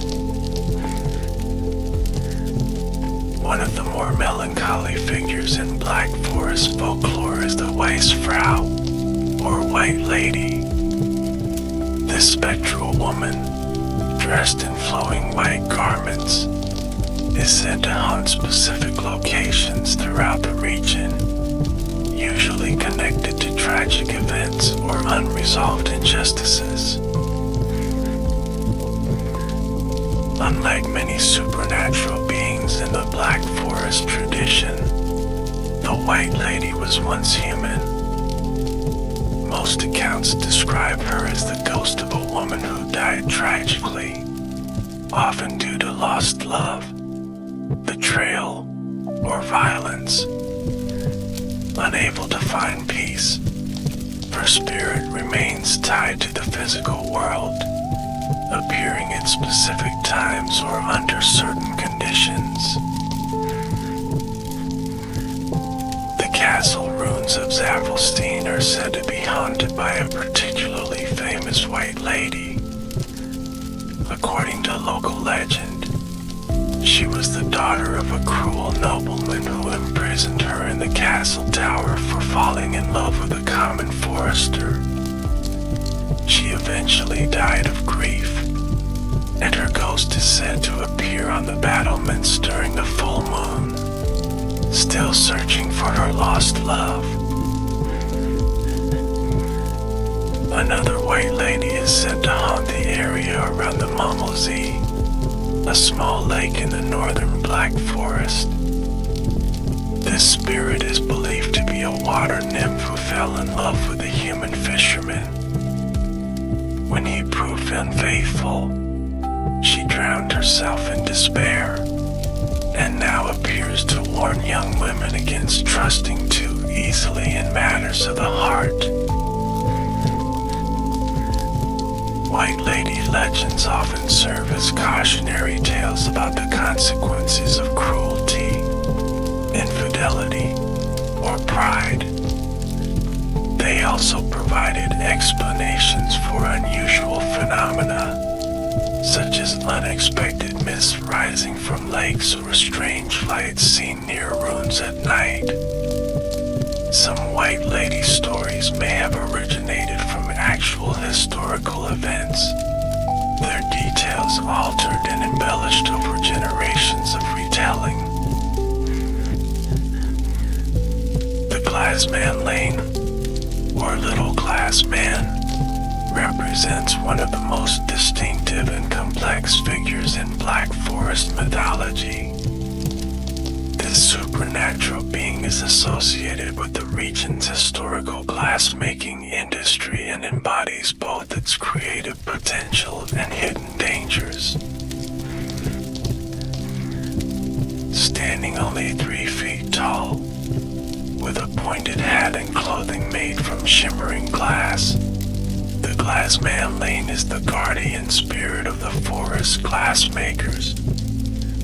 He possesses extraordinary knowledge of the craft and is said to have taught the first human artisans how to transform sand and ash into beautiful glass creations.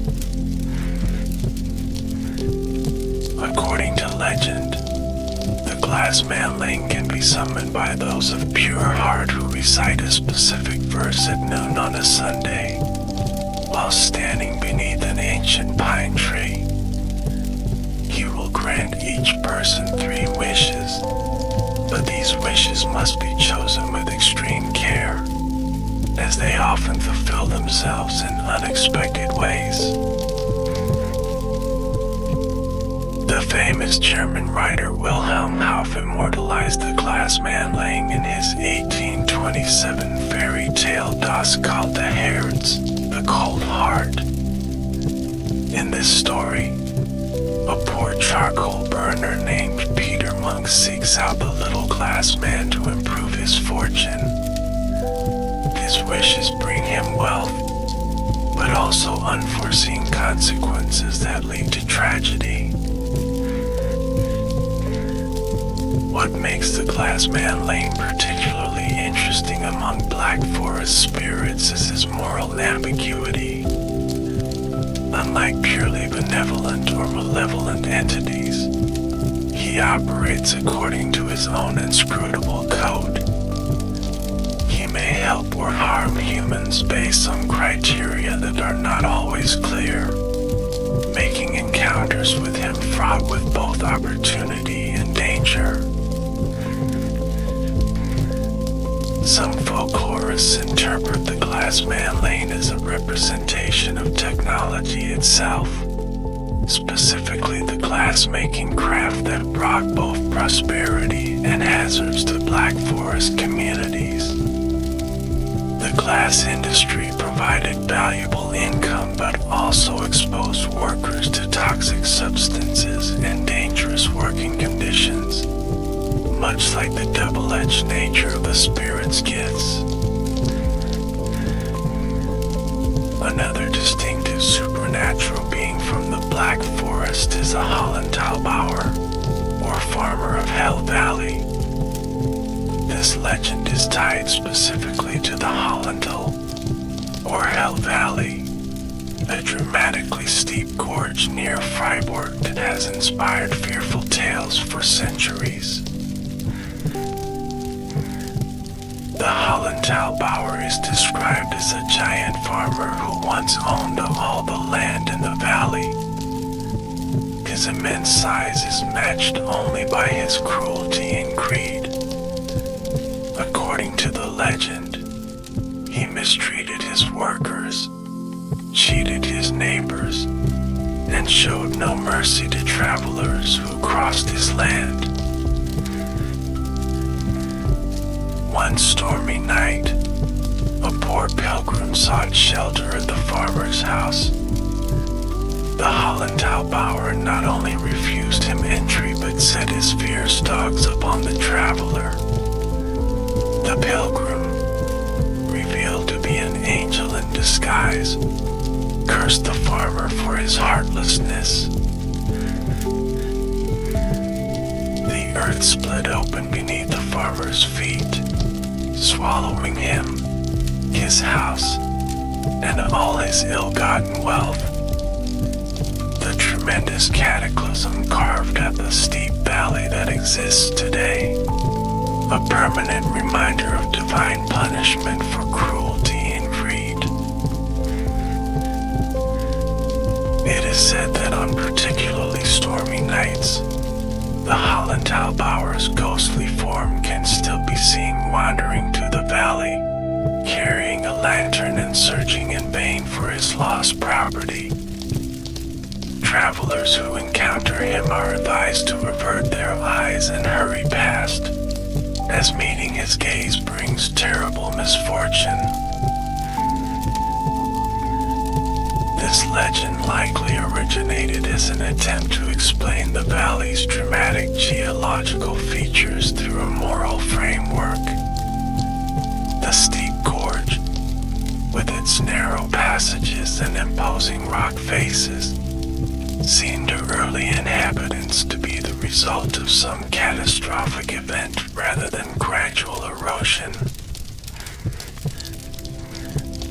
The Black Forest is also home to numerous legends of hidden treasure, often guarded by supernatural entities. One of the most persistent is the tale of the Teufelsmühle, or Devil's Mill, a ruined structure high in the mountains near Baden-Baden.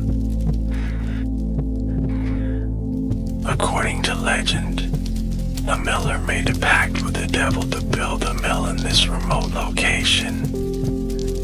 In exchange for constructing the mill in a single night, the devil would claim the miller's soul after 7 years. The clever miller, however, tricked the devil by specifying that the mill must be complete down to the last stone before the first roosters crow. As dawn approached and the mill was nearly finished, the miller imitated a rooster's crow. The devil, believing he had failed, flew into a rage and destroyed much of his work. He then disappeared, leaving behind a vast treasure hidden somewhere in the ruins. Countless treasure hunters have searched the Teufelsmühle over the centuries, but the devil's gold remains elusive. Some say it is visible only on certain nights of the year, particularly during the summer solstice or on Christmas Eve. Others claim that anyone who finds it is doomed to misfortune, as the treasure carries the devil's curse. Similar treasure legends are attached to many ruined castles throughout the Black Forest. These tales often feature noble maidens, knights, or monks who guard ancestral wealth until someone worthy can break an ancient spell. Such stories likely originated during times of war, when valuable items were frequently hidden to protect them from looting armies. One particularly elaborate treasure legend concerns the ruins of Celtic Castle. According to local lore, the castle contains a vast hall invisible to ordinary eyes. Inside this hall, Emperor Frederick Barbarossa sleeps along with his knights, waiting for Germany's hour of greatest need. Their magnificent armor and weapons, encrusted with precious gems, lie ready for the day they will awaken. While many Black Forest legends focus on specific supernatural beings, others are attached to particular places with unusual or striking features. The Mummelsee, a small circular lake high in the northern Black Forest, has generated numerous legends over the centuries. The perfectly round shape and considerable depth of this mountain lake led to beliefs that it was bottomless or connected to underground realms. According to local legend, water nymphs live in a magnificent crystal palace deep beneath the lake's surface. At night, they emerge to dance on the shore, their beauty beyond comparison to mortal women. One tale tells of a fisherman who captured a water nymph from the Mummelsee. Enchanted by her of a worldly beauty, he took her home as his bride. Though she lived with him for several years and bore him children, she always longed for her underwater home. The fisherman kept the nymph's magical cloak hidden, knowing that if she found it, she would return to the lake. Eventually, while cleaning the house, she discovered the cloak in a locked chest. Without hesitation, she donned it and fled to the Mummelsee, never to return to the world of humans. Another famous geographical feature rich in legends is the Fellberg, the highest peak in the Black Forest. According to ancient belief, this mountain was the gathering place for witches, who would hold their Sabbaths there on Walpurgis night, April 30th. The witches' revelry was said to be so wild that it would affect the weather, causing sudden storms and unseasonable snow.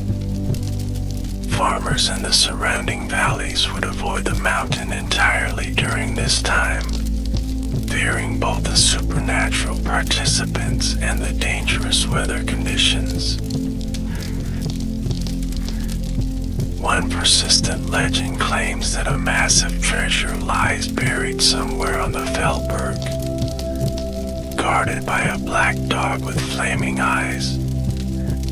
The dog appears only once every 100 years, on the stroke of midnight during the winter solstice. Anyone brave enough to follow the dog will be led to the treasure, but must collect it and depart before the first cocks crow.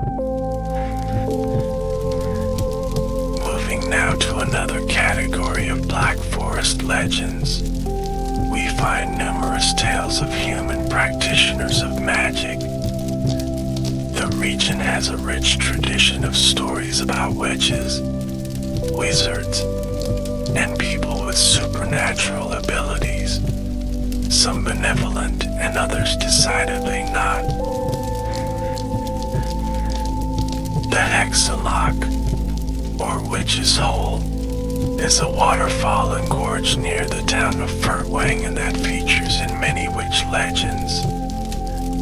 According to local tradition, this dramatic landscape formation was created when a powerful witch attempted to divert the course of a river to flood a village that had offended her.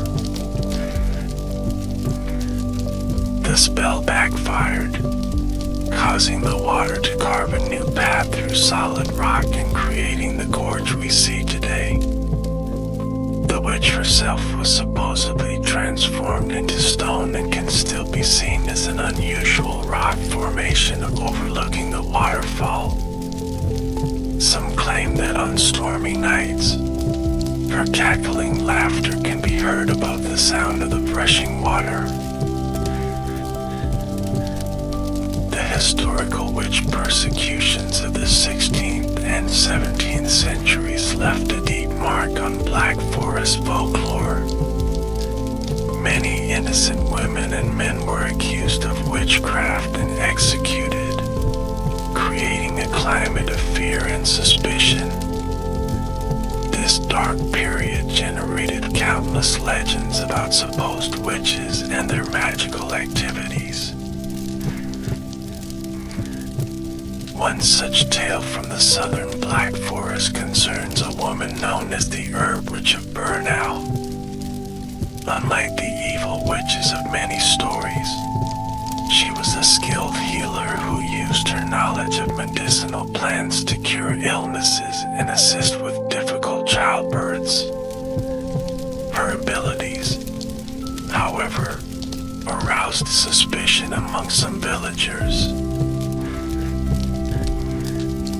According to the legend, when cattle in the village began dying mysteriously, the Herb Witch was immediately blamed. A mob formed to arrest her, but as they approached her small cottage at the forest's edge, she transformed into a white deer and disappeared into the woods.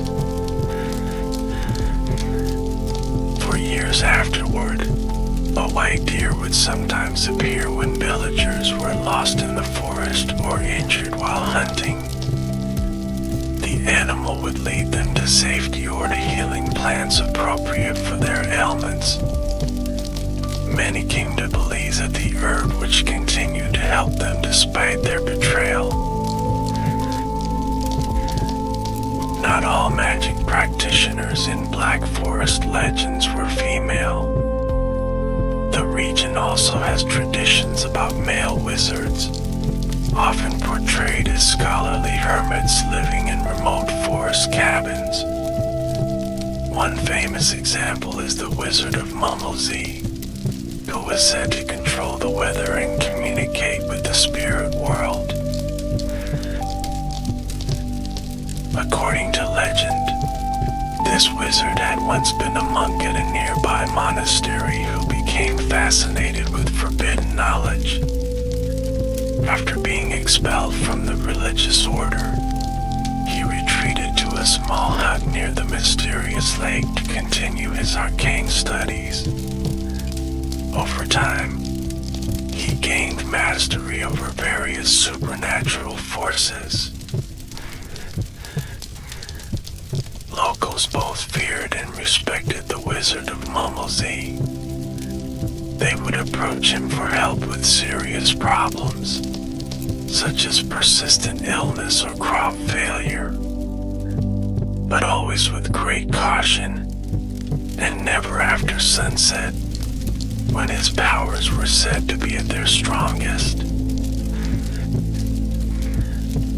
One tale recounts how a desperate farmer sought the wizard's help during a severe drought. The wizard agreed to bring rain, but warned that when started, the rain would continue for 7 days and 7 nights. The farmer agreed, and sure enough, the rain began as promised.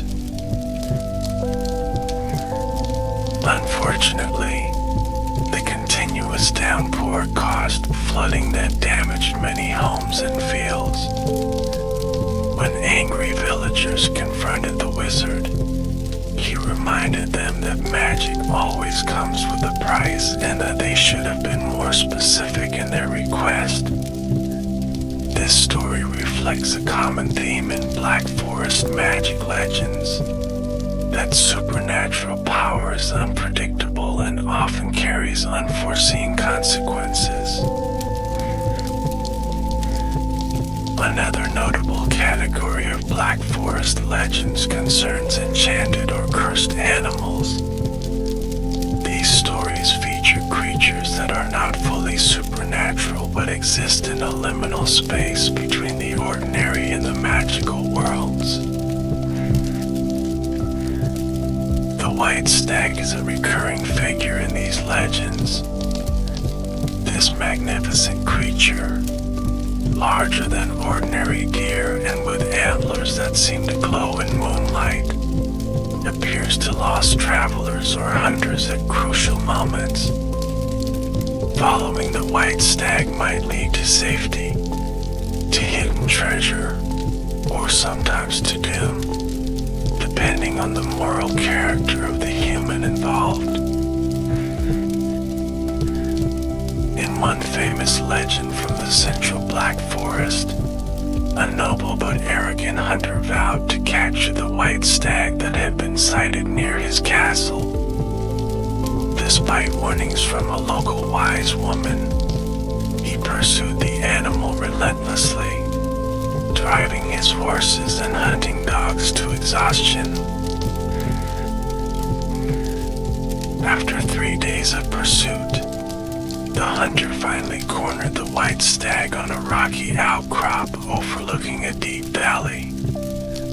As he prepared to loose his arrow, the stag turned to face him, revealing eyes that shone with human intelligence. The hunter hesitated, and in that moment, the stag spoke. "I am the spirit of your grandfather," it said, "transformed into this form as punishment for my own hunting excesses. I appear to you as a warning, but you have not heeded it. Now you too shall know what it means to be the hunted, not the hunter." With these words, the stag vanished, and the nobleman found himself transformed into a white stag. For generations afterward, sightings of the white stag were considered a warning against excessive pride and the overexploitation of nature. Hunters who encountered it would often abandon their hunt for the day, taking it as a sign to show restraint. Another enchanted animal prominent in Black Forest legends is the black raven. These birds, already associated with intelligence and mystery in many cultures, take on additional significance in the folklore of this region. They are often portrayed as messengers between the human world and the supernatural realm. According to some legends, certain ravens in the Black Forest are actually transformed humans. People who committed specific sins, particularly oath-breaking or betrayal, were condemned to live as ravens for a specified period, usually 7 or 9 years. These enchanted ravens retain their human intelligence and the ability to understand human speech. They often try to communicate with humans, especially relatives who might help break their curse. However, few people can understand their messages, leading to frustration and continued suffering for the transformed individuals. One touching tale from the northern Black Forest tells of a young woman who recognized her missing fiancé in the unusual behavior of a raven that visited her window each morning. following the bird deep into the forest, she discovered an old witch's cottage. Through clever trickery, she obtained the magic formula needed to restore her beloved to human form. Not all animal legends involve transformation.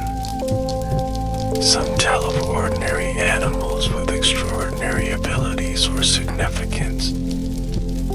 For instance, the appearance of white foxes was considered an omen of imminent death in some Black Forest communities, while the call of a cuckoo could predict the number of years before marriage or death, depending on the context. The wolf, once common in the Black Forest before being hunted to local extinction, features prominently in regional folklore. Unlike in many European traditions where wolves are simply villains, Black Forest legends often present a more nuanced view of these predators.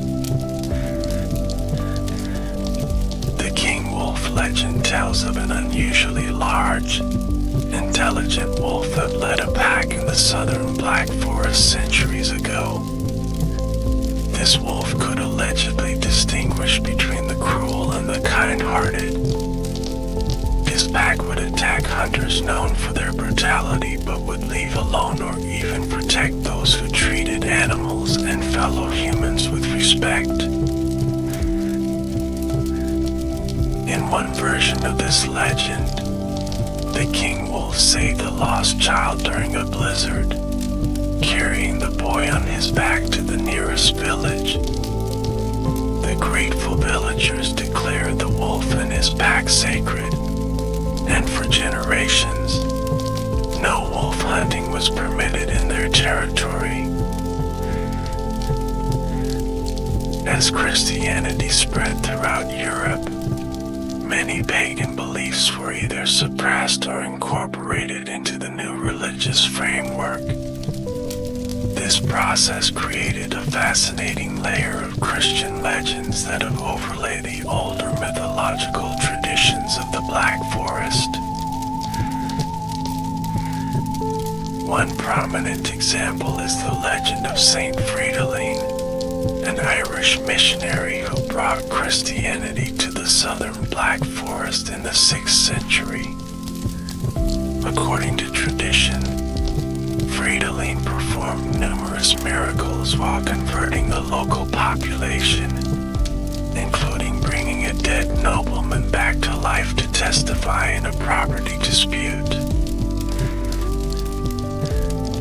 The most famous legend about Saint Fridolin concerns his confrontation with the forest spirits. When local pagans challenged him to demonstrate the power of his god, Fridolin entered a sacred grove where no Christian had dared go before. There, he commanded the nature spirits to reveal themselves in Christ's name. According to the legend, the forest around Fridolin erupted with strange lights and sounds as the spirits manifested. Rather than attacking the saint, however, they bowed before him, acknowledging the superior power of the Christian God. Many of the spirits then departed forever, while others remained but promised to harm no one who carried a cross. This story exemplifies the way Christian narratives often portrayed missionary saints as subduing or converting the local pagan spirits rather than denying their existence outright.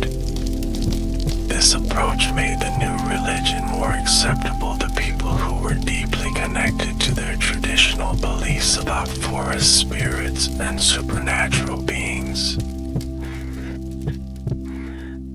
Another significant Christian legend concerns the founding of the monastery at St. Blasian.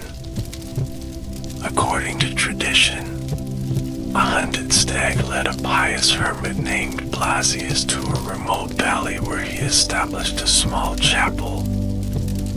3 white ravens, symbols of divine guidance, are said to have brought him food during his first difficult winter. The hermit's reputation for holiness and healing abilities attracted followers, and eventually, a great monastery grew around his humble dwelling. During its heyday, the Abbey of St. Blasian became one of the most powerful religious and cultural centers in the Black Forest region, preserving knowledge and offering education and medical care to the surrounding communities.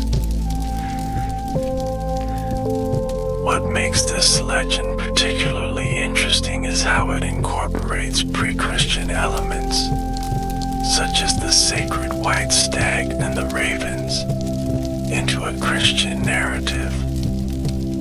This syncretic approach is typical of many Black Forest religious legends, which bridge the gap between ancient forest worship and medieval Christianity.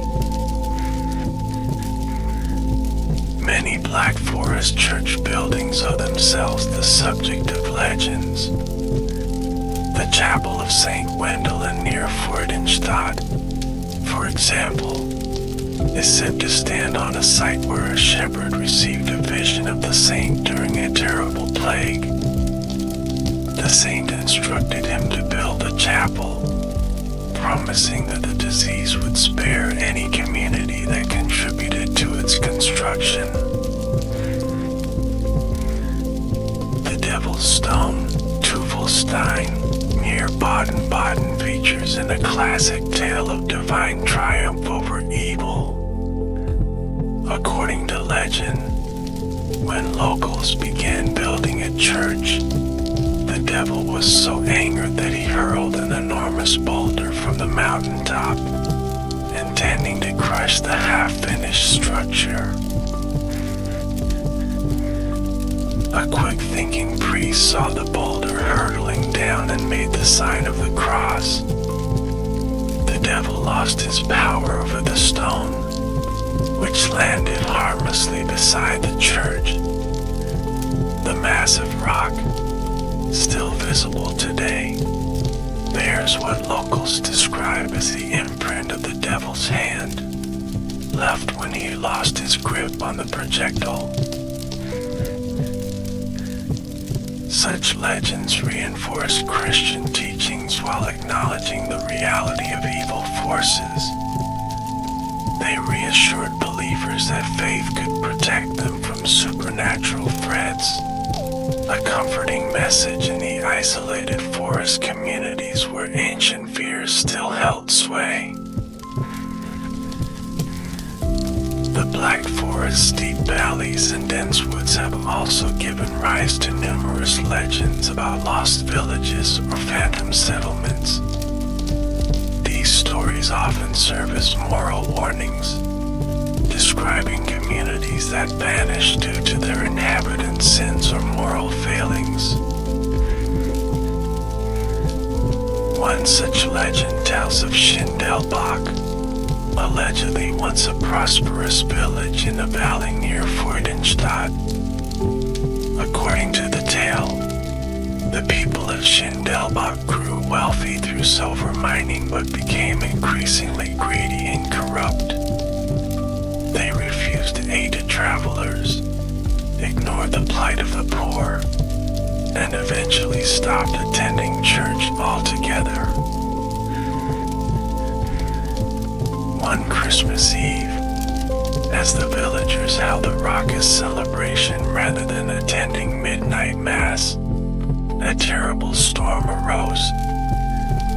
Thunder and lightning struck the mountains above the village, triggering a massive landslide. By morning, Schindelbach had vanished completely, buried under tons of rock and earth. Legend has it that on Christmas Eve, If one stands at a certain spot in the valley and listens carefully, the sounds of the doomed villagers' celebration can still be heard, followed by screams and the rumble of the landslide. Some even claim to have seen ghostly lights moving through the trees where the village once stood. Similar legends exist about other lost communities throughout the Black Forest. Some are said to have disappeared due to plague, others because of war or famine. In many cases, these stories may have some historical basis, as the Black Forest region has indeed seen settlements abandoned over the centuries due to various calamities. The legend of Canibus Village takes a different approach to the lost community motif. According to this tale, the original settlement was not destroyed but rather exists in a parallel dimension, hidden from ordinary sight by powerful magic. The true Canibus appears only once every 100 years, when the boundary between worlds grows thin. Travelers who accidentally stumble into this phantom village find it oddly old-fashioned, with residents dressed in centuries-old clothing and speaking an archaic dialect. The villagers welcome visitors warmly and invite them to feast and celebrate. But any guest who eats or drinks in Phantom Canibus becomes trapped there for the next 100 years, until the village appears in our world again. This particular legend bears similarities to tales of time slips and fairy abductions found throughout European folklore. It warns against the dangers of the unfamiliar while also expressing a nostalgic longing for an idealized past, a common theme in the folklore of regions undergoing rapid social change. Among the most distinctive elements of Black Forest folklore are the legends surrounding the region's famous cuckoo clocks. These intricate timepieces, first developed in the region during the 17th century, have inspired their own unique mythology.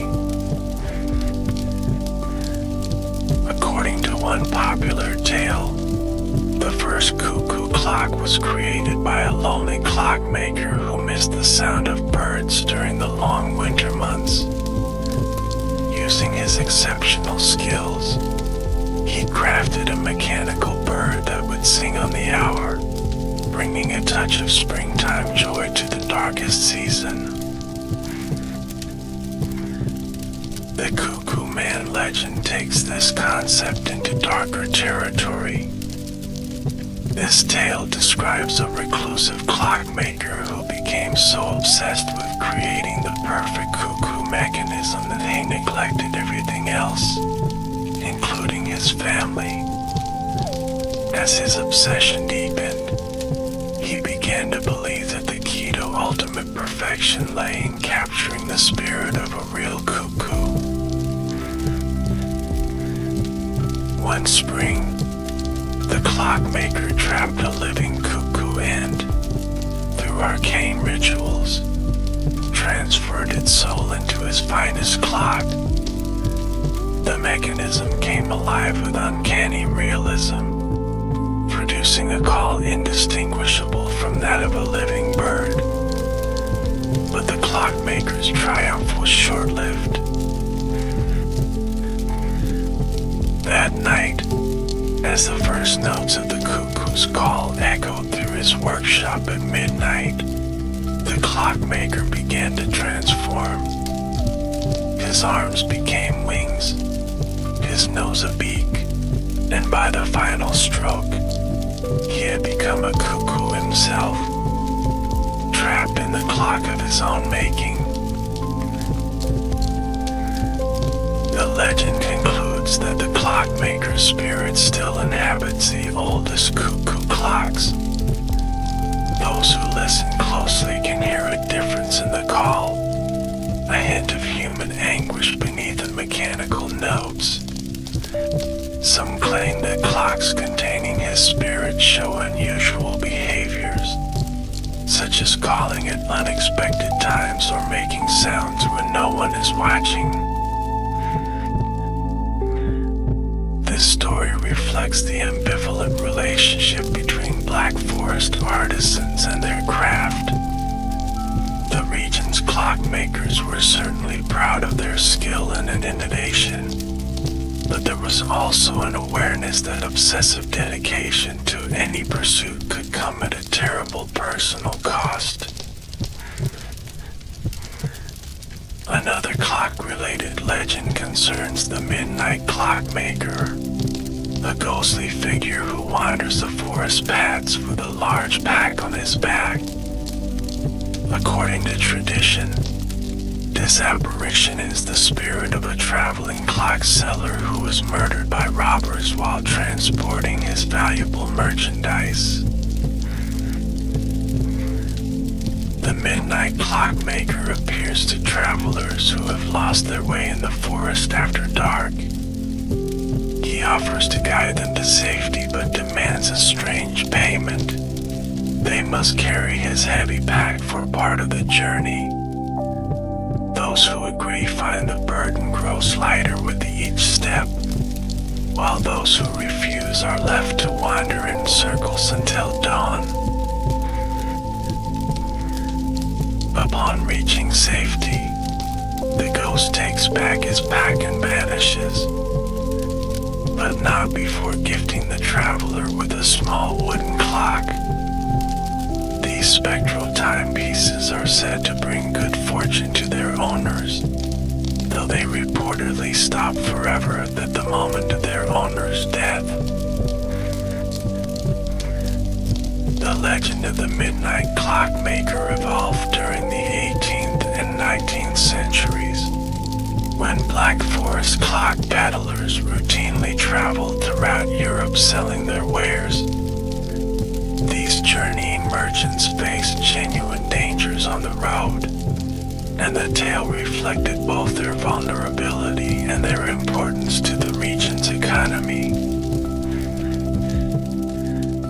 While many Black Forest legends date back centuries, some are surprisingly recent creations that nevertheless draw on traditional motifs. The Black Forest cake monster is one such modern legend, originating in the mid-20th century as tourism to the region increased. According to this humorous tale, a pastry chef in Triberg created a Black Forest cake of unprecedented size and perfection for a special occasion. The cake was so delicious that it somehow came alive overnight, developing an insatiable hunger for cherries, chocolate, and cream. The animated dessert escaped the bakery and fled into the forest, where it continues to roam. It allegedly grows larger with each cherry tree it consumes, and leaves a trail of whipped cream that disappears by morning. Tourists are jokingly warned to avoid eating Black Forest cake outdoors, lest they attract the attention of this sweet-toothed monster. While obviously fanciful, this modern legend plays on traditional Black Forest themes of transformation and animated objects. It represents the region's ability to laugh at itself and its touristic associations, while still maintaining a connection to older folkloric traditions. Another recent addition to Black Forest mythology is the legend of the forest photographer. This ghostly figure, said to haunt the hiking trails around Titusy, supposedly appears as an old-fashioned photographer complete with a large box camera and tripod. The forest photographer approaches hikers and offers to take their picture against the backdrop of particularly beautiful scenery. Those who accept see a bright flash when the picture is supposedly taken. Afterward, the photographer hands them a blank card, saying, "Your image will appear when you need it most." He then disappears suddenly, often while the hikers are looking away momentarily. According to the legend, people who have encountered the forest photographer report that in times of great personal crisis or decision, the blank card indeed reveals a photograph. The image typically shows not the scene where they met the photographer, but rather a moment from their own future, offering guidance or reassurance. This contemporary legend reflects modern preoccupations with photography and image, while still incorporating traditional elements like the helpful but uncanny forest spirit. It demonstrates how Black Forest folklore continues to evolve, incorporating new technologies and concerns while maintaining its essential character. The legends of the Black Forest have not remained confined to oral tradition, but have found expression in literature, art, and music throughout the centuries. These artistic interpretations have both preserved the legends and transformed them, sometimes adding new elements that were subsequently absorbed back into the folk tradition. In literature, the Black Forest found its most famous interpreter in Wilhelm Hauff, whose fairy tale collection Der Sheik von Alessandria und Seinsklaven, the Sheik of Alexandria and his slaves, included several stories set in the region. This tale, Das Kalte Herz, the Cold Heart, draws directly on Black Forest folklore, featuring both the Glassman Lane and another supernatural being, the fearsome Dutch Michelle. Hauff's story follows Peter Monk, a poor charcoal burner who seeks supernatural assistance to improve his fortunes. After the Glassman Lane's 3 wishes prove insufficient, Peter makes a dark bargain with Dutch Michelle, trading his living heart for one made of stone. This transformation brings him wealth but renders him incapable of human emotion or compassion. Published in 1827, Das Kalte Herz captured the imagination of readers throughout Germany and beyond. Its themes of greed, dehumanization, and the corrupting influence of wealth resonated with audiences during the early industrial era. The story has been adapted numerous times for stage, screen, and radio, ensuring its continued influence on perceptions of Black Forest mythology. The Brothers Grimm, though more associated with other regions of Germany, also collected and published several tales from the Black Forest. Their scholarly approach helped preserve stories that might otherwise have been lost as traditional rural communities modernized, though they often modified the tales to suit their literary and moral purposes. Their work represents an important record of the region's oral tradition. In the visual arts, The atmospheric landscapes of the Black Forest have inspired generations of painters. Hans Thoma, a native son of the region born in Bernau in 1839, created numerous works depicting both the physical landscape and its mythical inhabitants. His paintings often show forest spirits and supernatural beings integrated seamlessly into otherwise realistic natural settings. The mystic painter Franz von Stuck, though not from the Black Forest himself, created several works inspired by its legends. His fascination with pagan and mythological themes led him to depict forest spirits, wild huntsmen, and other supernatural figures in a darkly romantic style that captured the mystery and potential menace of the deep woods. In music, the Black Forest has been celebrated in both classical and folk traditions. The region's distinctive folk music, characterized by the use of zithers, accordions, and unique woodwind instruments, often references local legends in its lyrics. Traditional songs tell of encounters with forest spirits, doomed love affairs with supernatural beings, and the exploits of legendary local heroes. Classical composer Felix Mendelssohn was deeply influenced by the atmosphere of the Black Forest during his travels there. His concert overture Die Schimmelmelusine, the Fair Melusina, was inspired partly by legends he heard while visiting the region.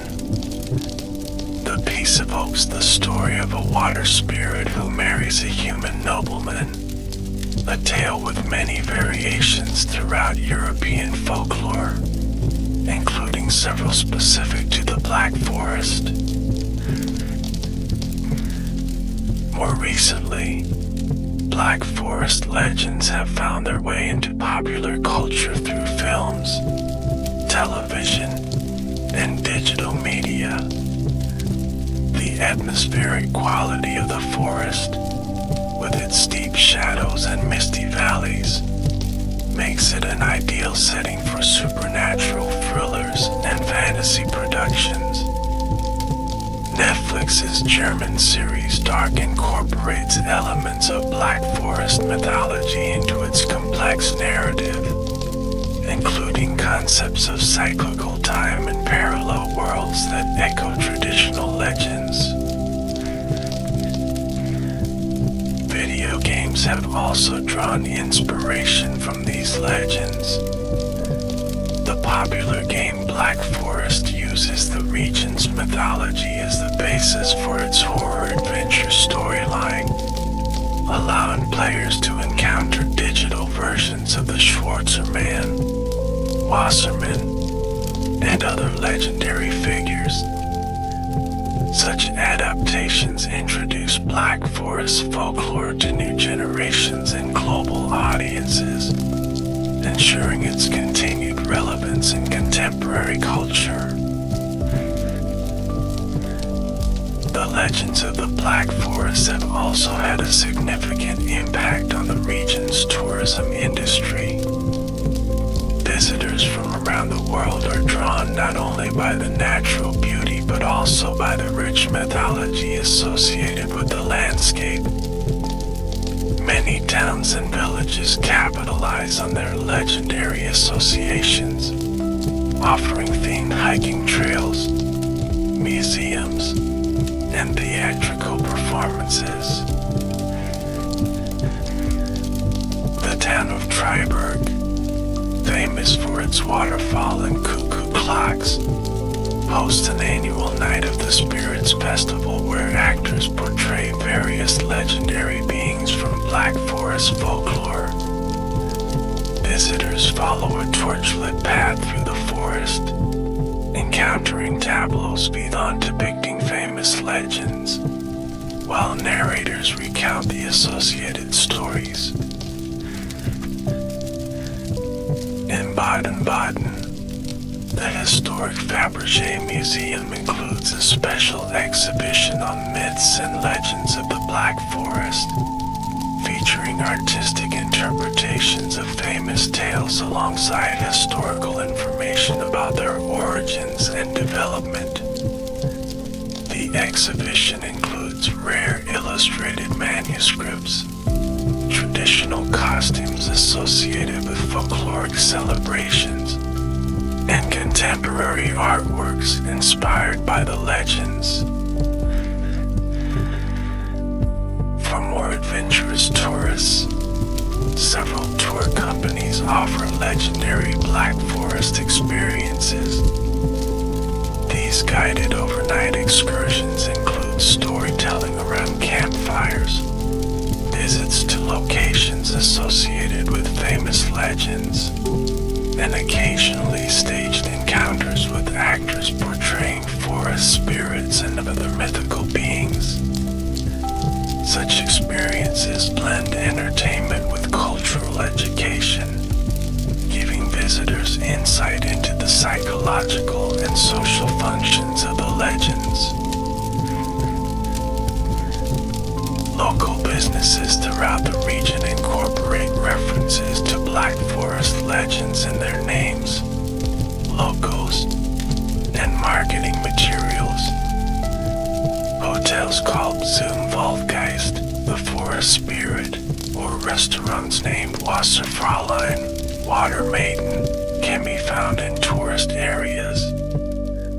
Souvenir shops sell everything from traditional wood carvings of legendary figures to modern plush toys representing the cuter aspects of Black Forest mythology. This commercialization of folklore has been criticized by some cultural preservationists who worry that the abundant traditions are being diluted or misrepresented for tourist consumption. Others argue that tourism has actually helped preserve many legends that might otherwise have been forgotten in an increasingly secular and technological society. By creating economic value for this cultural heritage, tourism provides incentives for its documentation and transmission to future generations. Beyond their entertainment value and tourism potential, the legends of the Black Forest continue to serve important cultural and psychological functions for local communities. They provide a sense of regional identity and connection to place that distinguishes Black Forest inhabitants from their neighbors in other parts of Germany. This shared mythological heritage creates bonds between communities across the region. The legends also offer a framework for understanding and responding to the natural environment. By personifying natural forces as spirits with distinct personalities and motivations, the legends make the sometimes harsh and unpredictable forest environment more comprehensible and potentially more negotiable. If a storm is not just a meteorological event but the rage of the Nashiger, then perhaps it can be placated or avoided through proper behavior.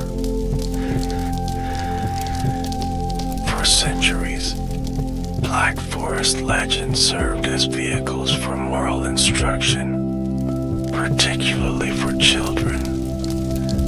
Tales of the Wasserman kept children away from dangerous waters, while stories of vanished villages punished for their inhabitants' greed or cruelty reinforced community values of generosity and kindness. Even today, these stories continue to be told to children, though often with their scarier elements softened. The legends also provided explanations for unexpected or troubling events. A sudden illness might be attributed to an encounter with a malevolent forest spirit, while an unexpectedly bountiful harvest could be seen as the blessing of a benevolent Baltgeist. Such explanations offered comfort and a sense of control in a world where many phenomena remain scientifically unexplained. In the modern era, as scientific understanding has expanded and religious observance has declined in many communities, the legends have taken on new significance.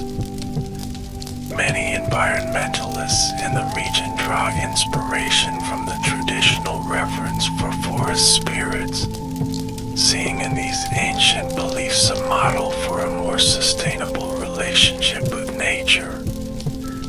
The legends promote the idea that the forest is not merely a resource to be exploited, but a living entity deserving of respect.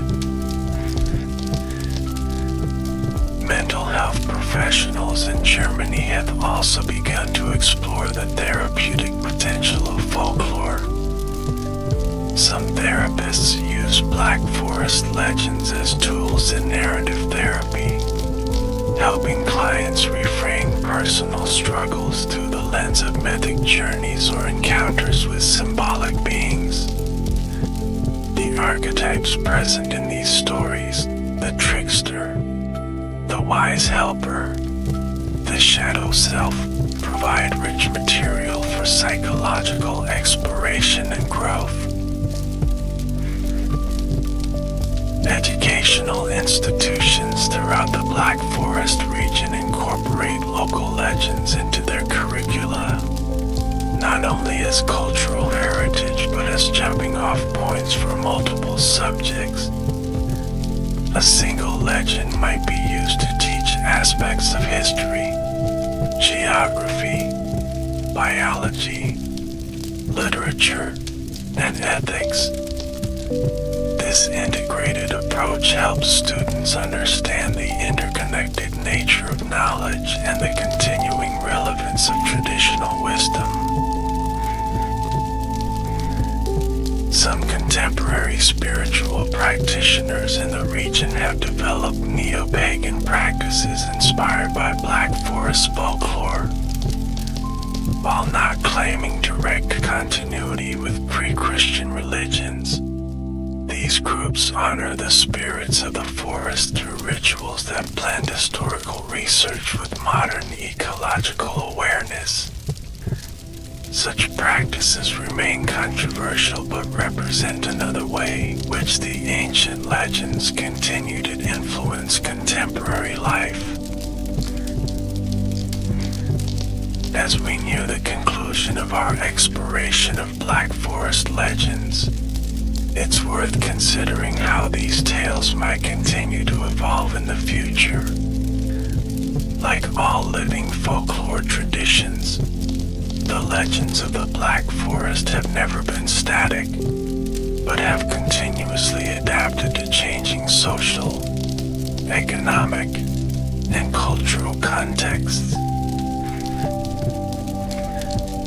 Climate change presents a significant challenge to the Black Forest ecosystem, with rising temperatures affecting traditional species compositions and increasing the risk of forest fires. As the physical landscape changes, new legends may emerge that reflect these environmental concerns. Perhaps future storytellers will tell of forest spirits battling against drought demons, or of the Voltgeist sorrow as ancient trees succumb to new parasites and diseases. Technological development continues to transform human relationships with the natural world. Future legends might incorporate elements of digital technology, perhaps describing spirits that manifest through electronic devices or supernatural beings that can travel through fiber optic networks. Such stories would continue the tradition of using using folklore to process societal changes and anxieties. Migration and cultural exchange are also likely to influence the development of Black Forest legends. As people from diverse backgrounds make their homes in the region, they bring their own folkloric traditions, which may blend with local legends to create new hybrid narratives. This process of cultural cross-pollination has always been part of folkloric evolution, though it may occur more rapidly in our interconnected modern world. Digital storytelling platforms offer new opportunities for the transmission and transformation of Black Forest legends. Social media, podcasts, and online gaming already serve as vectors for sharing these stories with global audiences. These technologies allow for collaborative storytelling, where traditional legends can be reinterpreted and expanded through collective creativity. Despite these changes, the core themes of Black Forest legends are likely to persist. The tension between human communities and the wild forest, the presence of the supernatural in everyday life, the consequences of moral choices, and the cyclical nature of time are universal concerns that will continue to find expression in these stories. The specific forms may change, but the essential functions of the legends remain relevant. As we conclude our journey through the mythical landscape of the Black Forest, we have encountered beings of wonder and terror, explored enchanted locations, and discovered the historical and cultural context that shape these enduring legends. From the helpful Heinzel mention to the fearsome Schwarzer man, from the wish-granting glass manling to the tragic white lady, these figures continue to captivate our imagination and connect us to a rich folkloric tradition. The Black Forest legends remind us of the power of storytelling to explain, entertain, warn, and inspire. They offer glimpses into the hopes and fears of countless generations who lived among these misty valleys and towering pines. Through these tales, we can better understand not only German cultural history but also the universal human tendency to populate the unknown with beings that reflect our own nature. Whether viewed as quaint superstitions, valuable cultural heritage, or living traditions still capable of speaking to contemporary concerns, the legends of the Black Forest remain a testament to human creativity and our enduring relationship with the natural world. As long as the dark pines stand and mist curls through the valleys, these stories will continue to be told, evolving with each retelling while maintaining their essential connection to the mysterious landscape that inspired them. In the words of an old Black Forest saying, "The trees may forget, but the stories remember." May these legends continue to be remembered, cherished, and passed on to future generations, keeping alive the magic and mystery of this remarkable region. As night falls over the Black Forest and shadows lengthen between the ancient trees, perhaps we might pause to wonder if there isn't some truth in these old tales after all. Perhaps in the rustling of leaves or the unexpected silence of birds, we might detect the presence of beings beyond our ordinary perception, this possibility, we open ourselves to a world more wondrous and mysterious than we had imagined. Welcome to this comprehensive exploration of modern mindfulness and meditation techniques designed to help you relax, learn, and perhaps drift into a peaceful sleep as we journey through the fascinating world of these ancient practices and their contemporary applications. We'll take our time to explore the rich tapestry of mindfulness and meditation, from their historical roots to their scientific validation and practical implementation in today's fast-paced world. Mindfulness and meditation, while often discussed as modern wellness trends, actually represent ancient wisdom traditions that have been refined over thousands of years. These practices have journeyed from Eastern monasteries and temples to Western psychology offices, corporate boardrooms, healthcare facilities, and our personal living spaces. In our exploration today, we'll discover how these time-honored techniques have been adapted, studied, and integrated into contemporary life. We'll learn practical approaches that you can incorporate into your daily routine, regardless of your experience level, spiritual background, or personal goals. Let's begin by understanding what mindfulness and meditation actually mean in today's context, how they differ, and how they complement each other. Then we'll explore various techniques, their benefits, and how science has helped validate what practitioners have known for centuries. Mindfulness, at its essence, is the practice of paying attention to the present moment with openness, curiosity, and without judgment. It involves a gentle awareness of your thoughts, feelings, bodily sensations, and the surrounding environment. Meditation, on the other hand, refers to a broader category of mental exercises designed to train attention and awareness. While mindfulness is often practiced through meditation, not all meditation practices are focused on mindfulness. The relationship between these two concepts is intimate but distinct.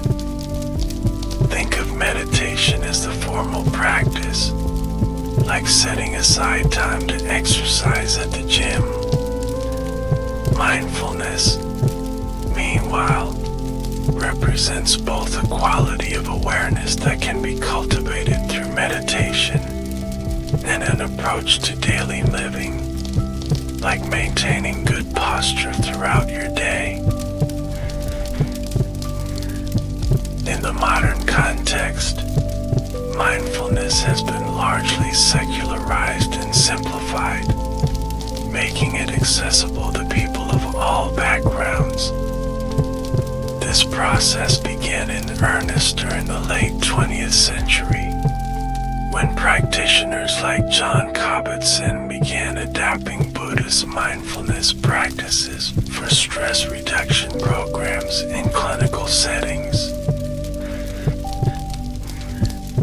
Kabat-Zinn, a professor of medicine and a longtime meditation practitioner, developed the Mindfulness-Based Stress Reduction Program, or MBSR, at the University of Massachusetts Medical School in 1979. This 8-week program became the template for many modern mindfulness interventions and helped establish mindfulness as a legitimate field of scientific research. The evolution of mindfulness in contemporary settings reflects a fascinating interplay between ancient wisdom and modern science. Traditional contemplative practices have been studied, adapted, and sometimes transformed to address current needs and understanding. One significant development has been the emphasis on mindfulness as a skill that can be cultivated through regular practice, rather than viewed as an inherent trait or spiritual achievement. This framing has made mindfulness more approachable for many people, especially those who might be hesitant about practices with religious connotations. Another important shift has been the increasing focus on the neurological and physiological effects of mindfulness practices. Modern brain imaging techniques have allowed researchers to observe changes in brain structure and function associated with regular meditation, providing scientific validation for subjective experiences reported by practitioners throughout history. Let's now explore some of the core principles that underlie modern mindfulness practices, regardless of their specific form or tradition. Understanding these principles can help us approach our practice with greater clarity and purpose. The first principle is present moment awareness. At the heart of mindfulness is the simple but profound act of paying attention to what is happening right now, rather than dwelling on the past or anticipating the future. This doesn't mean never thinking about past or future events, but rather choosing when to do so, rather than being carried away by automatic mental patterns. The second principle is non-judgment. Mindfulness involves observing our experiences without automatically categorizing them as good or bad, desirable or undesirable. This doesn't mean we abandon discernment or ethical considerations, but rather that we create space between our observations and our reactions. The third principle is acceptance. This doesn't mean passive resignation to difficult circumstances, but rather a willingness to see things as they actually are in this moment. Acceptance provides a foundation of clear seeing, from which wise action can emerge. The fourth principle is beginner's mind. This refers to approaching experiences with freshness and curiosity, as if encountering them for the first time. This quality helps us notice subtleties and nuances that familiarity might otherwise cause us to overlook. The fifth principle is non-striding. While conventional activities are typically goal-oriented, mindfulness practice involves simply being with whatever arises, without trying to achieve a particular state or outcome. Paradoxically, this non-striding approach often leads to the most profound benefits. With these principles in mind, let's now turn our attention to some of the most widely practiced modern mindfulness techniques. Each of these approaches offers a different doorway into present moment awareness, and you may find that some resonate more strongly with you than than others. Focused attention meditation is perhaps the most fundamental meditation technique and forms the basis for many other practices. In this approach, you deliberately focus your attention on a specific object, such as your breath, a visual image, or a mantra. When you notice your mind wandering, you gently return your attention to the chosen anchor. This practice builds the mental muscle of concentration, which supports all other forms of meditation. Just as physical exercise strengthens the body, focused attention meditation strengthens the mind's ability to remain steady and present. To practice breath-focused meditation, simply find a comfortable sitting position, either on a chair or cushion.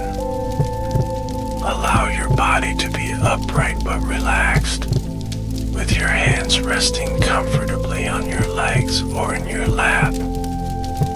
Close your eyes or lower your gaze. Then bring your attention to the physical sensations of breathing. You might notice the air moving through your nostrils, the rising and falling of your chest or abdomen, or the subtle pause between inhale and exhale. There's no need to control your breathing. Simply observe it as it naturally occurs. When you notice your attention has wandered to thoughts, emotions, sounds, or other sensations, acknowledge this wandering without criticism, and gently redirect your focus back to the breath. This process of noticing wandering and returning is the actual practice, not an interruption of it. Even a few minutes of breath-focused meditation can help settle the mind and body. But as with any skill, regular practice over time leads to greater ease and deeper benefits. Another foundational practice is the body scan meditation. This technique involves systematically directing your attention through different parts of your body, noting sensations without trying to change them. The body scan can help cultivate a more embodied form of awareness, countering our tendency toward excessive mental rumination. To practice a body scan, lie down in a comfortable position or sit in a supportive chair. Begin by bringing awareness to your breath, taking a few moments to settle. Then direct your attention to your feet, noticing any sensations present, such as warmth, coolness, tingling, pressure, or perhaps no particular sensation at all. Gradually move your attention upward to your ankles, calves, knees, thighs, and so on, scanning your entire body systematically. You might spend anywhere from a few seconds to a minute or more with each area, depending on the length of your practice.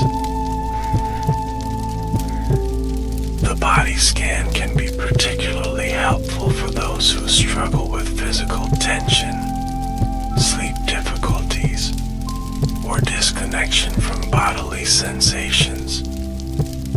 It offers a way to reunite mind and body, which often becomes separated in our thought-dominated culture. Moving beyond these foundational practices, Open monitoring meditation represents a different approach to mindfulness. Rather than focusing on a specific object like the breath, open monitoring involves maintaining a non-reactive awareness of whatever arises in your field of experience. In this practice, you observe thoughts, emotions, sensations, and sounds as they come and go, without becoming caught up in them or pushing them away. It's like sitting on the bank of a river, watching the water flow by, rather than being swept away in the current. Open monitoring cultivates a spacious quality of awareness that can be particularly helpful in dealing with difficult emotions or thought patterns. By observing these mental events with some distance, we begin to recognize their transient nature and develop less identification with them. This practice is often introduced after some facility with focused attention has been established. The stability of mind developed through focused practice provides a foundation for the more expansive awareness of open monitoring. To practice open monitoring, begin with a few minutes of focused attention on the breath to stabilize your mind. Then gradually expand your awareness to include other experiences as they arise, whether physical sensations, sounds in the environment, or thoughts and emotions. As you notice these various phenomena, try to observe them with a quality of friendly interest, rather than getting caught up in analysis or storytelling. When you find yourself becoming absorbed in a particular thought or feeling, gently recognize this and return to the more spacious perspective of the observer. Loving kindness meditation, also known as metta practice, represents another important branch of mindfulness practices. This approach focuses on cultivating feelings of goodwill, kindness, and compassion toward yourself and others. Traditional loving kindness practice involves silently repeating phrases such as "May I be happy," "May I be healthy," "May I be safe," "May I live with ease." Initially directing these wishes toward yourself, then gradually extending them to others, from loved ones to neutral acquaintances, difficult people, and eventually all beings. Research has shown that regular loving kindness practice can increase positive emotions, reduce negative emotions and stress, and enhance feelings of social connection. It serves as an important complement to awareness-focused practices, helping to ensure that mindfulness is infused with warmth and care, rather than cool detachment.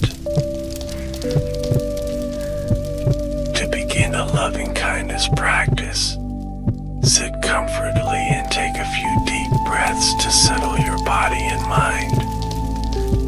Then bring to mind someone for whom you naturally feel goodwill and affection, perhaps a beloved friend, family member, or even a pet. Notice the sensations that arise in your body as you hold this being in awareness. With this feeling established, begin silently repeating phrases such as "May you be happy," "May you be healthy," "May you be safe," "May you live with ease," Allow yourself to really mean these words, connecting with the sincere wish for this being's well-being. After some time, redirect these phrases toward yourself. May I be happy. May I be healthy. May I be safe. May I live with ease. Notice any resistance that might arise when directing these wishes toward yourself, and see if you can hold that resistance with kindness as well. Gradually expand the circle of your well-wishing to include other categories of people. You can move at whatever pace feels manageable, perhaps working with each category for several sessions before moving on. Walking meditation offers yet another approach to mindfulness practice, one that can be especially helpful for those who struggle with sitting still. This technique involves bringing mindful awareness to the experience of walking, using the sensations in your feet and legs as anchors for your attention. Traditional walking meditation is often practiced slowly, with attention to the subtle shifts of weight and sensation with each step. However, modern adaptations include mindful walking at normal speeds, which can be integrated into daily activities. To practice walking meditation, find a quiet path or space where you can walk back and forth undisturbed. Begin standing still, taking a moment to feel the sensations of your feet in contact with the ground. Notice your weight distributed between your feet and the subtle movements required to maintain balance.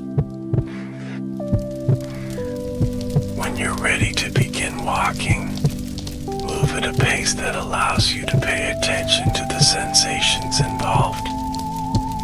You might notice the lifting of your foot, the movement through space, and the placing back down. Feel the shift of weight from one foot to the other, and the involvement of different muscles in your legs and body. When your mind wanders, as it naturally will, gently return your attention to the physical sensations of walking. You might find it helpful to use gentle mental noting, silently labeling each part of the step with words like lifting, moving, placing, to help maintain focus. Walking meditation can be practiced for a few minutes or extended periods. It offers the benefit of bringing mindfulness into movement, helping to bridge formal practice and daily activities. Mindful eating represents another practical application of mindfulness principles. In our busy lives, meals often become automated activities, consumed while multitasking or lost in thought. Mindful eating invites us to fully experience the act of nourishing ourselves with attention to taste, texture, smell, and the bodily sensations of hunger and satisfaction. To practice mindful eating, begin by looking at your food, noticing its colors, shapes, and arrangement. Take a moment to appreciate where this food came from, considering all the elements and people involved in bringing it to your plate. Notice any sensations of anticipation in your body, such as salivation or stomach gurgling. Take in the aroma of the food, perhaps closing your eyes to enhance this sensory experience. As you take your first bite, pay attention to the movement of your hand to your mouth, the temperature of the food, and the initial flavor as it touches your tongue. Chew slowly and thoroughly, noticing how the taste and texture change as you chew. Try to identify the different flavors present: sweet, salty, sour, bitter, umami. Notice when the impulse to swallow arises and the sensation of the food moving down your throat.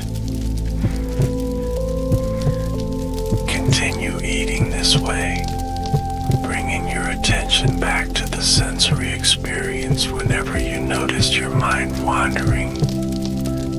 Also pay attention to your body's signals of satisfaction and fullness, which can help develop a more intuitive relationship with hunger and eating. Mindful eating doesn't require that every meal be eaten with this level of attention. Even bringing mindfulness to the first few bites, or to one meal per week, can begin to transform your relationship with food and eating. The body of practices we've explored so far represents core techniques that have been well researched and widely taught in secular mindfulness programs. Now, let's turn our attention to some specialized and emerging approaches that address particular needs or incorporate additional elements. Mindfulness-based cognitive therapy, or MBCT, combines traditional cognitive behavioral therapy techniques with mindfulness practices. Developed specifically to prevent relapse and recurrent depression, MBCT helps participants recognize and disengage from depressive thought patterns. The program teaches participants to relate differently to their thoughts and feelings, viewing them as passing mental events rather than accurate reflections of reality. This shift in perspective can help interrupt the downward spirals that characterize depressive episodes. MBCT is typically delivered as an 8-week group program, with weekly sessions and daily home practice. Participants learn formal meditation techniques, as well as informal practices for bringing mindfulness into daily activities. Research has shown MBCT to be as effective as maintenance antidepressant medication in preventing relapse for those with recurrent depression. It's now recommended in clinical guidelines in several countries as a treatment option for depression. Acceptance and Commitment Therapy, or ACT, pronounced as the word ACT, represents another therapeutic approach that incorporates mindfulness principles. Developed by psychologist Stephen Hayes, ACT aims to increase psychological flexibility through 6 core processes, including mindfulness, acceptance, and committed action based on personal values. ACT differs from traditional cognitive behavioral approaches in that it doesn't primarily focus on reducing symptoms or changing thought content. Instead, it emphasizes changing one's relationship to difficult thoughts and feelings, while taking action aligned with core values. The mindfulness components of ACT include practices for developing present moment awareness and the perspective-taking skills needed to distinguish oneself from one's thoughts. These skills help create what ACT practitioners call psychological flexibility, the ability to contact the present moment fully and change or persist in behavior when doing so serves valued ends. ACT has been applied to a wide range of psychological conditions, including anxiety disorders, depression, substance use disorders, and chronic pain. Its emphasis on values-based living alongside mindfulness makes it particularly well-suited for helping people live meaningful lives even in the presence of unavoidable suffering. Mindfulness-based relapse prevention, or MVRP, adapts mindfulness practices specifically for preventing relapse in substance use disorders. This approach combines cognitive behavioral relapse prevention strategies with mindfulness practices that help participants develop awareness of triggers, habitual patterns, and automatic reactions. MBRP teaches skills for coping with cravings and urges without automatically acting on them. Participants learn to recognize early warning signs of relapse and develop healthy responses to stress and challenging emotions. A key element of MBRP is the practice of urge surfing, which involves mindfully observing cravings as they arise, peak, and eventually subside. This practice helps break the automatic pattern of responding to discomfort by reaching for substances. Research on MVRP has shown promising results, with studies indicating lower rates of substance use and cravings compared to traditional relapse prevention approaches. The integration of mindfulness with addiction treatment represents an important development in addressing these challenging conditions. Trauma-sensitive mindfulness has emerged as a crucial adaptation of traditional practices for those who have experienced trauma. Standard mindfulness instructions can sometimes inadvertently trigger trauma responses, as focusing inward may bring attention to traumatic memories or overwhelming sensations. Trauma-sensitive approaches emphasize safety, choice, and titration, allowing practitioners to engage with mindfulness in ways that feel manageable and supportive. These adaptations might include offering multiple anchors for attention, emphasizing external awareness options, and providing clear permission to modify or stop practices as needed. Practitioners of trauma-sensitive mindfulness recognize that trauma affects the autonomic nervous system, often leading to states of either hyperarousal or hypoarousal. Mindfulness practices are modified to help regulate these states, rather than potentially exacerbating them. The work of Data Treleaven, author of Trauma-Sensitive Mindfulness, has been influential in bringing attention to these important considerations.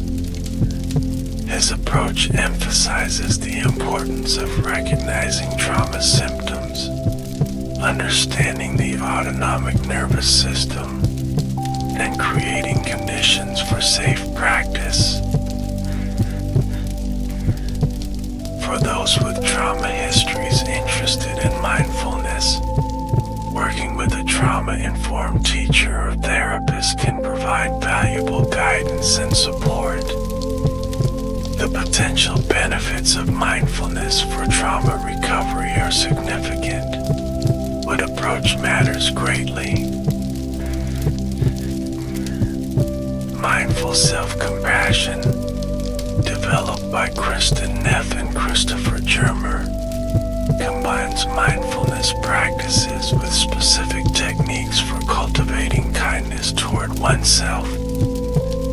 This approach recognizes that many people, particularly in Western cultures, struggle with harsh self-criticism and find it difficult to treat themselves with the same care they would offer to a friend. Mindful self-compassion includes formal meditation practices, as well as informal exercises for daily life. Participants learn to recognize moments of suffering, respond with kindness rather than criticism, and understand their experiences as part of the shared human condition.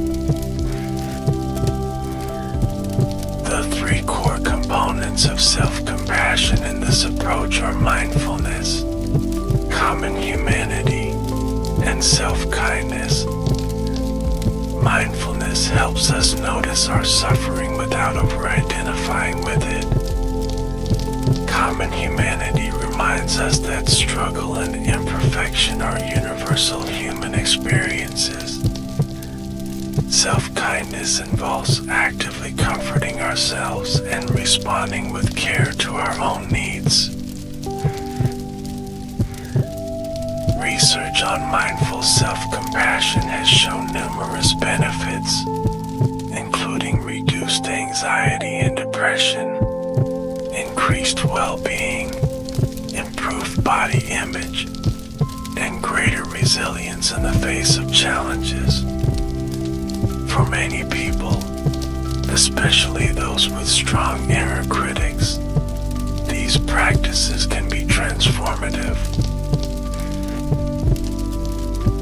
A simple self-compassion practice involves placing your hands on your heart or another soothing location on your body during moments of difficulty. Acknowledge your struggle with phrases like "this is a moment of suffering" or simply "this is hard." Remind yourself of our shared humanity with phrases like "suffering is a part of life" or "I'm not alone in this feeling." Finally, offer yourself words of kindness, such as "may I be kind to myself in this moment," or "may I give myself the compassion I need." Contemplative neuroscience represents an exciting frontier where ancient mindfulness practices meet cutting-edge brain research. Over the past several decades, scientists have used technologies such as functional magnetic resonance imaging, electroencephalography, and other brain imaging techniques to study what happens in the brain during meditation. This research has revealed that different meditation practices activate and strengthen different neural networks. For example, focused attention meditation has been shown to enhance activity in brain regions associated with attention control, such as the anterior cingulate cortex. Loving kindness meditation, meanwhile, activates areas linked to positive emotions and social connection, including the ventral striatum and medial prefrontal cortex. Open monitoring practices appear to decrease activity in the default mode network, a brain network associated with mind wandering and self-referential thinking. Perhaps most remarkably, longitudinal studies have found that regular meditation practice can actually change brain structure, a phenomenon known as neuroplasticity. These changes include increased gray matter density in regions involved in learning, memory, emotion regulation, and perspective taking.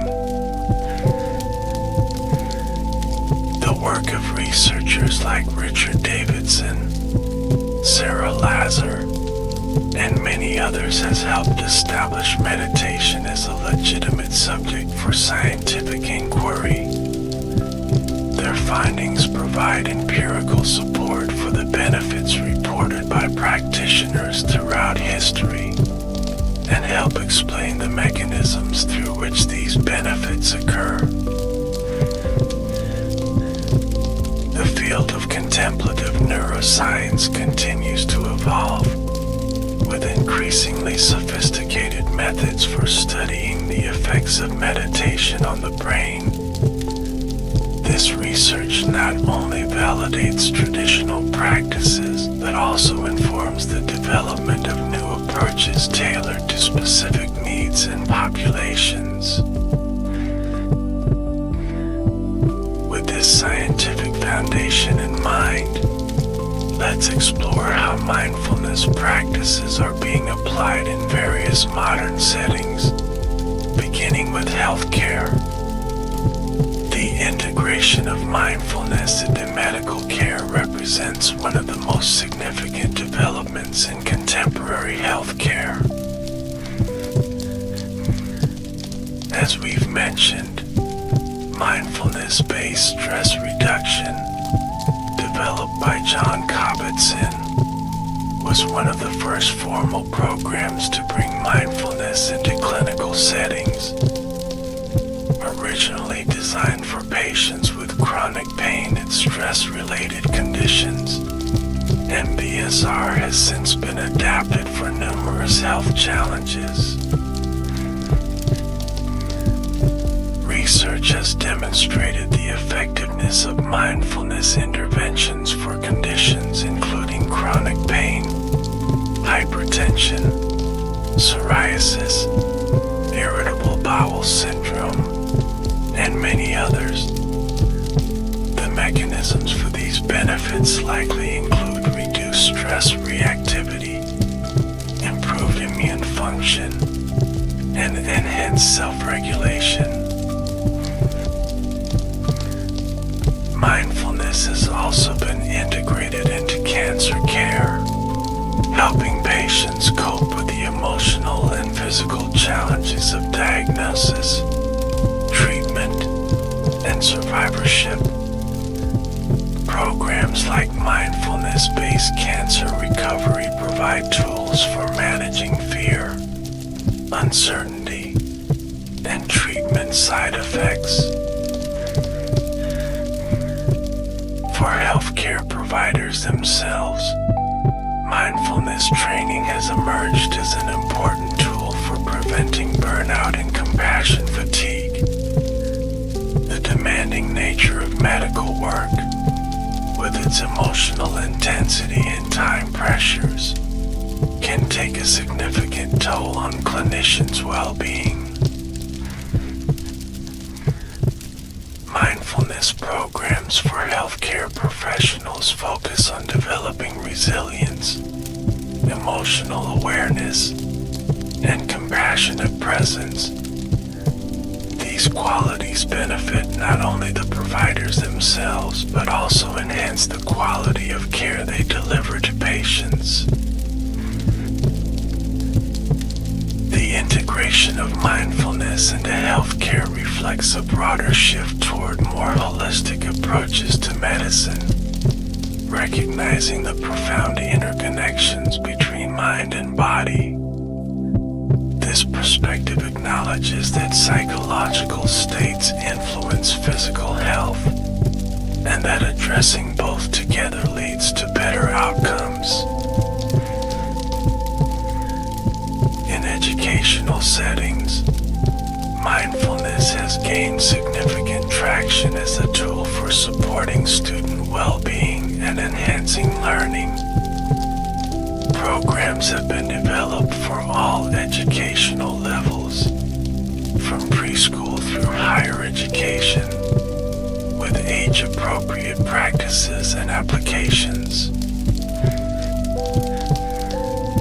For younger children, mindfulness activities often involve movement, sensory exploration, and brief attention exercises. These might include mindful listening to a bell, mindful moving like a slow-motion game, or using breathing buddies, small stuffed animals placed on the belly to watch rise and fall with the breath. For adolescents, mindfulness programs tend to address the specific challenges of this developmental stage, including identity formation, peer pressure, and academic stress. These programs help teens develop emotional regulation skills and greater awareness of their thoughts and feelings, supporting healthier decision-making. In colleges and universities, mindfulness courses and centers have become increasingly common. These offerings help students manage the significant stressors of higher education, including academic demands, financial pressures, and major life transitions. Research on mindfulness in education has shown promising results, including improved attention and executive function, reduced stress and behavioral problems, and enhanced social and emotional skills. Some studies have also found academic benefits, though more research is needed in this area. For teachers and educational staff, mindfulness training provides tools for managing classroom challenges and preventing burnout. These programs recognize that educator well-being is foundational to effective teaching and positive school climates. Organizations like Mindful Schools in the United States and the Mindfulness in Schools project in the United Kingdom have developed curriculum materials and teacher training programs to support the implementation of mindfulness in educational settings. These resources help ensure that mindfulness is taught in developmentally appropriate and evidence-based ways. The workplace represents another arena where mindfulness practices have gained significant attention. Companies ranging from small startups to global corporations have implemented mindfulness programs, recognizing the potential benefits for employee well-being, productivity, and organizational culture. Corporate mindfulness programs typically include a combination of formal meditation training, stress reduction techniques, and applications for specific workplace challenges. These might include mindful communication practices, strategies for managing email overload, or techniques for transitioning between tasks. Research on workplace mindfulness has shown benefits including reduced stress and burnout, improved focus and decision-making, and enhanced employee engagement and satisfaction. Some studies have also found improvements in leadership effectiveness, with mindfulness supporting qualities like emotional intelligence, presence, and strategic thinking. Companies like Google, Intel, and General Mills have developed extensive mindfulness programs, often as part of broader employee well-being initiatives.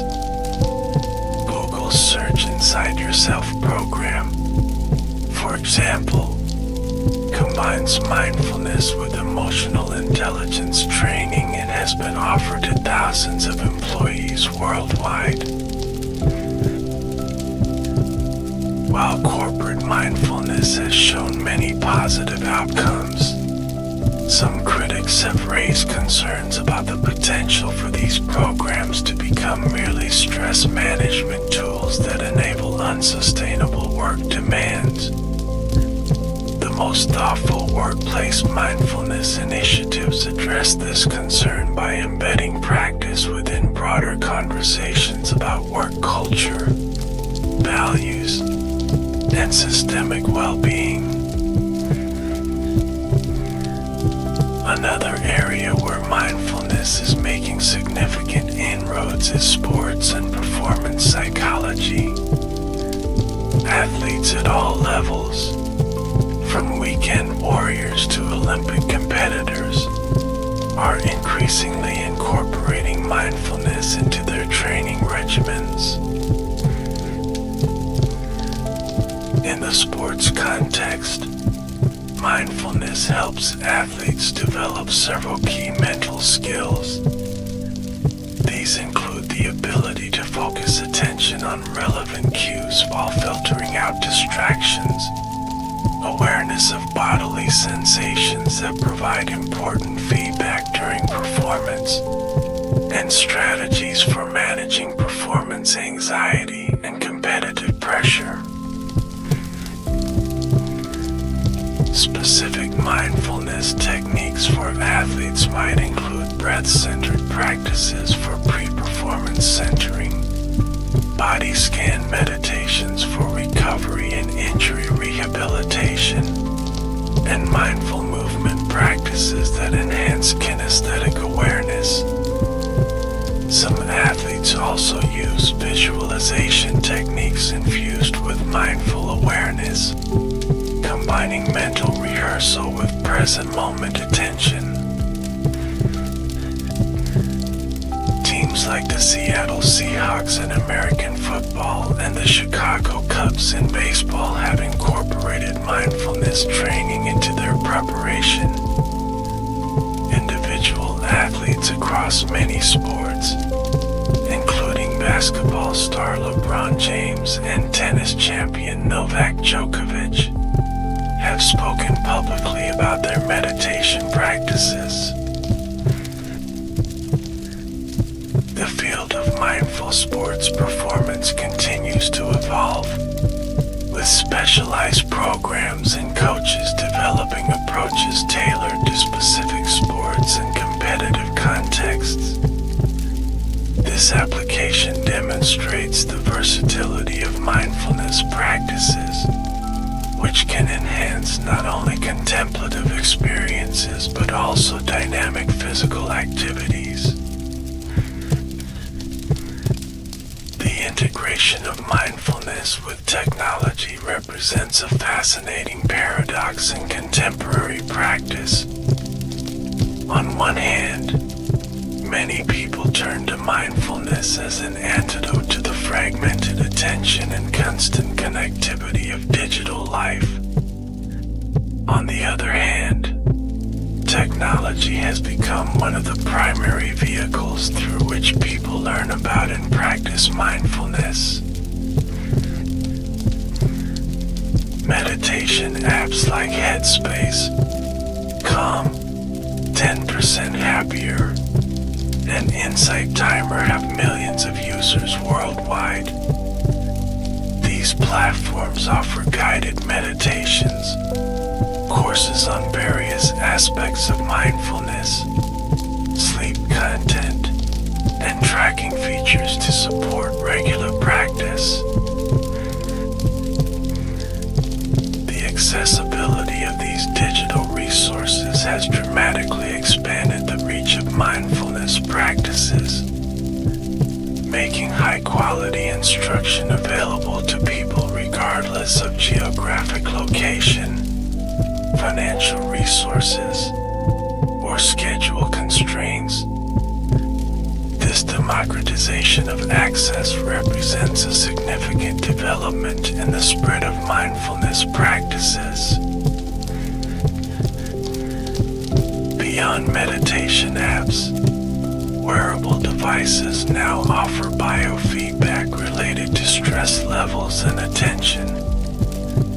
Headbands like Muse provide real-time feedback on brain activity during meditation, while smartwatches include breathing exercises and stress monitoring features.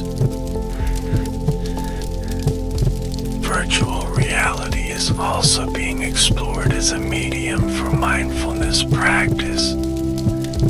VR environments can create immersive natural settings for meditation, potentially helping practitioners who struggle with visualization or who benefit from rich sensory input. These technological approaches to mindfulness raise important questions about the essence of the practice. Traditional teachings emphasize the value of simplicity and direct experience, qualities that might seem at odds with device-mediated practice. Yet for many contemporary practitioners, technology provides an accessible entry point to practices they might otherwise never encounter.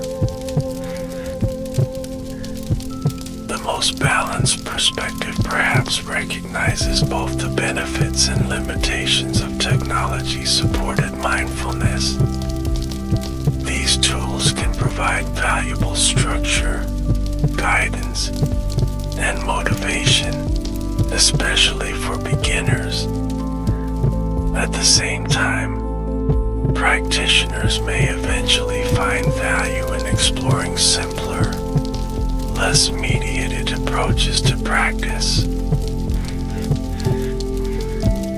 As we explore the diverse applications of mindfulness in modern contexts, it's important to address some common challenges and misconceptions that practitioners encounter. Understanding these potential pitfalls can help develop a more nuanced and effective approach to practice. One common misconception is that mindfulness is primarily about relaxation or achieving a particular state of calm. While mindfulness practices often do have relaxing effects, the core intention is awareness rather than any specific state. Sometimes mindfulness practice might involve sitting with difficult emotions or sensations, which is not always immediately relaxing but can be deeply transformative. Related to this is the misunderstanding that mindfulness means emptying the mind of thoughts. This misconception often leads to frustration, as practitioners judge themselves for continuing to have thoughts during meditation. In reality, mindfulness involves noticing thoughts rather than eliminating them, developing a different relationship with thinking rather than achieving a thought-free state. Another challenge many practitioners face is consistency. Establishing a regular mindfulness practice amidst busy schedules and competing priorities can be difficult. This challenge speaks to the importance of realistic expectations, starting with brief practices and finding ways to integrate mindfulness into existing routines. Some people also struggle with restlessness or sleepiness during meditation. These common experiences are actually important aspects of practice rather than problems to overcome. Learning to be mindful of restlessness or drowsiness rather than immediately reacting to these states, builds the very qualities of awareness and equanimity that meditation develops. Cultural appropriation represents another important consideration in modern mindfulness practice. As mindfulness has been extracted from its Buddhist roots and commercialized in Western contexts, questions arise about respect, acknowledgement, and ethical practice. Thoughtful practitioners and teachers navigate this terrain by acknowledging the origins of mindfulness practices, studying their traditional contexts, and considering how adaptations might honor rather than dilute the wisdom of these traditions. This doesn't necessarily mean practicing Buddhism, but rather approaching mindfulness with cultural humility and appreciation for its historical lineage. Finally, some critics have raised concerns about the mindfulness phenomenon, referring to superficial or commercialized versions of mindfulness that ignore its ethical dimensions. These critiques highlight the risk of reducing mindfulness to merely a self-help technique, divorced from its potential for deeper transformation and ethical development. Navigating these challenges involves approaching mindfulness with both openness and discernment, seeking qualified guidance, and maintaining a spirit of inquiry rather than dogmatism or consumerism. The most meaningful practice often emerges from balancing respect for traditional wisdom with relevance to contemporary life. Having explored various approaches and applications, let's consider how to develop a personal mindfulness practice that feels authentic and sustainable. The most effective practice is one that you'll actually do regularly, so finding approaches that resonate with your temperament and circumstances is essential. Begin by considering your intentions for practice. Are you primarily interested in stress reduction, emotional regulation, spiritual development, or something else?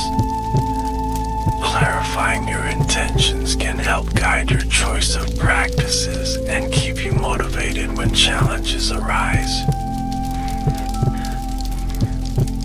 Next, consider what format might work best for your personality and situation.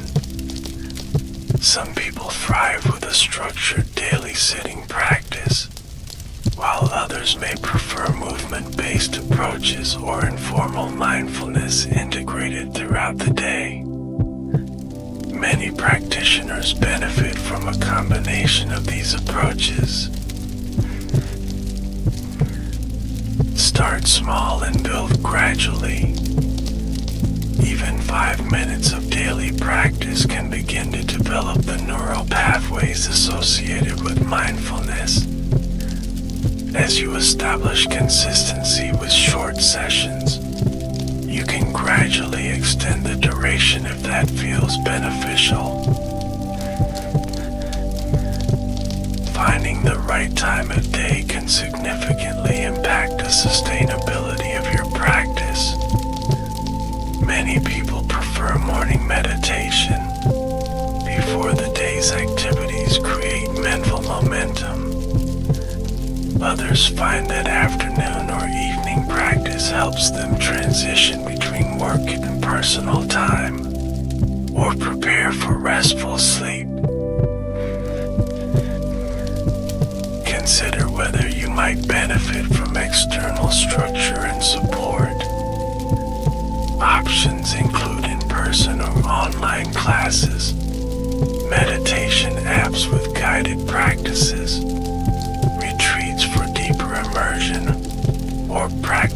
groups that provide community and accountability. Even experienced practitioners often find value in these supportive structures. Approach your practice with an experimental mindset, trying different techniques to discover what feels most helpful. Pay attention to the effects of your practice not just during meditation itself, but in your daily life. This practical feedback can guide the evolution of your approach over time. Remember that mindfulness practice isn't separate from the rest of life. Look for opportunities to bring mindful awareness to ordinary activities, whether washing dishes, commuting, conversing with others, or working. These informal practices can powerfully complement more structured meditation sessions. Finally, consider working with a qualified teacher, especially if you're dealing with specific challenges or hoping to deepen your practice. A knowledgeable guide can help you navigate difficulties, refine your technique, and avoid common pitfalls. As you develop your personal practice, it can be helpful to understand how mindfulness might unfold as a long-term journey. While everyone's path is unique, certain patterns and stages are commonly experienced by practitioners across different traditions. In the beginning stages, practice often focuses on developing basic attention skills and becoming aware of the mind's constant activity. This phase can be both exciting and challenging, as practitioners discover how frequently their minds wander and how strong habitual patterns can be. Early practice might also reveal the extent of internal chatter, physical tension, or emotional reactivity that typically operates below the level of awareness. This increased recognition, while sometimes uncomfortable, represents an important step toward greater choice and freedom. As practice continues, many people notice improvements in their ability to stay present and recognize mind wandering more quickly. Concentration strengthens, and periods of calm and clarity become more accessible. Practitioners might also begin noticing how mindfulness positively affects their daily activities and relationships. With continued practice, subtle shifts in perspective often emerge. Practitioners may develop a greater capacity to observe thoughts and emotions without being completely identified with them. This witnessing capacity creates space for more skillful responses to life's challenges. Deeper stages of practice might involve insights into the changing nature of experience, the constructed nature of the self, or the interdependence of all phenomena. These realizations, described in traditional contemplative literature across cultures, can profoundly transform one's relationship of life. Throughout this journey, cycles of insight and integration typically occur. Periods of clarity and understanding may alternate with stretches where practice feels more challenging or routine. These cycles are natural and often precede new levels of understanding. For those interested in the deepest possibilities of mindfulness practice. Various contemplative traditions offer maps and guidance for this territory. Buddhist traditions, in particular, have developed sophisticated understanding of the stages of insight and awakening that can unfold through dedicated practice. Regardless of how far one travels on this path, the invitation of mindfulness remains fundamentally simple: to be present with whatever is arising, with awareness and kindness. This simple yet profound orientation can continue to deepen and expand throughout a lifetime of practice. As we near the conclusion of our exploration, let's consider some emerging trends and future directions in the field of mindfulness and meditation. These developments suggest how these practices might continue to evolve and influence our collective well-being in the years ahead. One significant trend is the increasing integration of mindfulness with social justice and collective liberation work. Practitioners and teachers are exploring how mindfulness can support not only individual well-being but also more compassionate and equitable social systems. This approach recognizes that personal transformation and social transformation are deeply interconnected.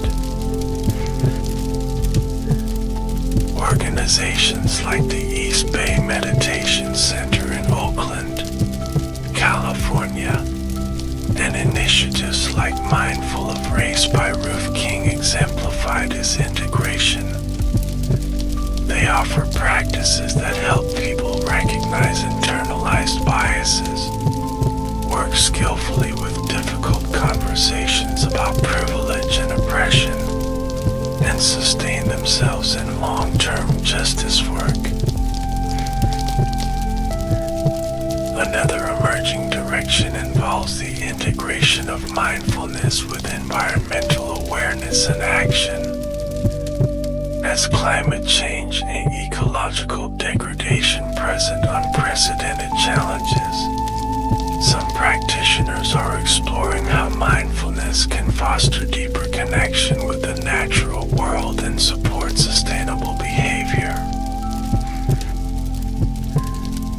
Practices like forest bathing, Shinrin-yoku, combine mindful awareness with time in natural settings, offering both personal well-being benefits and potentially strengthening environmental commitment.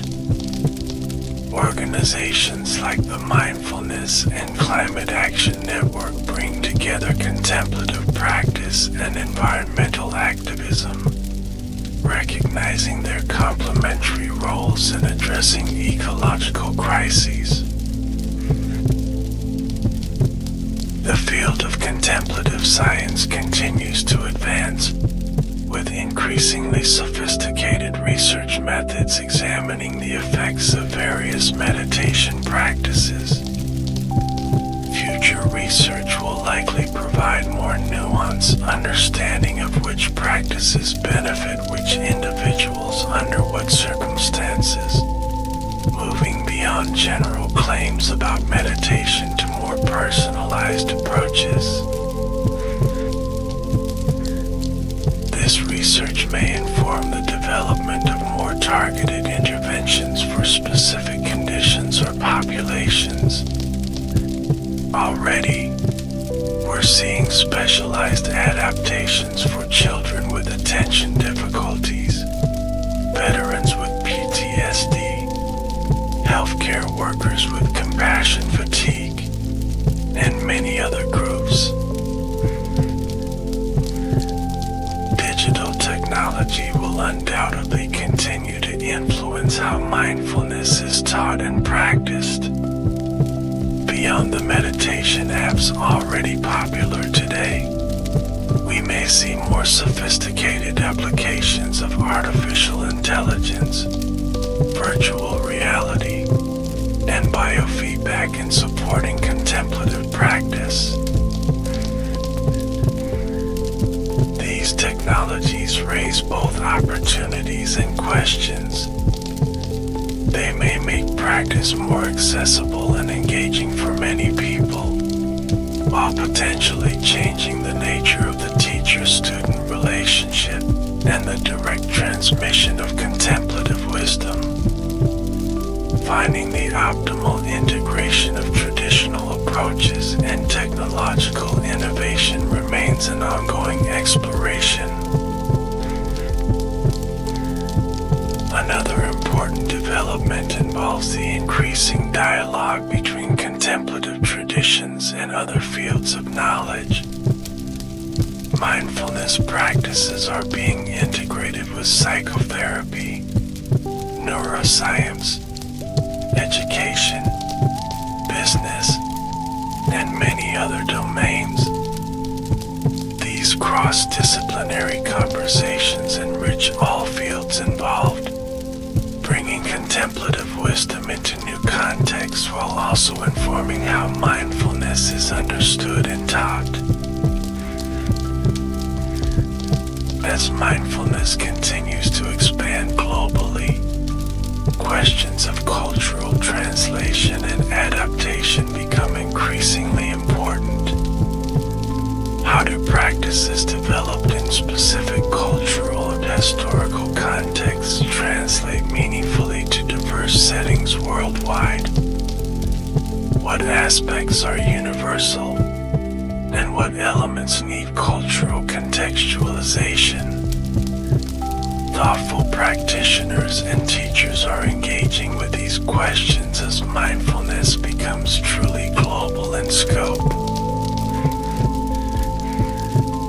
Finally, we may see continued exploration of the relationship between mindfulness as a secular practice and its roots in wisdom traditions. Some contemporary approaches emphasize the scientific and practical aspects of mindfulness, while others maintain closer connections to traditional contemplative frameworks. Both approaches offer valuable perspectives, and their ongoing dialogue enriches the field. As we come to the end of our journey through modern mindfulness and meditation techniques, let's take a moment to reflect on what we've explored together. We've traveled from the basic principles of mindfulness to specific techniques, from scientific research to practical applications, and from personal practice to collective implications. We've seen how these ancient practices have been adapted for contemporary needs, validated by scientific research, and integrated into diverse settings from hospitals to schools, workplaces to sports arenas. We've explored how mindfulness can be practiced formally through meditation and informally in daily activities. Most importantly, we've considered how these practices might support not just individual well-being, but also more compassionate relationships, ethical actions, and just societies. In a world facing unprecedented challenges, the cultivation of present moment awareness, kindness, and wisdom has never been more relevant. Whether you're new to mindfulness or a longtime practitioner, whether you're drawn to these practices for stress reduction, emotional regulation, spiritual development, or some other purpose, the core invitation remains the same: to be present with your experience, with awareness and compassion. This simple yet profound orientation can transform not only your own life but also your impact on the world around you. As you continue your exploration of mindfulness and meditation, may you find practices that resonate with your unique temperament and circumstances. May you discover the support you need for sustained and meaningful practice. And may your practice benefit not only yourself but all beings whose lives you touch. The journey of mindfulness unfolds one moment at a time, one breath at a time. Each moment offers a fresh opportunity to begin again, to show up for your life with presence and heart.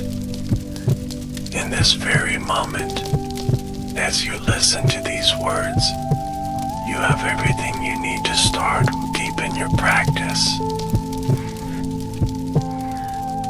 Thank you for joining me on this exploration of modern mindfulness and meditation techniques. May your practice bring you peace, clarity, and well-being, now and in all the moments to come.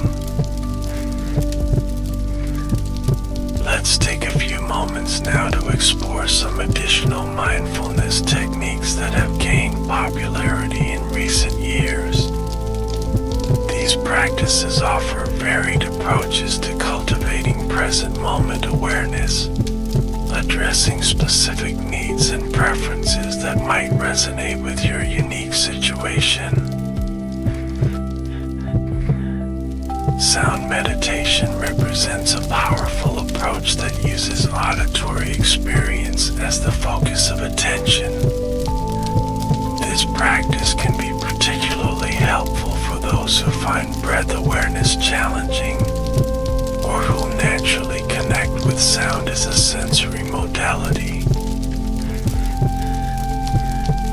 Sound meditation can involve listening to specific instruments like singing bowls, bells, or gongs.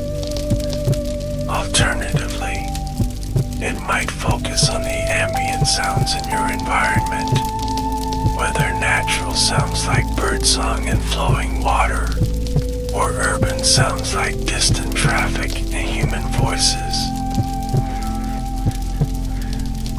To practice, simply direct your attention to the sounds around you, noticing their qualities, such as pitch, volume, duration, and location. Listen without labeling or judging the sounds, simply experiencing them directly as pure sensation. When your mind wanders, gently return your attention to the sound experience. Sound meditation can help develop a particular quality of receptive awareness, as sounds naturally come and go without our control. This practice teaches us to be with experience as it arises and passes, without clinging or resistance. Mountain meditation offers a powerful visualization practice that cultivates qualities of stability, strength, and perspective.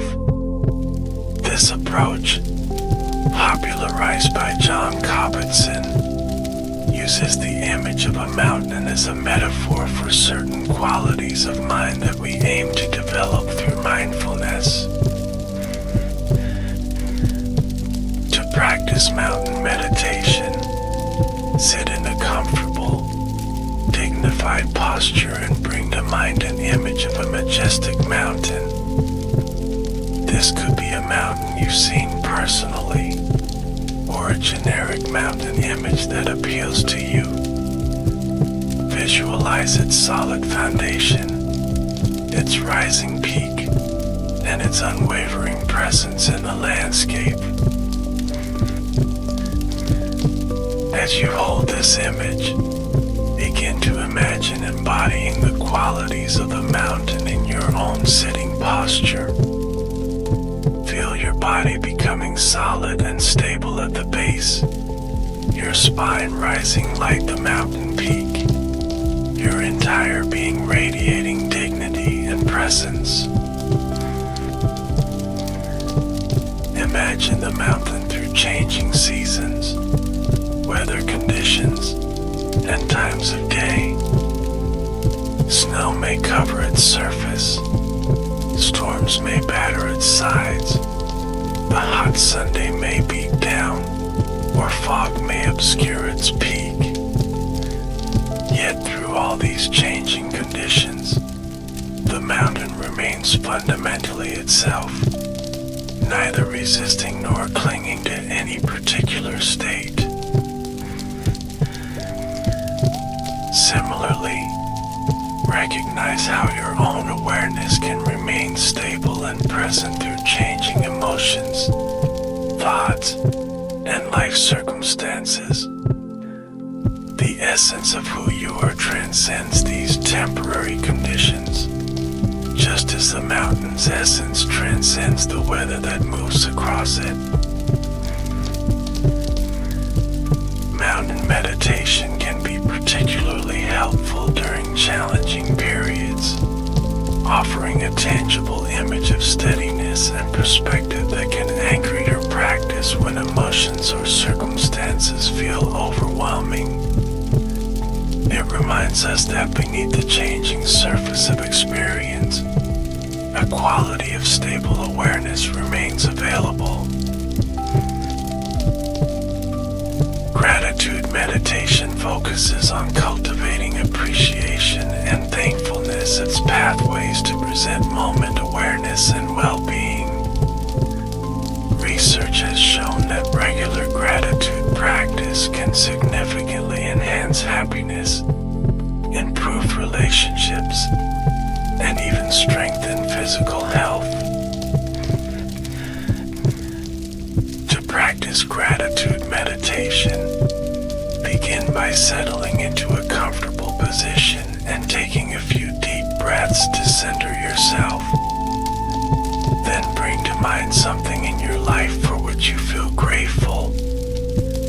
This might be a person, an opportunity, an aspect of your health or well-being, or even something as simple as a beautiful sunset or delicious meal.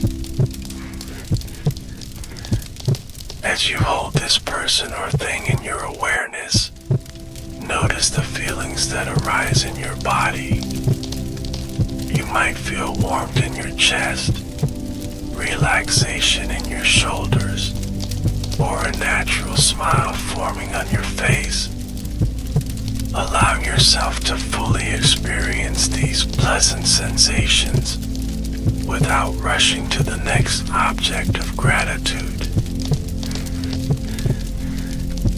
Continue by bringing to mind other things for which you feel thankful, both significant and small. You might consider aspects of your life that you typically take for granted, such as clean water, a safe place to sleep, or the functioning of your body. Some people find it helpful to mentally repeat phrases like "I am grateful for," completing the sentence with specific items. Others prefer a more open-ended exploration of gratitude, allowing appreciative awareness to flow naturally from one object to another. Gratitude practice can be particularly powerful during difficult times, when our attention naturally gravitates toward problems and lacks. By intentionally shifting focus to what is going well and what we appreciate, we can develop greater resilience and emotional balance. For those who find sitting meditation challenging, mindful photography offers an active alternative that cultivates present moment awareness through visual attention. This practice involves using photography not primarily to capture impressive images, but as a tool for developing mindful seeing and appreciation. To practice mindful photography, take a camera or smartphone and then set an intention to walk slowly through an environment, whether natural or urban. Rather than hunting for spectacular shots, allow yourself to be drawn to whatever captures your attention, whether conventionally beautiful or not. Before taking each photograph, pause to fully see what has drawn your eye. Notice colors, shapes, textures, light, and shadow. Be aware of your emotional response to what you're seeing and the impulse that makes you want to capture this particular moment. Take the photograph mindfully, with full attention to the process. Then move on, continuing your slow, attentive walk. The goal is not to accumulate many images, but to use photography as a vehicle for present moment connection with your visual experience.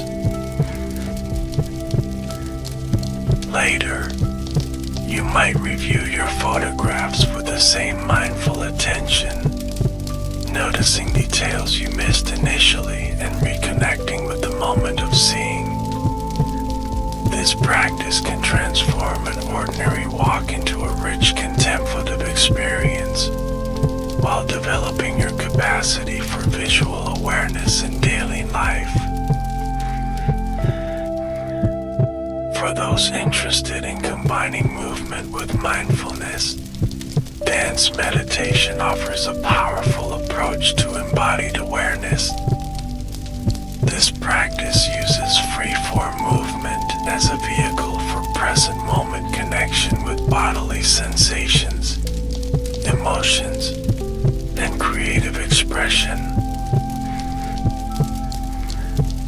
Unlike choreographed dance, mindful dance meditation emphasizes internal awareness rather than external form. The focus is on moving from authentic impulse, allowing the body to express itself without predetermined patterns. To practice, find a private space where you can move freely without self-consciousness. Begin with some gentle stretching or swaying to connect with your body. Then, either in silence or with music that supports contemplative movement, allow your body to move as it wishes. As you dance, maintain awareness of physical sensations, the play of balance and momentum, and the emotional qualities that arise and express through movement. Notice how different parts of your body want to move, and how movement changes your internal state. When thoughts or self-judgments arise, acknowledge them gently and return your attention to the direct experience of moving. This practice can help release physical tension, process emotions, and develop a more loving relationship with your body. Traditions like 5 Rhythms, developed by Gabrielle Roth, and Authentic Movement, created by Mary Starks Whitehouse, offer specific frameworks for dance meditation. But even without formal training, the simple intention to move mindfully can transform dance into a profound contemplative practice. Zen-inspired mindfulness mindfulness practices offer distinctive approaches characterized by simplicity, directness, and emphasis on ordinary activities as vehicles for awakening. While traditional Zen training involves specific forms and relationships with qualified teachers, certain Zen influence practices have been adapted for broader accessibility.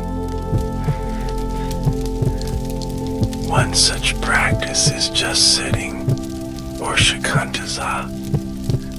This approach involves sitting in an upright, alert posture without focusing on any particular object of meditation. Unlike many mindfulness techniques, there is no emphasis on observing the breath, bodily sensations, or other specific anchors. Instead, the practitioner simply sits with open awareness, neither concentrating nor letting the mind wander.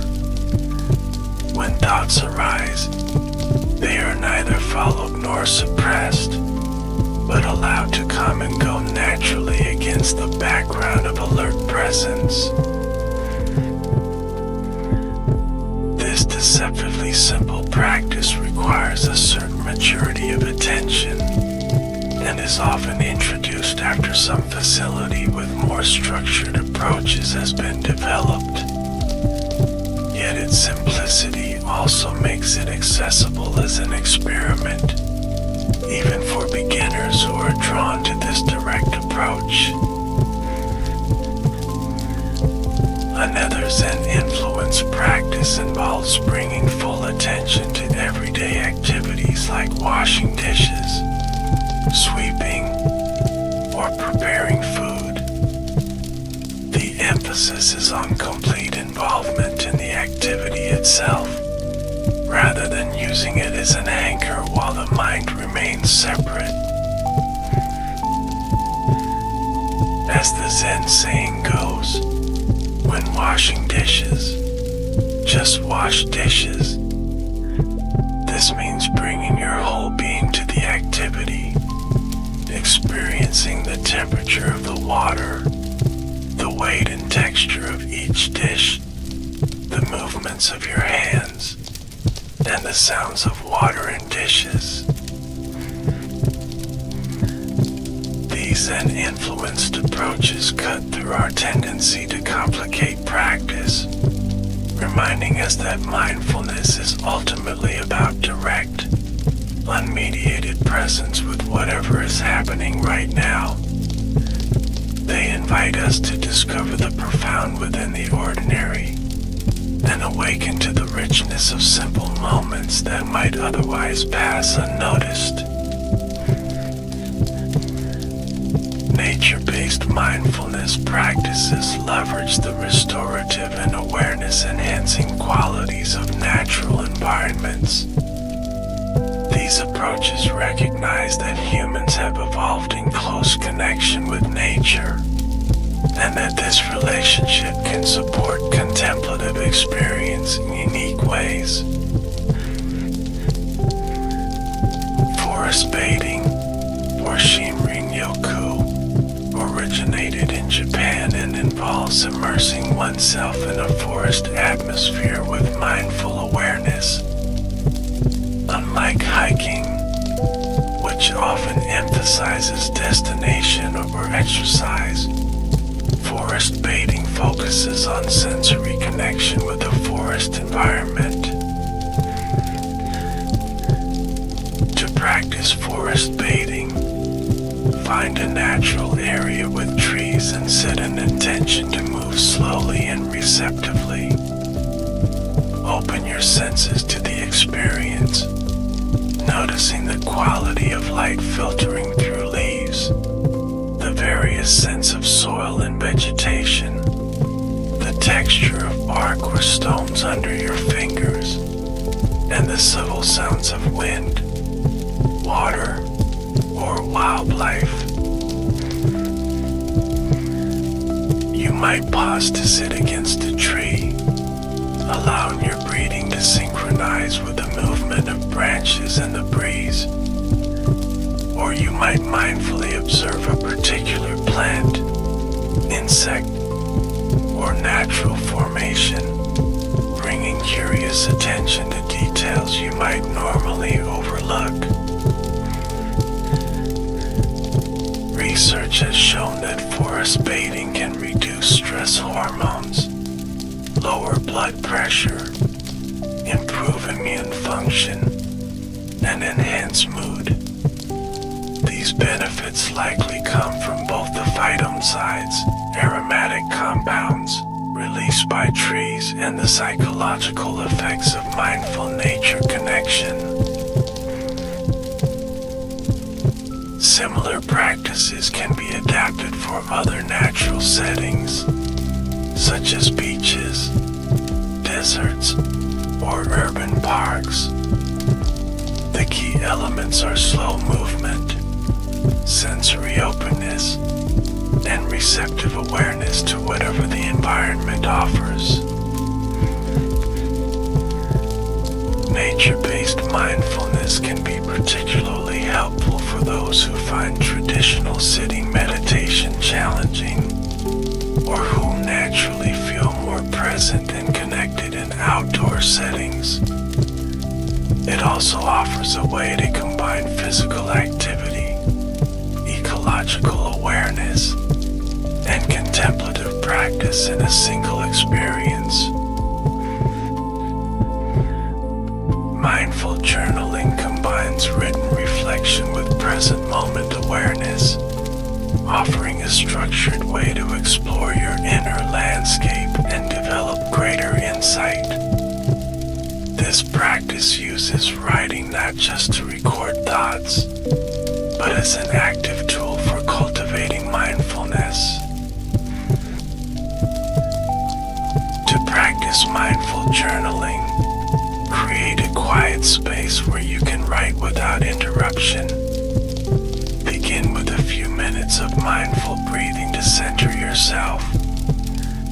Then, with pen poised over paper, notice what's present in your awareness right now, whether sensations, emotions, thoughts, or environmental factors. Begin writing without planning or editing, allowing words to flow naturally from your present moment experience. You might describe physical sensations in detail, track the movement of your thoughts, or explore emotions as they arise and change. When you notice yourself writing about the past or future, gently bring your attention back to what's happening now. If you find yourself getting caught in analysis or storytelling, pause, take a breath, and reconnect with direct experience before continuing to write. Some people find it helpful to use specific prompts for mindful journaling. Examples include, right now, I notice, in my body, I'm feeling, or if my emotion had a voice, it would say.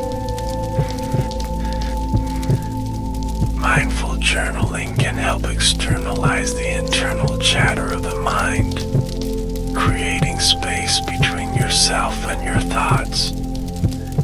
It also provides a record of your inner experience that you can revisit later, potentially revealing patterns and insights not apparent in the moment.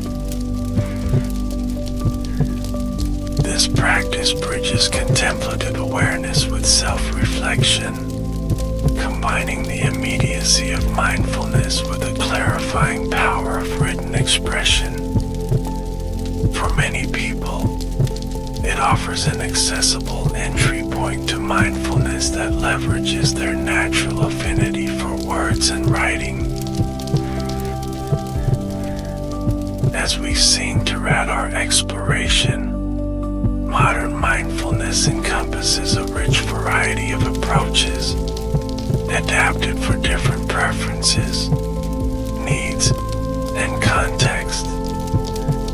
Whether sitting in formal meditation, moving mindfully, connecting with nature, or engaging creatively, the core invitation remains consistent to be present with your experience with awareness and kindness.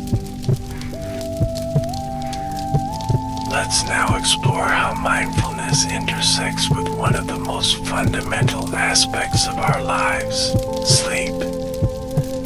Sleep difficulties affect millions of people worldwide, and mindfulness approaches have shown significant promise in addressing insomnia and other sleep-related challenges.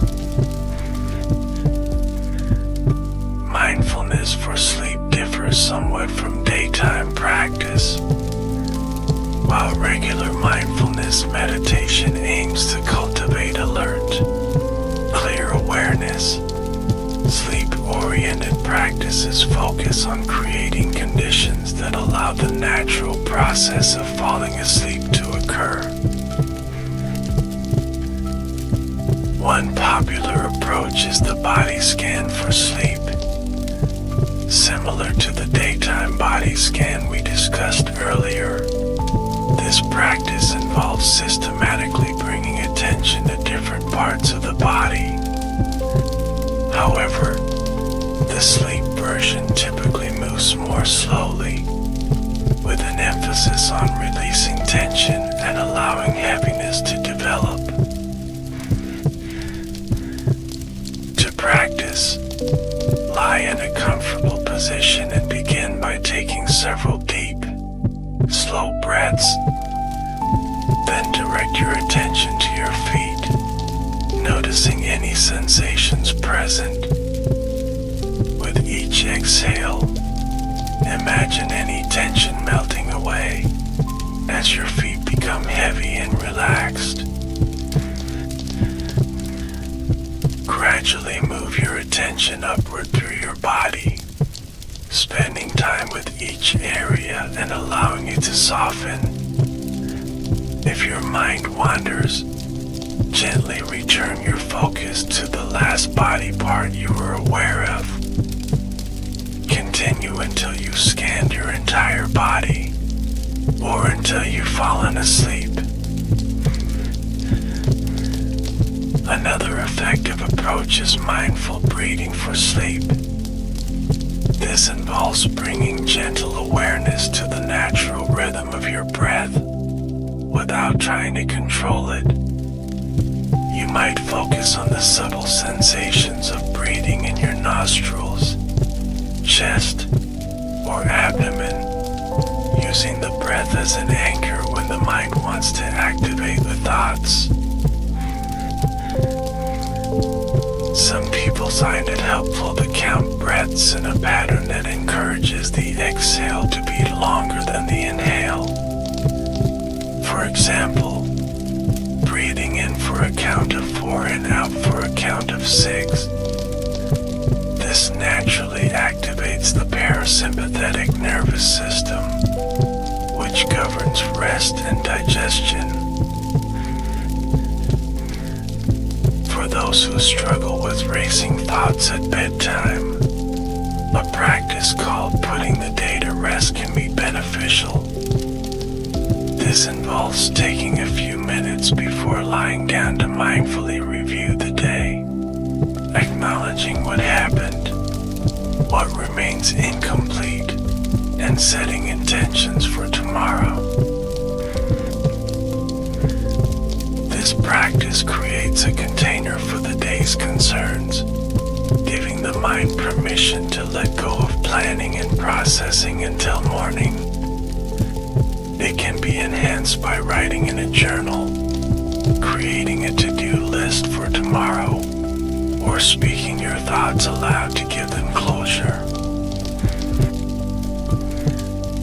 Beyond specific techniques, mindfulness can help with sleep by changing our relationship to sleeplessness itself. Many people compound their sleep difficulties by becoming anxious and frustrated when sleep doesn't come.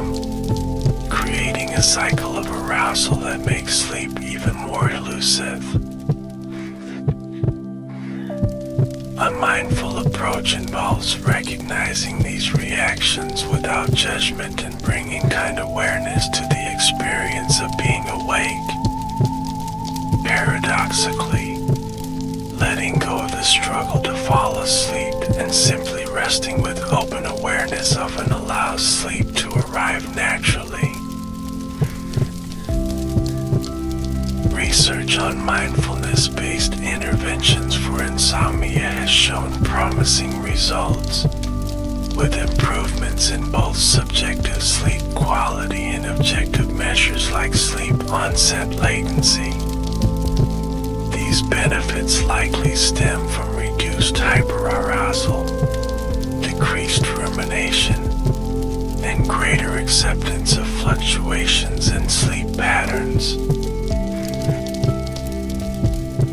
For those interested in exploring mindfulness for sleep, numerous resources are available, including specialized guided meditations, courses focused on sleep, and books that adapt mindfulness principles specifically for sleep challenges. Many meditation apps also include dedicated sleep content, making these approaches widely accessible. Another area where mindfulness offers particular value is in addressing chronic pain and illness. Living with persistent pain or managing long-term health conditions presents unique challenges that mindfulness practices can help address. John Kabat-Zinn's original mindfulness-based stress reduction program was developed primarily for people with chronic pain and stress-related disorders. The approach he pioneered helps participants distinguish between the physical sensations of pain and the emotional and cognitive reactions that often amplify suffering. Central to mindfulness for pain management is the practice of turning toward difficult sensations with kind awareness, rather than fighting against them. This approach seems counterintuitive, as our natural tendency is to resist or escape pain. Yet this resistance often creates tension that exacerbates pain and adds layers of emotional distress to the physical experience. In mindful pain practice, participants are invited to notice the changing qualities of pain sensations, such as location, intensity, texture, and temperature. This detailed observation often reveals that what seemed like a solid block of pain actually fluctuates and contains different elements. Practitioners also learn to recognize how thoughts about pain, such as catastrophizing or projecting into the future, contribute to suffering. By noticing these thoughts without being defined by them, individuals can develop more spaciousness around their pain experience. Research has consistently shown that mindfulness-based interventions can significantly improve quality of life for people with chronic pain. While these approaches may not always reduce pain intensity itself, they often decrease the emotional suffering associated with pain and enhance participants' ability to engage in meaningful activities despite discomfort. For those living with chronic illness, mindfulness practices offer tools for navigating the uncertainty, loss, and identity changes that often accompany diagnosis and treatment. Practices that cultivate acceptance and self-compassion can be particularly valuable in this context, helping individuals relate to their changing bodies and circumstances with greater kindness.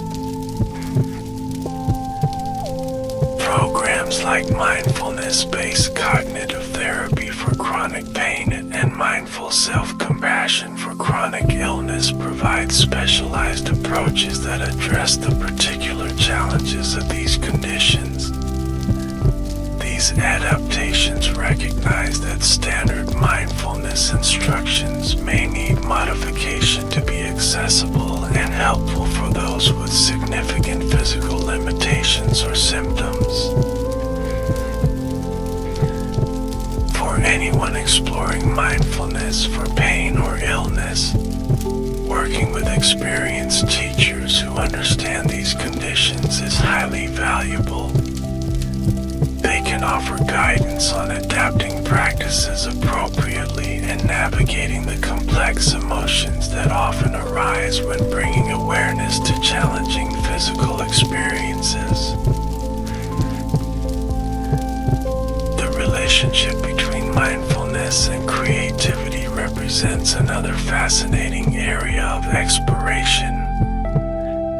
Many artists, writers, musicians, and other creative professionals have found that mindfulness practices enhance their creative process and output.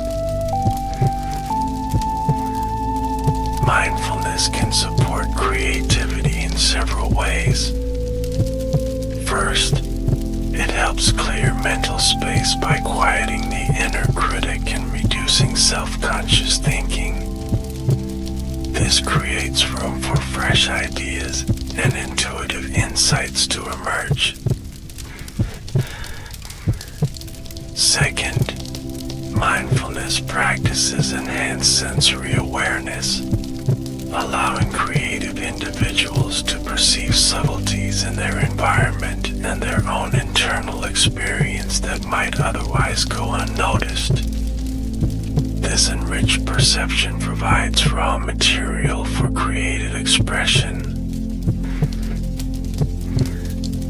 Third, regular meditation helps develop a capacity to stay with uncertainty and ambiguity, qualities essential to the creative process.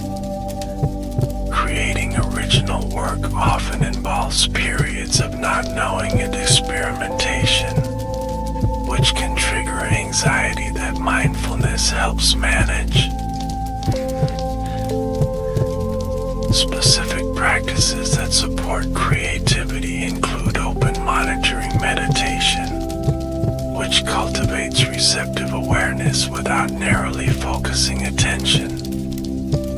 This state of open awareness has been linked to increased divergent thinking, the ability to generate multiple ideas or solutions to a problem.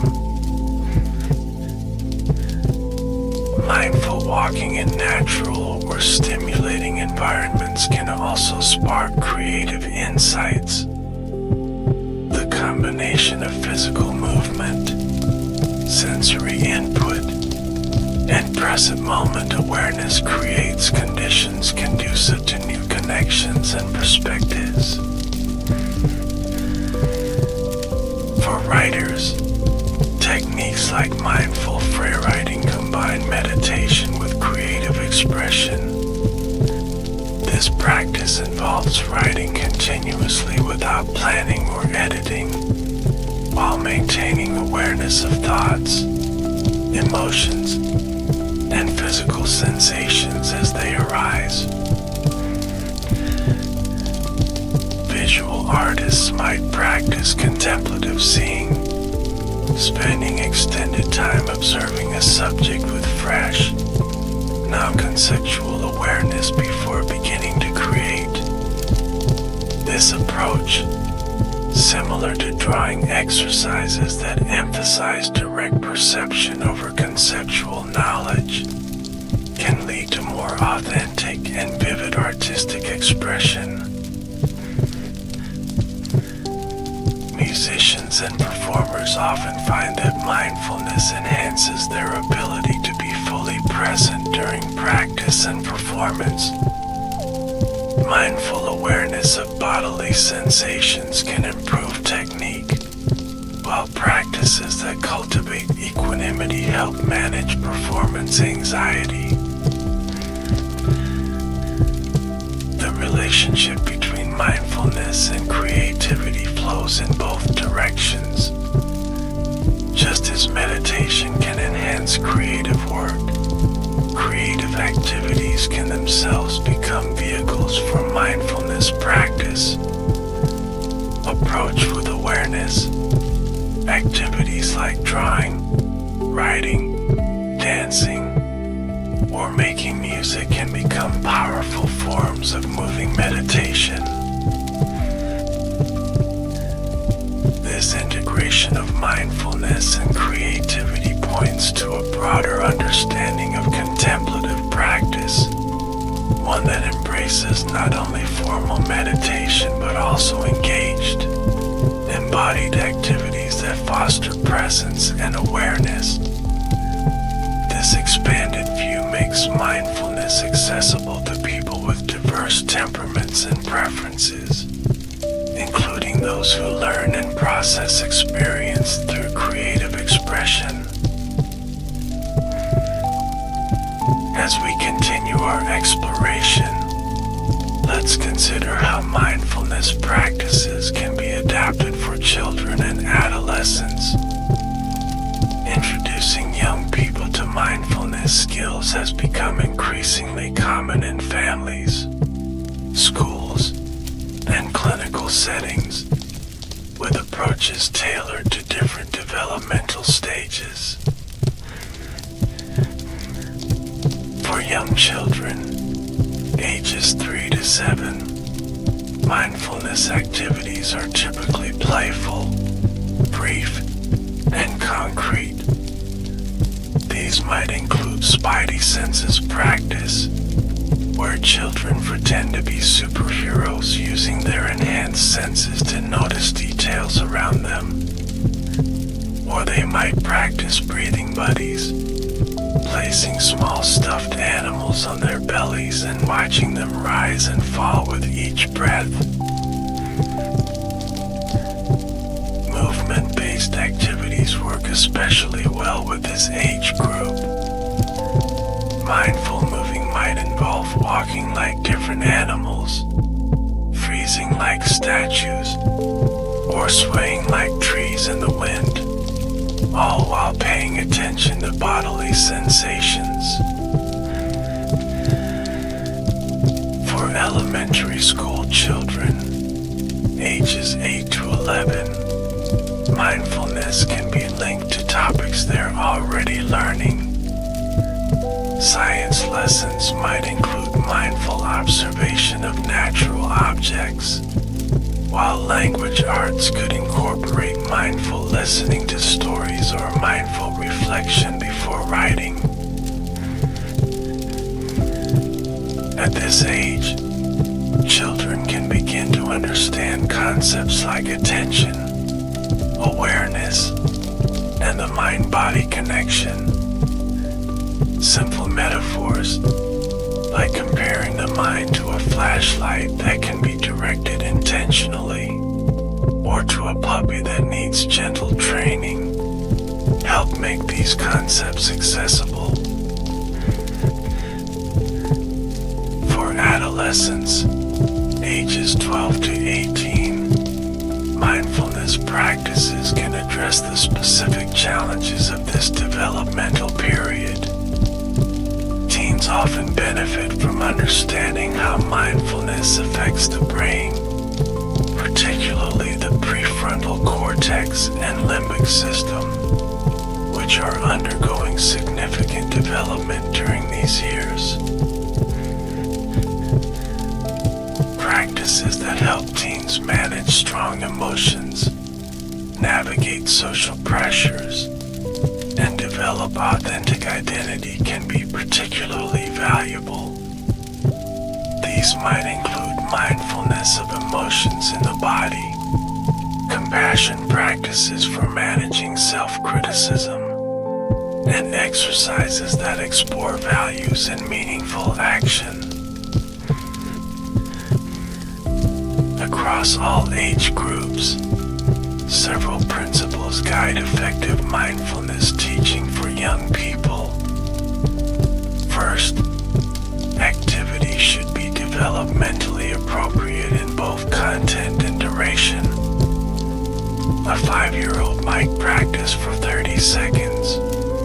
while a teenager might engage in 5-minute practices.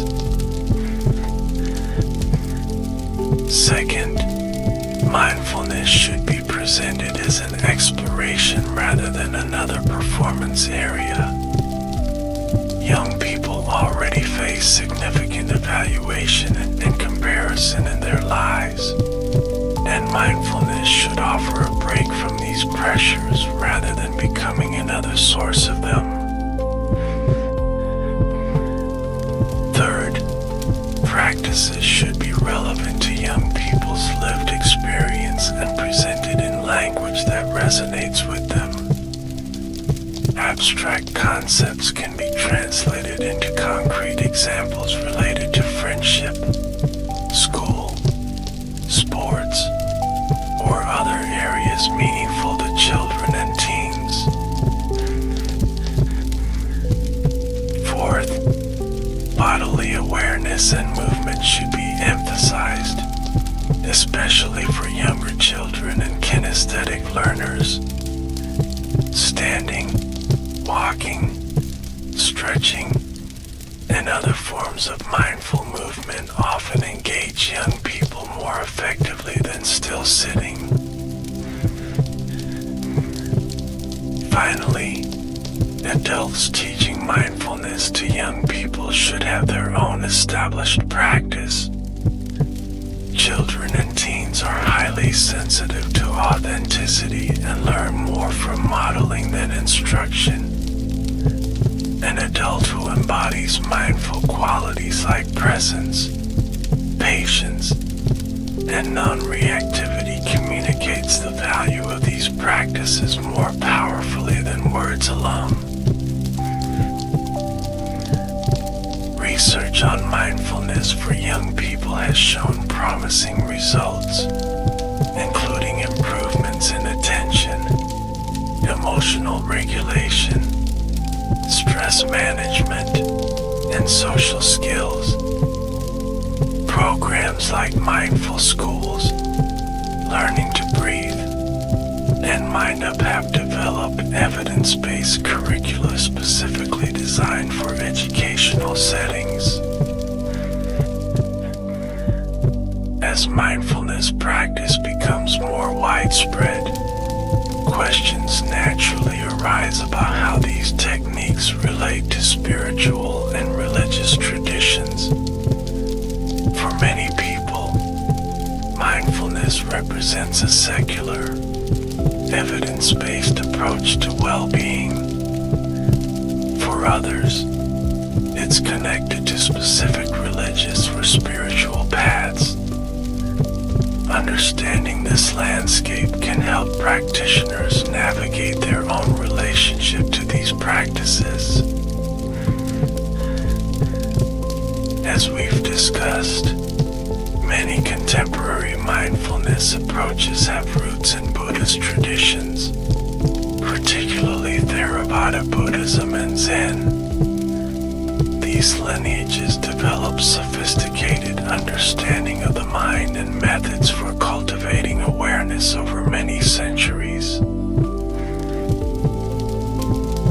In Buddhist context, mindfulness, sati in Pali, samadhi in Sanskrit, is part of a broader ethical and philosophical framework. It's one factor of the Eightfold Path, which also includes ethical conduct, wisdom, and other aspects of mental training.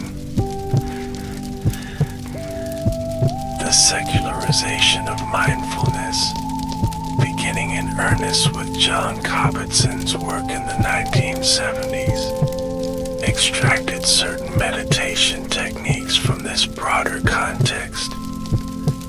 This approach made these practices accessible to people regardless of their religious background, while also facilitating scientific research on their effects. This secularization has been both praised and criticized. Proponents argue that it has made valuable practices available to millions who might otherwise never encounter them, and has generated scientific validation that benefits practitioners of all backgrounds. Critics suggest that removing mindfulness from its ethical framework risks reducing it to a self-improvement technique that could even reinforce harmful patterns. Some Buddhist teachers express concern that the transformative potential of these practices may be diluted when separated from their traditional context. Beyond Buddhism, contemplative practices with similarities to mindfulness can be found in many spiritual traditions.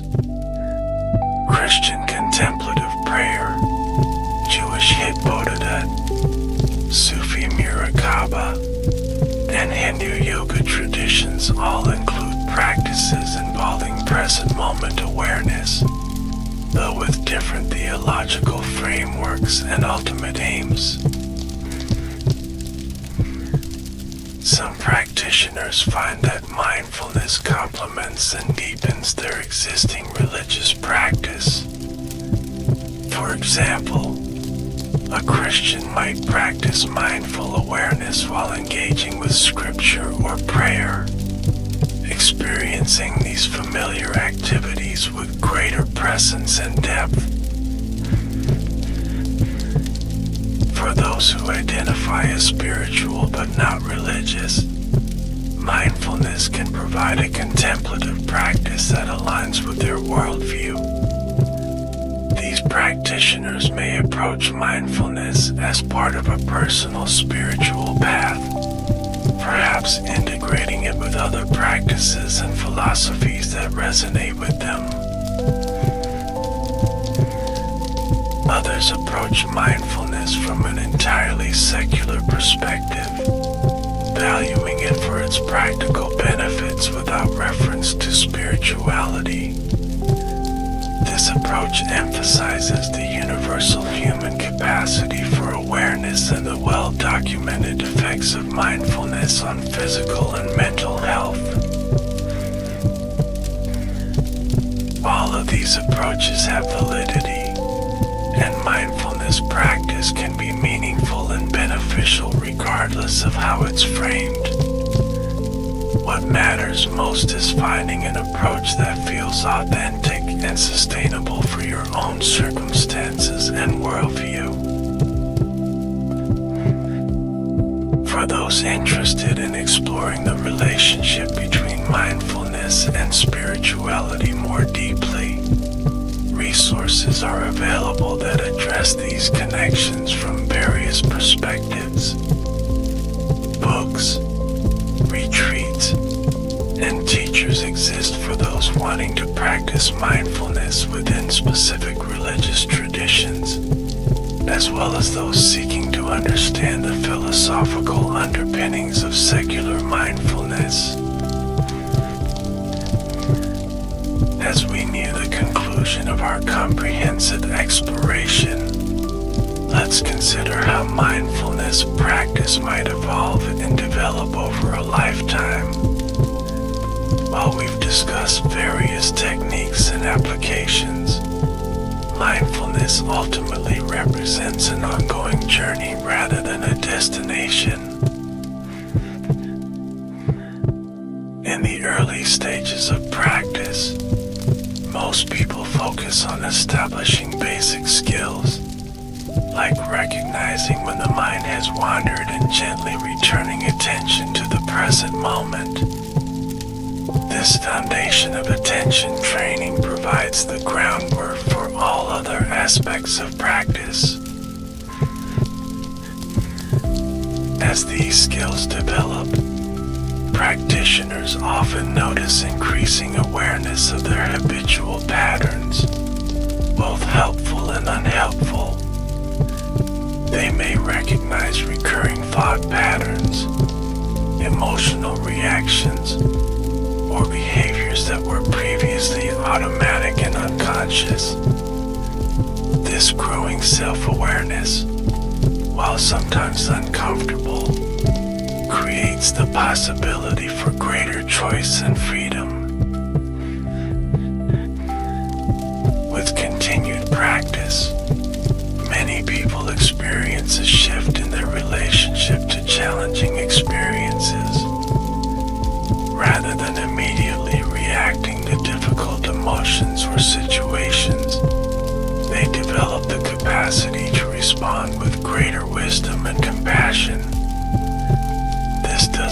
never feeling anger, fear, or other difficult emotions, but rather relating to these experiences with more spaciousness and skill. Long-term practitioners often report more subtle changes in their sense of self and their perception of reality.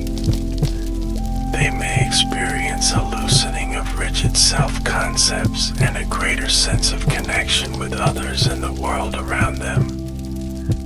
These shifts align with what contemplative traditions have described as the fruits of sustained practice.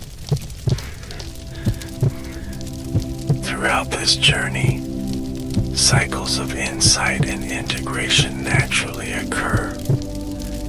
Periods of clarity and understanding may be followed by times when practice feels more difficult or routine. Recognizing these cycles as normal can help sustain practice through inevitable ups and downs.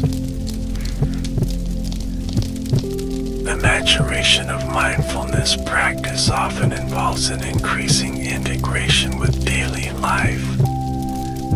While formal meditation remains important, the boundaries between practice and non-practice become less distinct. Awareness permeates more moments, and the qualities cultivated in formal practice, like presence and compassion, naturally express themselves in ordinary activities and relationships. For those drawn to the depths of contemplative practice, working with experienced teachers and engaging in longer retreats can provide valuable guidance and support. These more intensive contexts offer opportunities to deepen practice beyond what's typically possible in daily life. Yet even without such intensive engagement, regular mindfulness practice can continue to unfold and deepen throughout one's lifetime. The simple commitment to present moment awareness, renewed again and again, contains within it the potential for ongoing growth and transformation. Whatever path your practice takes, approaching it with patience, curiosity, and self-compassion creates the conditions for meaningful development. The journey of mindfulness is not linear or predictable, but unfolds uniquely for each person according to their circumstances, temperament, and intentions. As we come to the end of our exploration, let's take a moment to reflect on the essential principles of mindfulness that transcend specific techniques or applications. These core elements represent the heart of practice, regardless of the particular form it takes. The first principle is present moment awareness. At its essence, mindfulness involves bringing attention to what is happening right now, rather than being lost in thoughts about the past or future. This quality of presence is both the method and the goal of practice, continually cultivated through returning attention to immediate experience. The second principle is non-judgment. Mindfulness involves observing our experience without automatically categorizing it as good or bad, desirable or undesirable. This doesn't mean abandoning discernment, but rather creating space between perception and reaction, allowing for wiser responses to life's challenges. The third principle is wholehearted attention. Rather than dividing our awareness among multiple tasks or concerns, Mindfulness invites us to be fully present with whatever we're doing. This quality of undivided attention brings richness and depth to ordinary experiences, whether working, eating, conversing, or resting. The fourth principle is beginner's mind. This refers to approaching each moment with freshness and curiosity, as if experiencing it for the first time. Beginner's mind helps us notice subtleties and nuances that familiarity might otherwise cause us to overlook, keeping our experience alive and vital. The fifth principle is compassion.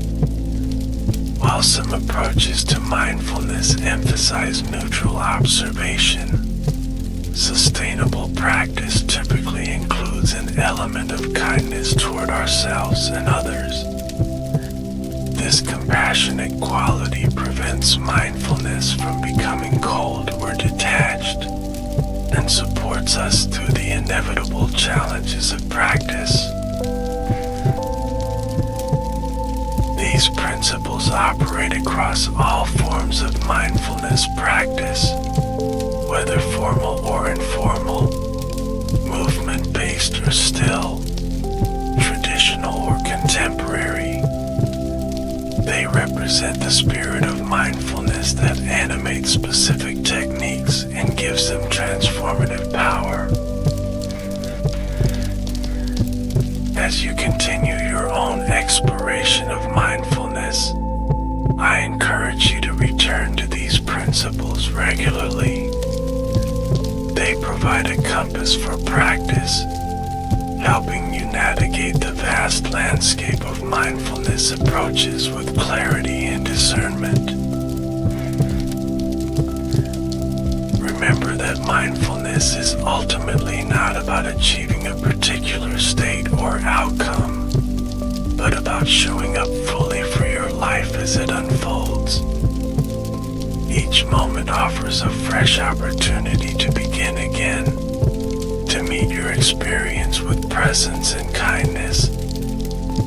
This simple practice, repeated over time, has the power to transform not only your own life but also your impact on the world around you. Thank you for joining me on this journey through modern mindfulness and meditation techniques. May your practice bring you clarity, peace, and well-being, both for your own sake and for the benefit of all whose lives you touch. As we conclude our comprehensive exploration of modern mindfulness and meditation techniques, I hope the knowledge and practices we've covered will serve as valuable resources on your contemplative journey. Whether you're just beginning to explore mindfulness or have been practicing for years, there is always more to discover, both about these approaches and about your own mind. The beauty of mindfulness lies in its simplicity and accessibility. While we've discussed many different techniques and applications, the essence of practice remains straightforward, paying attention to your present moment experience with awareness and kindness. This fundamental orientation is available to you in any moment, regardless of circumstances. May your practice continue to unfold in ways that bring benefit to yourself and others. May you discover the peace that comes from being fully present with life as it is, and the wisdom that arises from seeing clearly. And may the qualities cultivated through mindfulness, presence, compassion, clarity, and equanimity ripple outward to touch all beings.